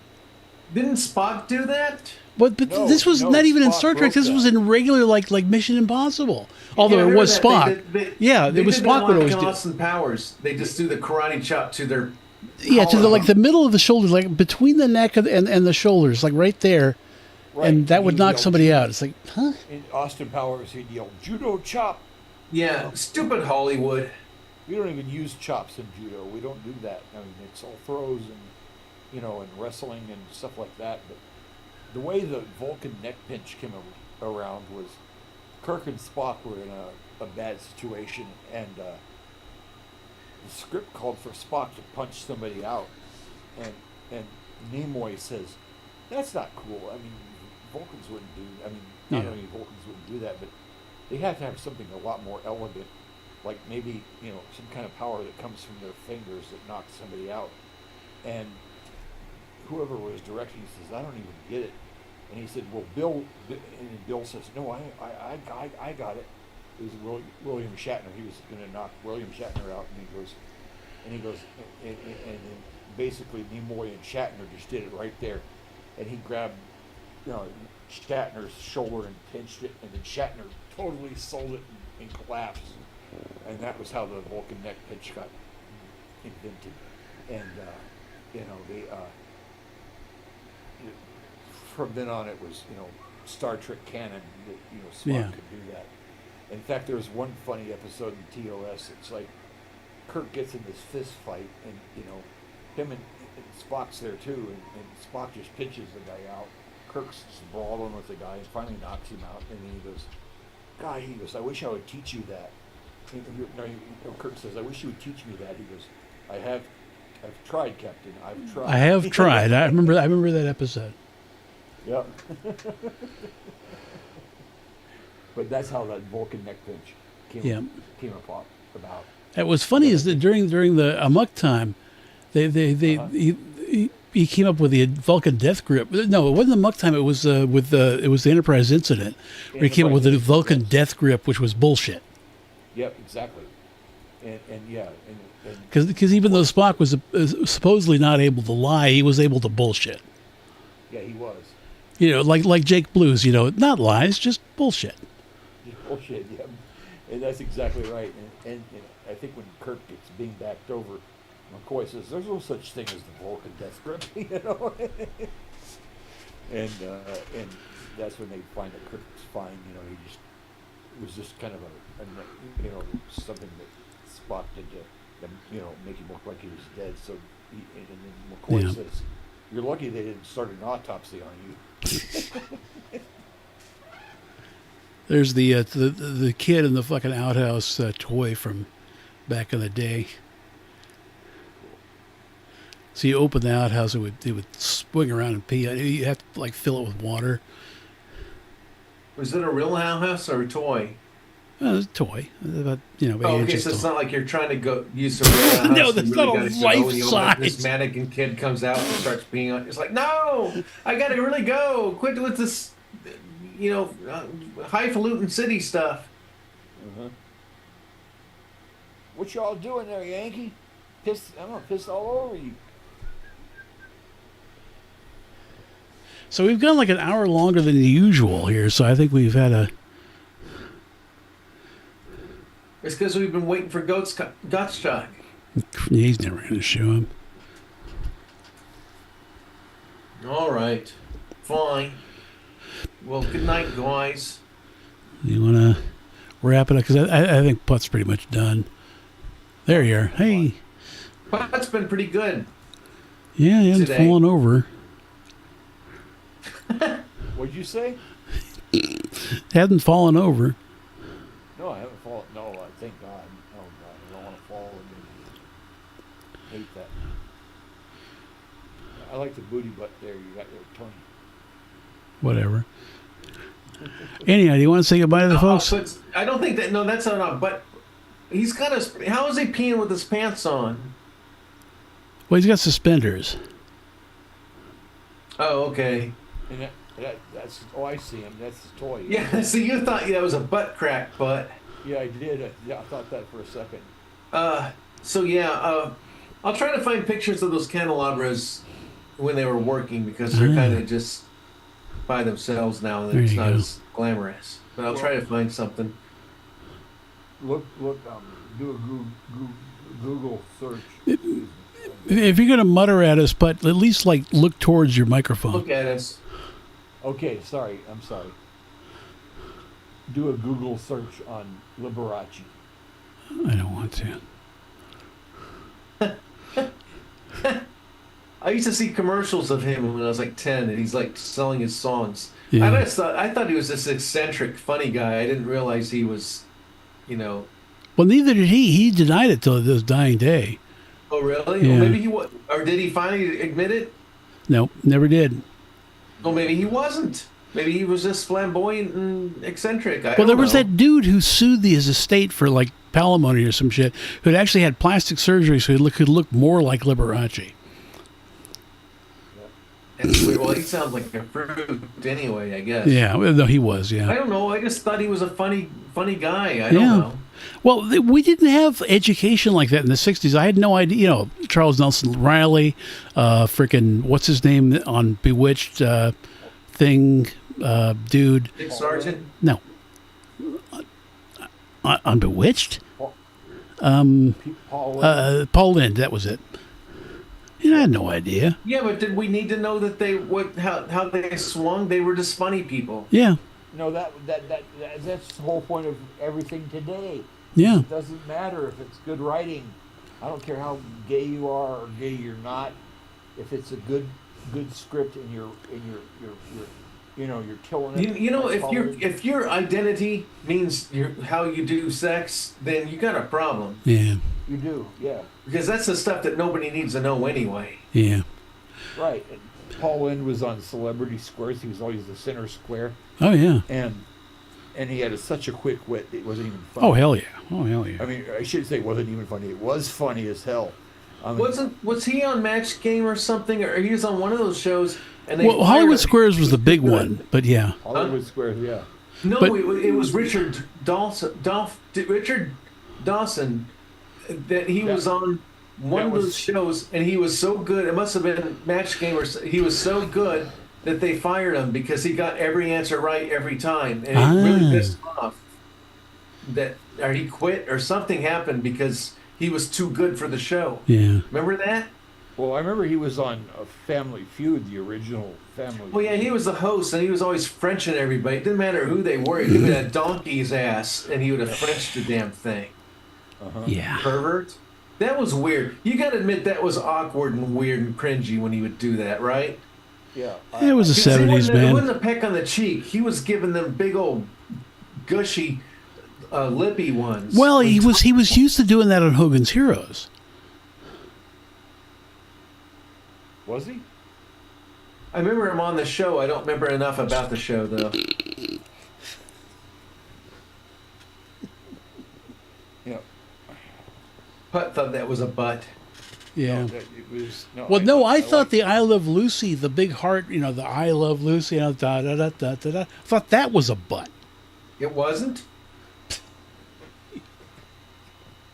Da, da, da, da, da, Lucy's butt. There's lyrics to that. It's I love Lucy and she loves me. Yeah. You know, I love Lucy and that's her butt. When we get home, I give her some nut. But that's none of your business because we're about to get into Christmas. Here's our Christmas special on our Lucy show. That was pretty good, wasn't it? Yeah, it was. Yeah, except that You Desi know, Arnaz she wasn't saved- from India. What? She saved. It's funny. Lucy saved Star Trek after the first season. Well, I thought she invented it pretty much, didn't she? Basically, she basically invented it, and then after the first season, they wanted to cancel it, and she goes, I wouldn't let them. She goes, I like these people too much, and they work too hard. They deserve a little more. And She doesn't get enough credit for that because you hardly ever hear her mentioned in the Star Trek crowd. yeah, well, if you're in the Star Trek groups like I am, you see her all the time. Like, So they do have appreciation, the true fans. yeah, they have her in a Starfleet uniform, whether it's an admiral uniform or a hottie uniform or something like that, and they basically say that she's the queen of Star Trek, you know. And then when in '69 when it was canceled, she went wah. Yeah, They'd already sold out to Universal at that point or whatever. Yeah. That's not to make anybody go wah. They're the ones that ruined Land of the Lost and Yeah. made that stupid movie. Remember Wesley said that the president of Universal was fired over that movie? Probably. Really? Was he? That's what Wesley said. He deserved to be. Yeah. Yeah, I think anybody would have deserved to be fired after that shit. They should have had just Kathy Coleman and Wesley Ure and all of that shit, you know. All of those. Well, they should do a you know remake what? now I with think they them should too. just- And they should still be in the land, you know, old and gray and all that. Now what are we gonna do? Damn it! And the pylon like makes Geritol now. Yeah. Honestly, I think all they need to do was remaster the original series, make the dinosaurs look a little more real, clean up the green screen artifacts, make it not look as cheesy, and just keep it as is. Yeah, that wouldn't have been a problem. Yeah. Because to me, it was the actors. It was, oh, by the way, we lost Spencer Milligan this last week. Yeah. Forgot to mention that he was That was last week, wasn't it? Rick Yeah. Marshall. Well, actually, he passed back in he passed back in April, but it wasn't maybe we wasn't mentioned known. it in the last show. Yeah, but it wasn't known. It was like it was known locally where he lived, but they didn't think to tell everybody else. And then, and I think Wesley figured it out, and saw the obit and figured out what had happened. It's sad, but I'm glad we got him on our show. Oh I yeah, mean, on our movie. yep. And it's Don't know if you ever think saw it. I really don't think Will Ferrell was that funny or Was he worthwhile. that Have you funny seen on every- anything? Yeah, well, Well, he was He was okay. funny on the. On wasn't the he in that Cowbell. TV show, Yeah, two guys, three girls, four idiots at a pizza place or whatever the fuck it was? Well, he was. I don't know, but he was funny on SNL for a little bit. But and I then liked him in the Blades of Glory movie. He did it with that kid from Napoleon Dynamite. That was fun.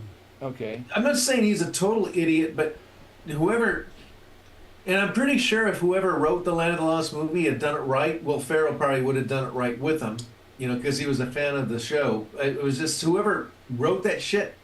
And Sid and Marty Krofft, they later said they were sorry for proving that. But Well, he was funny in Step Brothers too. But I mean, that was Step Brothers was the funny movie. But overall, I mean, and then he did the one where he was the elf. I think it was called Elf. oh, I hated that. But it was just, I mean, that was. Because The he only didn't thing know the good about difference, that but he was didn't know Bob the Newhart. difference between playing innocent and playing stupid. Yeah, Exactly. Tony's got it right there. exactly. That's what we couldn't figure out. It's like, okay, and I said this on one of the chat boards. I'm like, he's a little boy raised by elves. Elves are smart. So he should have been a mix between smart, wise, and cunning and dexterous, and a little boy who's a little more monkey-like. And mix those. You could have you could have had a really funny thing there, but no, let's just make him the R word. Yeah. And it's like, how does that happen? Elves aren't the R word. They're actually pretty smart. They're smarter than humans generally known, They right? are, and they're faster than humans. But So why wouldn't he be smarter than a normal average boy and faster? Instead he's just like this R word. Never mind. I don't want to go into that again. We'll go into it in Christmas. There you go. and Which will be here soon enough. We're already halfway through the effing year. Yeah, we already blew half the year. It's like, good Lord. Where did it go? Well, it's just as you get older, it's like because each year becomes less and less. Like when you're It's like a five, roll of toilet paper. Each time you go around, it's quicker. Yeah. Until you get to the end. when you're five, a year is like half of your memory, pretty much, because you don't Yeah. remember much before 3. And then when you get to be 63 years old, it's 1/60th of your memory. Yeah. it's less percentage of time in your Right. life. And like when you're 22, like me, even there it starts to. I know, right? Yeah. I think of a Wrong Channel episode, and it's like, do you realize the last Wrong Channel we did was like 3 or 4 years ago? Was it even that recent? Yeah, okay. I think 2021 was our Halloween, and that's when Putt was with us as a guest. Well, And that was there was like the last 2 years we only did like one episode per year. It was like either the Halloween or the Christmas. And that was it. yeah, we really did taper down. Yep. Well, we Well, I gotta remember back- figure out, Steve. I don't know if we have to just go and physically rescue the guy. Because it'd Like be the great. Yeah, that'd be Saturday Night the one Live thing thing, I'd do if I won the lottery. Or I don't buy tickets, so I'm not going to win the lottery. But I'd just go down there and say, "Hey, just come on, let's just set you up in a place and fuck this noise." Yep. Was it Dan Aykroyd or was it an SNL? It was something maybe it was, I don't know what it was, but Brian Wilson was in his bedridden phase, and these guys, they were dressed as cops, and they got him out of bed and made him get into the water on the surfboard, and he looked like this beached whale on this surfboard. It was really Brian Wilson. They really got him out of bed and were trying to get him to surf, which he Wow. didn't do. But it was a funny skit. They were forcing him to go on the beach and be a beach boy again. Because none of them surfed except for Dennis. Yeah. who floofied by drowning. But Did he not by really? surfing. He like jumped. He threw all this stuff when he was drunk out of his boat that he was living in, I guess, and he went to dive down and get at the stuff and didn't come back up. Yeah. Oh, that sucks. So don't do. Don't do That sucks drugs. doing that. Okay. I just don't understand. I saw some documentary on him, and he used to sing, I guess, live that "You Are So Beautiful to Me," and he sounded worse than a frog. You are so beautiful, and they were just saying how beautiful it was, and everybody's cheering. I'm like, it's not beautiful. It sounded awful. Well, I like the guy. I like Dennis Wilson. You know, he's pretty cool, and I think he got the short end of the stick. Well, who on was the one. guy? Who was the guy?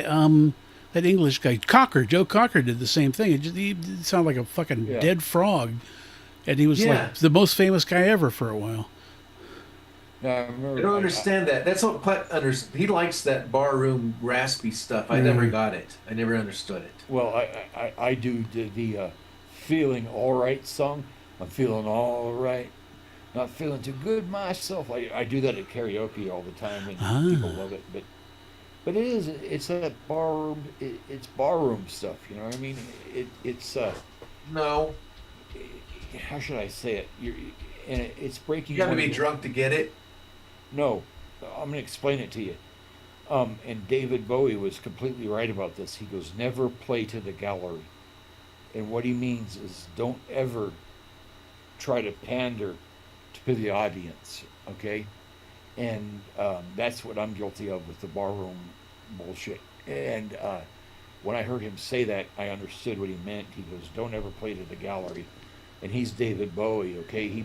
Each album he did, he made for a different audience.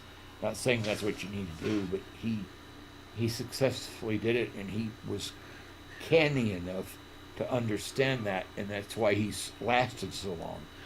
But he's 100% right. He goes, you don't play to the gallery. You play, you write the music, comes out of you, and you make it you, and you present it, and you play, and then that's how it should work.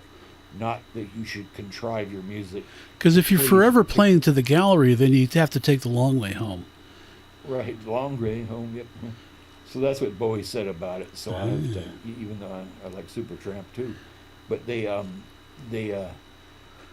he was right about that, and I think that's an important thing for musicians to know, because so many musicians, whether they're doing covers or they're doing ballroom bullshit like I do, or blues or whatever nonsense I pull out of my ass to pander to a barroom to make them clap and cheer and laugh and all that. I'm not doing the right thing. I'm not playing what I want to play.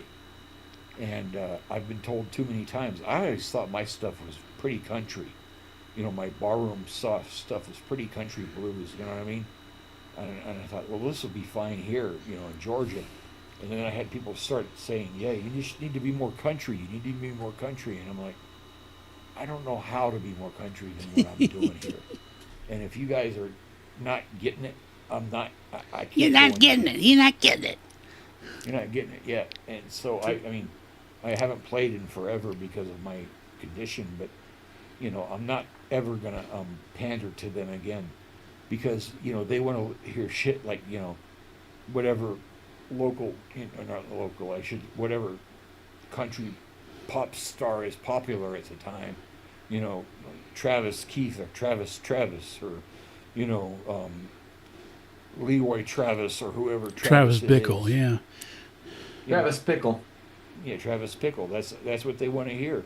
Well, And they want to hear- in Supertramp, they really capitalized on that Wurlitzer piano. Every song started with that Wurlitzer, Yep. which wasn't bad, but it's interesting because that was like their whole trademark sound was that one keyboard sound. It was interesting. They never really tapered from it, did they?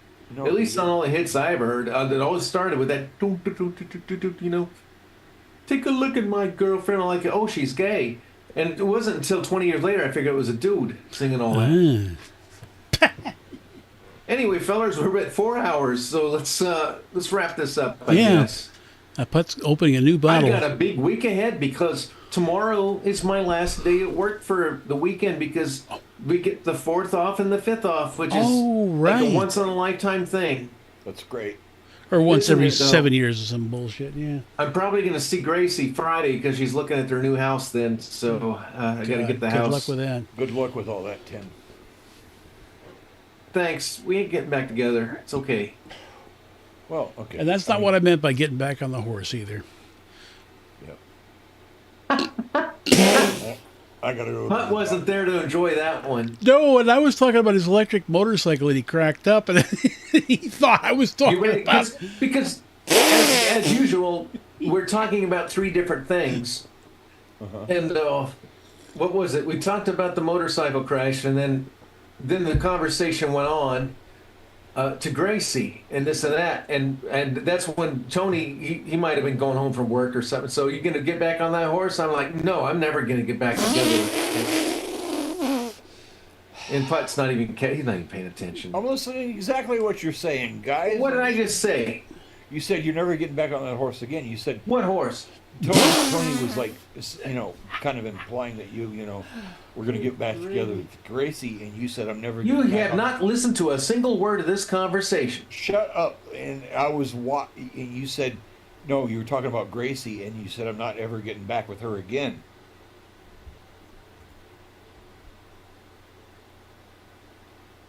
Should we explain or just wait till next week? I have no idea. What did I do wrong? You'll just have to watch the Tony, replay. Tony, we were talking about my motorcycle crash in chat. Are you listening now? We talked about motorcycles, and Tony was multitasking, and then the conversation went on to I mentioned something about Gracie. Yes. And Tony says, "Are you going to get on that horse again?" He was talking about the motorcycle, Yeah. and I was already talking about Gracie, and I thought he was talking about her. I'm like, "No, we're not getting back together." Exactly. That's what I heard. All right. Okay. That's exactly what I heard. It was just one of those. One of the other funny things that happened in chat was we were at the video ranch in the video room, and Six had just broken up with Molly that day. Yeah. And he was asking me for a place to stay, and I was trying to work it out. We were having trouble because he had a big dog, a bull mastiff, and so did I, and they don't get along well. But we were trying to work things out, and then something happened. We were in the video ranch, and we were talking privately, and somehow my private conversation went public. Oh wow. And it was the worst possible thing in the conversation to go public at the time. And it just went boom right there, and Molly was there and everybody, and this thing comes out with Six talking behind, closed doors with me, and it was pretty funny. It was nothing real personal, but it was just one of those weird things that came out. Basically you talk private or public in that chat, and it was very easy to accidentally cross Oh yeah. lines. And I went public talking to Six. So what did Molly do to you? It wasn't that bad. But it was just like it just came right out public, and everybody's like, "What? I'm like, sorry, I was talking to my ass. I actually call my ass Malt. Never mind. Never mind. That frog's still on the window. I'm going to bed now. Okay. I'm sorry. I was rude a minute ago. What were you doing that was rude now? I said shut up, and I don't mean to do that to you. Well, you always say shut up. I'm immune to it. I didn't know you said it. I did, and I apologize. So we're gonna say Well, goodbye thank to the you, folks before we get too inside baseball. Okay. Take care, folks. All right. Have a good. Love you all. God bless, and bye. See you next week, and don't forget to like and share and all that crap. And bye. And Putt will say Bye. goodbye too. Bye. All right. I'm pressing the